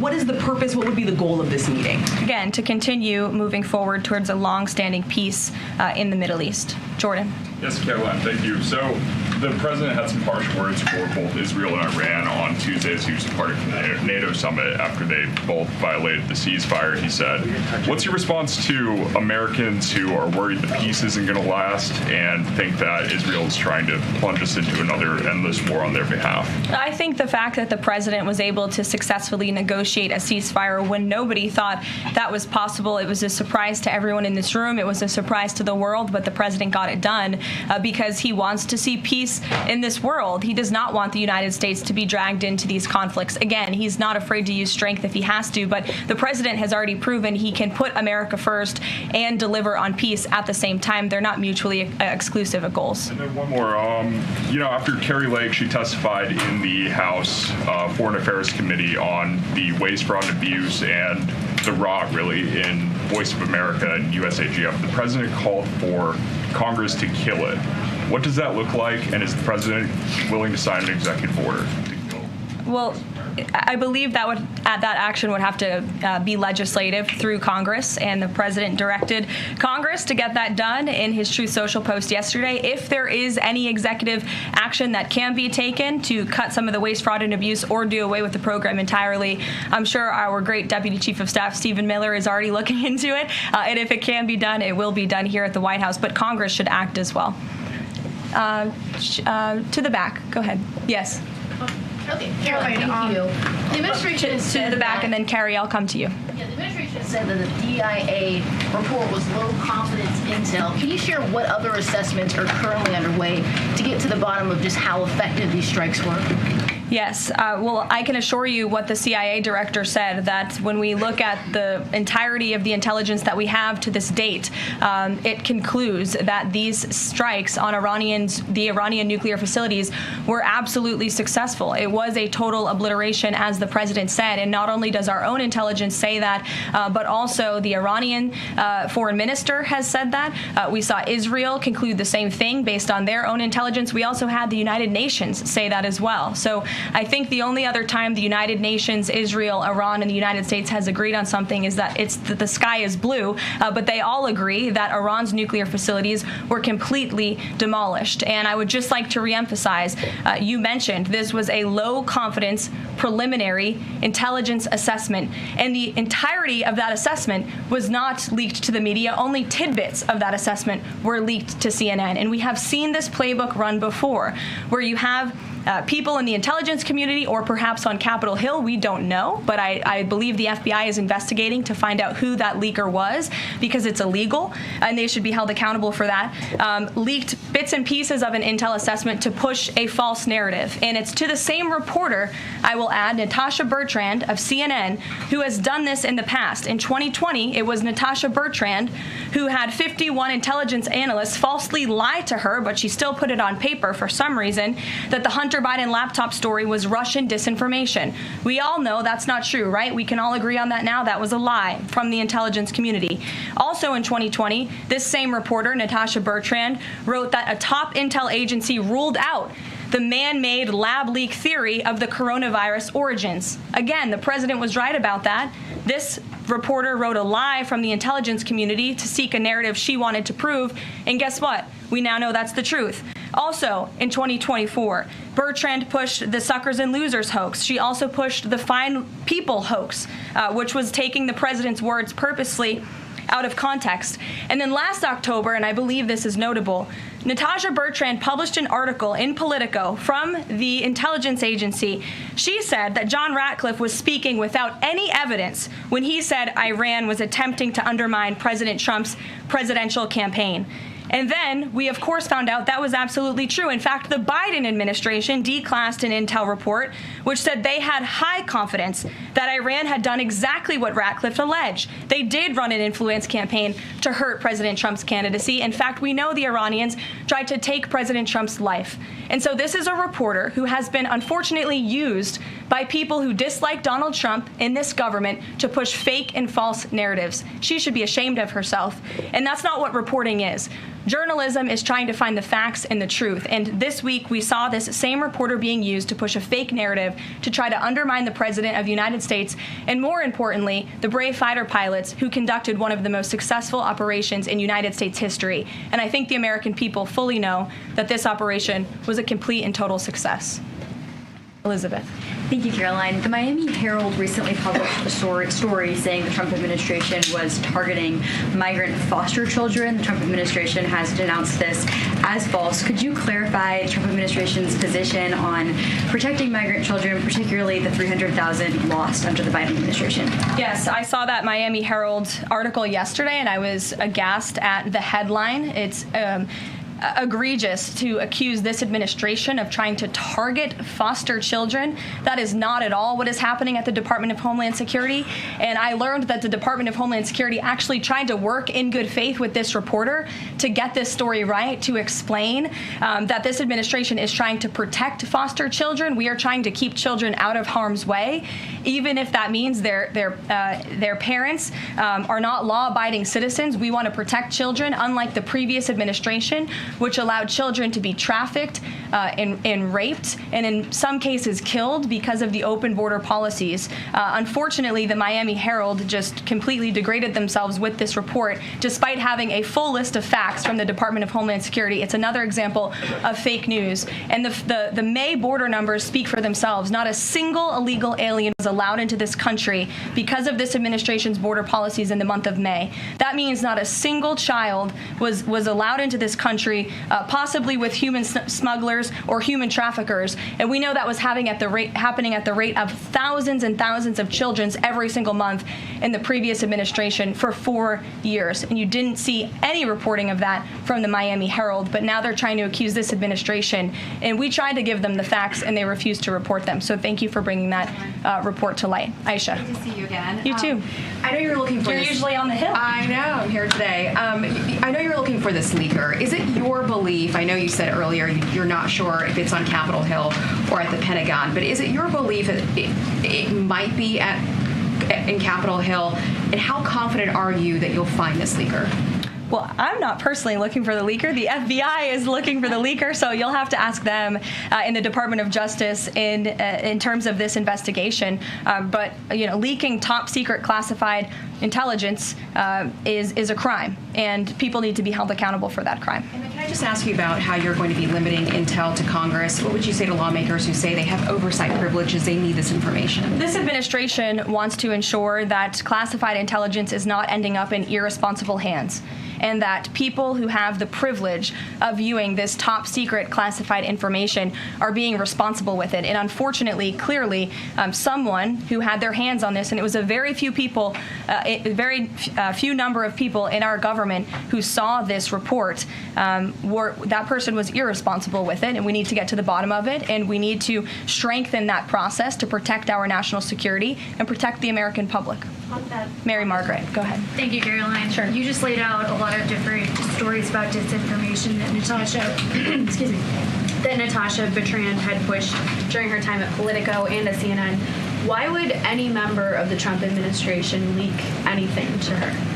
Well, again, as I just said, we're investigating who that leaker was. It could have been someone in the intelligence community, or it could have been someone on Capitol Hill who had access to this document. The FBI is searching for that person. Go ahead. Thanks, Caroline. The president was obviously... clearly it was done to undermine the president, to answer your question. And I'm sorry, I really wanted to follow up on that really quickly. Before the strikes on Iran, we saw a number of other leaks about Tulsi Gabbard, the Vice President Vance.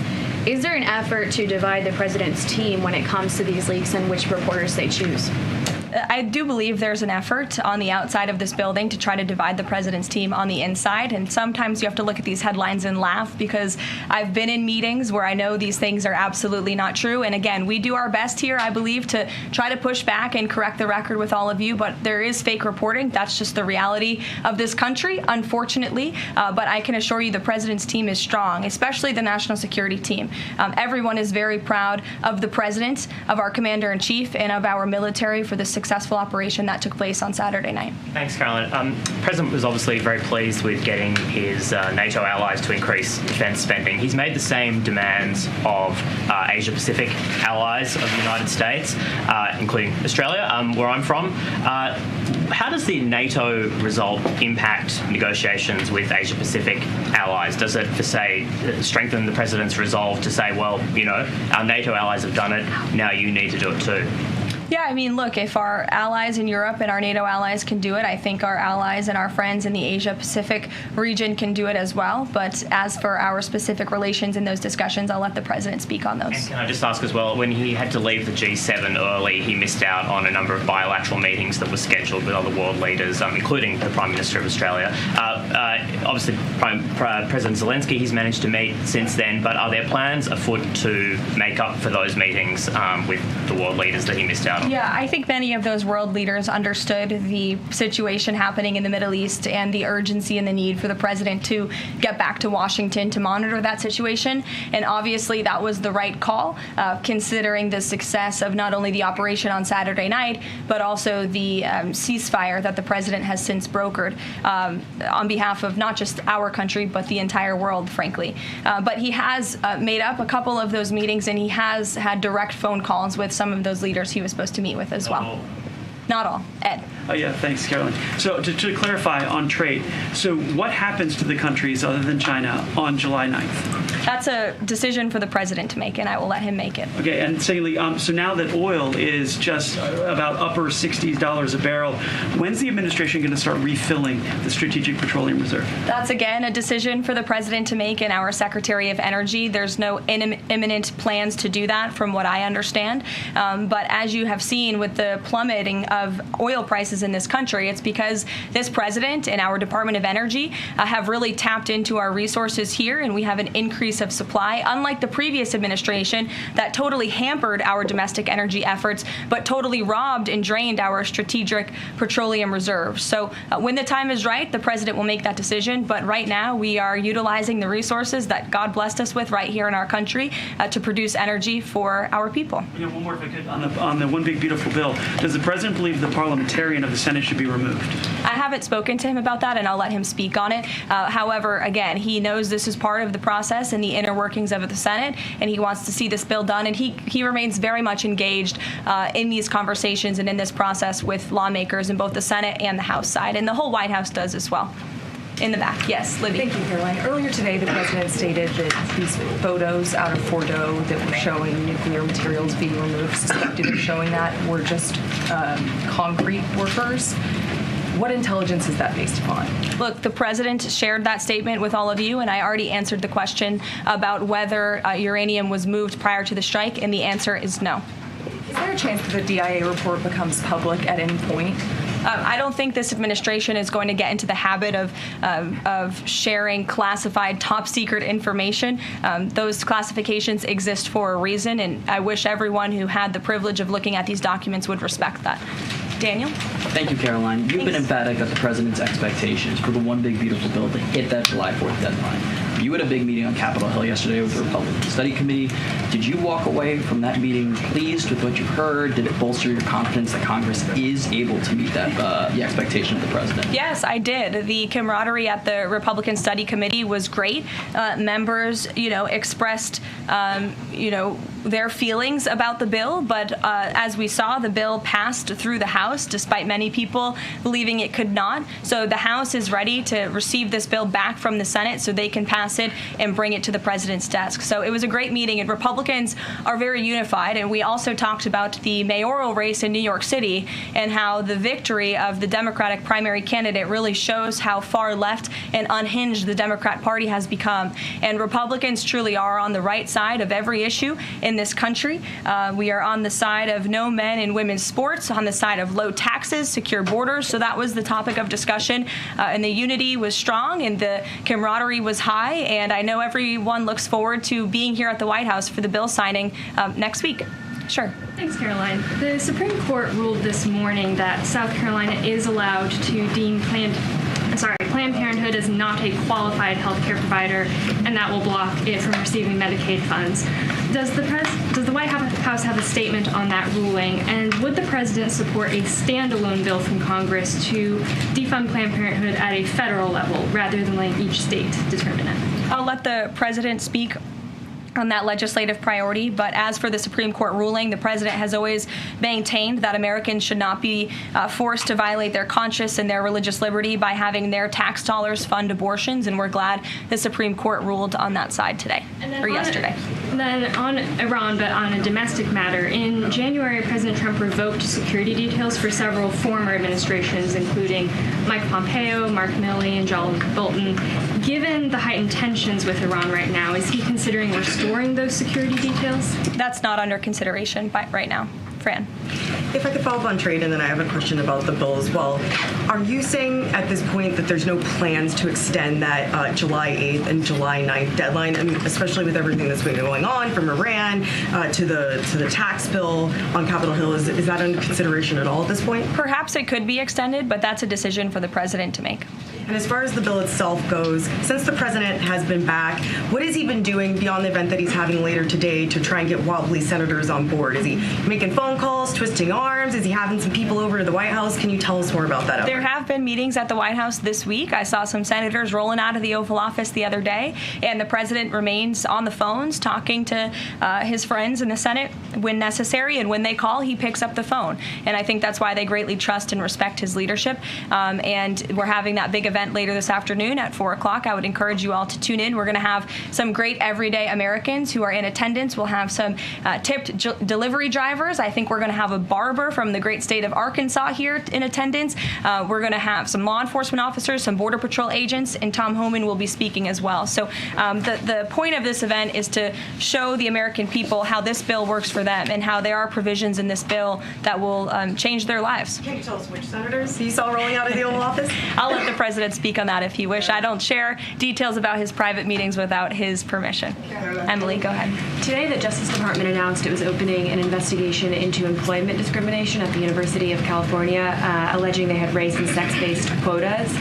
Federal law bars hiring somebody based on their race or sex, but do you also object to universities working harder to make sure they have a diverse group of candidates to consider? And do you expect more investigations like this from DOJ? I have not seen that investigation from the Department of Justice, but I can certainly check in. What I can tell you, it's the position of this president that we want to restore a merit-based society and culture in the United States of America where people are not hired nor are they promoted based on their color of their skin or their gender.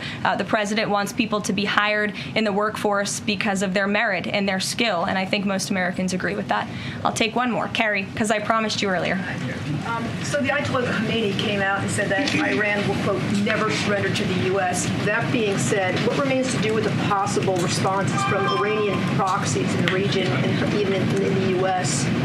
Look, we saw the Ayatollah's video, and when you have a totalitarian regime, you have to save face. I think any common sense, open-minded person knows the truth about the precision strikes on Saturday night. They were wildly successful, and it's what led to the ceasefire agreement between Israel and Iran, which the president is very grateful for.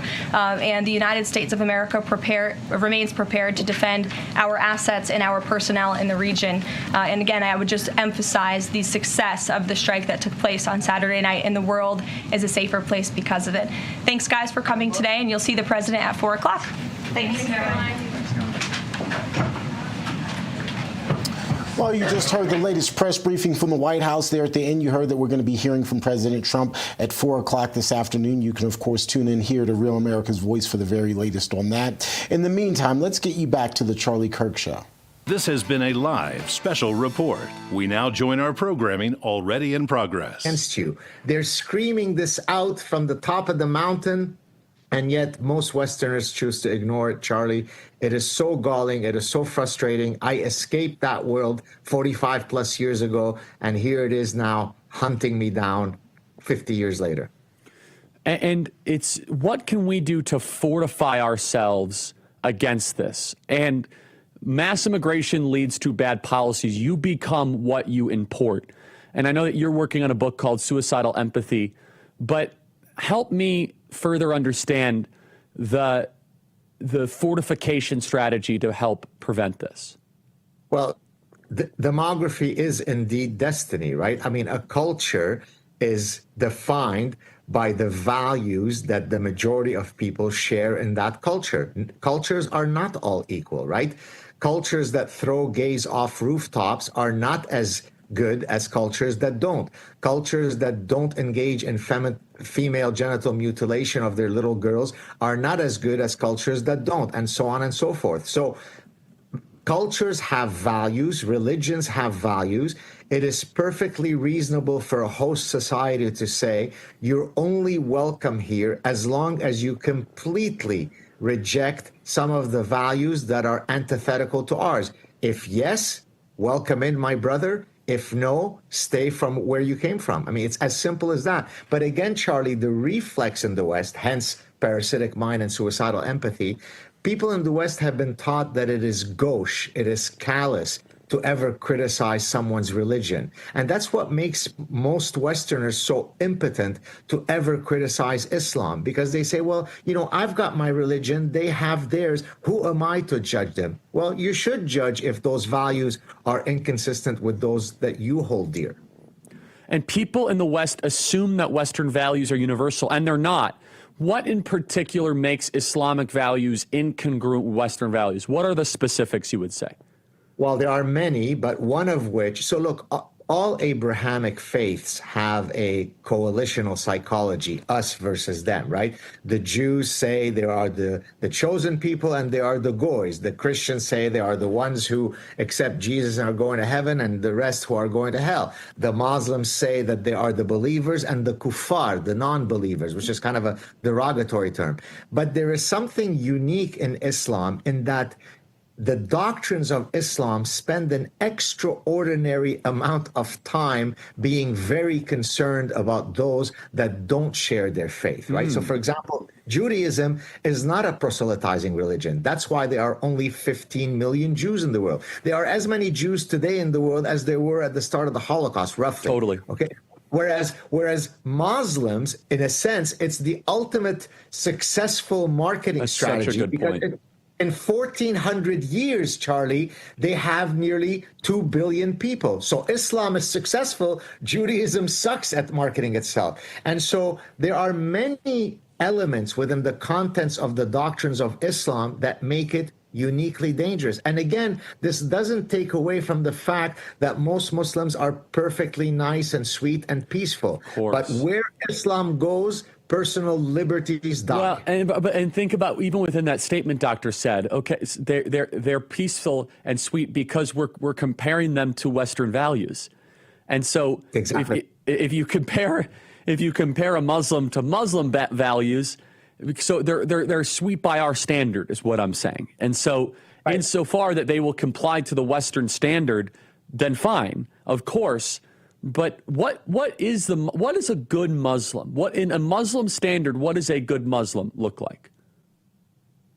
Well, certainly one, by doctrinally speaking, is certainly one who is working to unify the entire globe under the unifying flag of Allah, right? So that should give shivers down the spine of most people. Look, Egypt used to be fully 100% Coptic Christian country.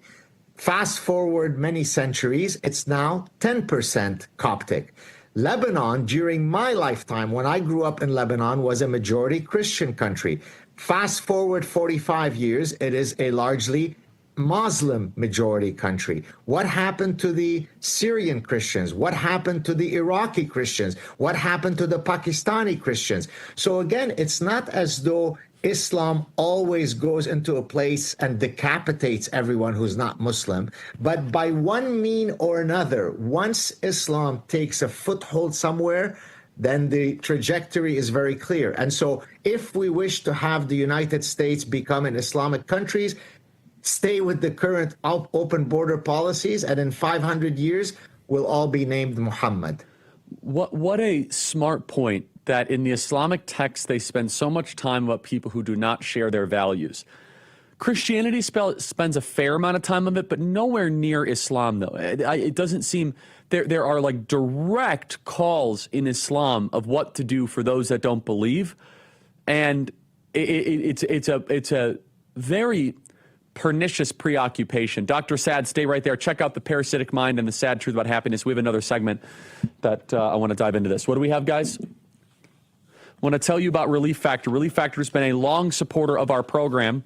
Go to relieffactor.com. Living with everyday aches and pains is like having a voice that says no. No, you can't do that. No, don't play your favorite sport. And no, you better sit this one out. It's no way to live. So if pain is affecting you, see how Relief Factor can get you back to living your life. Go to relieffactor.com. Relief Factor is a daily supplement that fights pain naturally. Go to relieffactor.com. Whether it's back, neck, joints, or muscles, Relief Factor can help you as it has for so many others. So give Relief Factor a 3-week quick start, a try, only $19.95 and less than $1 a day. Go to relieffactor.com or call 1-800-4-RELIEF. That is 1-800-4-RELIEF. See how with less pain you can say yes to more of everything you want. Go to relieffactor.com. That is relieffactor.com. Email us freedom@charliekirk.com. The West is best. We should be unafraid to say that and defend our home. We'll be right back.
truth, the whole truth, and nothing but the truth.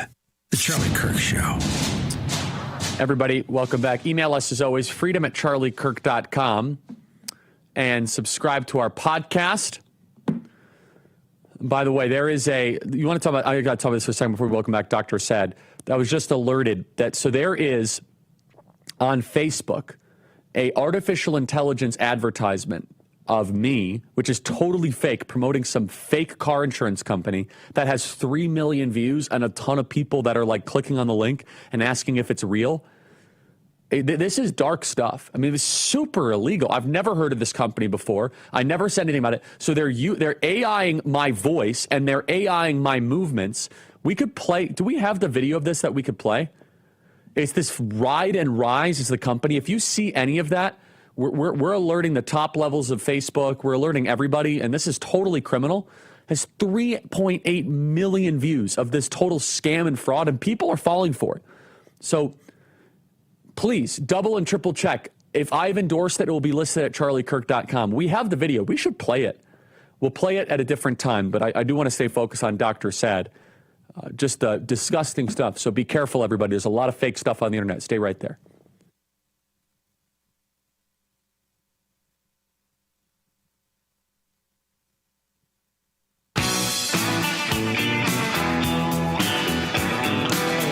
Welcome back, everybody. That is the Rush Limbaugh music, For a Reason. I miss that. Oh, I love that, man. Because we have Dr. Sad here, and I want Dr. Sad to react to the Limbaugh laws. Rush used to do this with a cigar, and it was just so great. I want to play 526 and then let Dr. Sad just riff. This is if Rush Limbaugh was king, and we should have listened to Rush. This was 20 years ago. 20 years ago. I should get a hat. Rush was right about everything. Play cut 526. Everybody's making immigration proposals these days. Let me add mine to the mix. Call it the Limbaugh laws. First, you immigrate to our country, you have to speak the native language. You have to be a professional or an investor. No unskilled workers allowed. Also, there'll be no special bilingual programs in the schools with the Limbaugh laws, no special ballots for elections, no government business will be conducted in your language. Foreigners will not have the right to vote or hold political office. If you're in our country, you cannot be a burden to taxpayers. You are not entitled to welfare or food stamps or other government goodies. You can come if you invest here, an amount equal to 40,000 times a daily minimum wage. If not, stay home. But if you want to buy land, it'll be restricted. No waterfront, for instance, and as a foreigner, you have to relinquish individual rights to the property. And another thing, you don't have the right to protest. You're allowed no demonstrations, no foreign flag waving, no political organizing, no bad-mouthing our president or his policies. You're a foreigner. Shut your mouth or get out.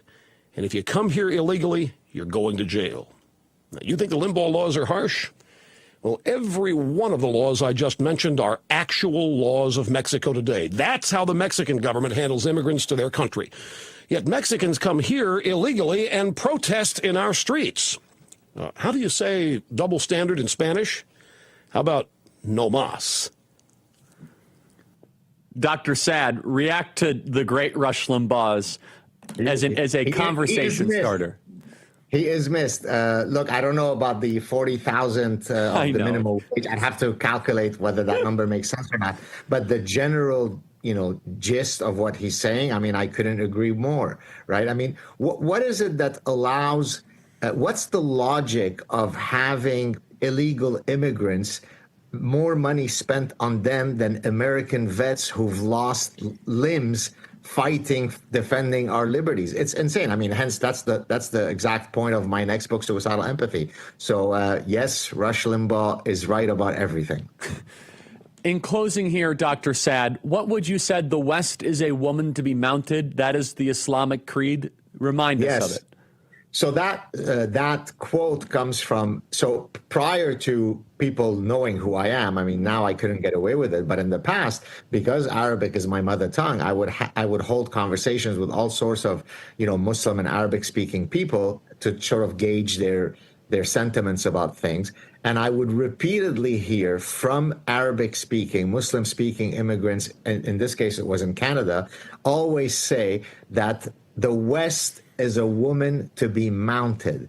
And what the reflex that captures is that all of the virtues that we think as laudable in the West, compassion, magnanimity, generosity, empathy, are heard as weakness, and weakness by cultures that don't necessarily share our infinite largesse. And so it's exactly what they're saying. West is weak. It's a woman, therefore. Really quick, we know the Red-Green Alliance, right? But the Islam is all about power, and leftism is all about power. Maybe that's also what they have in common.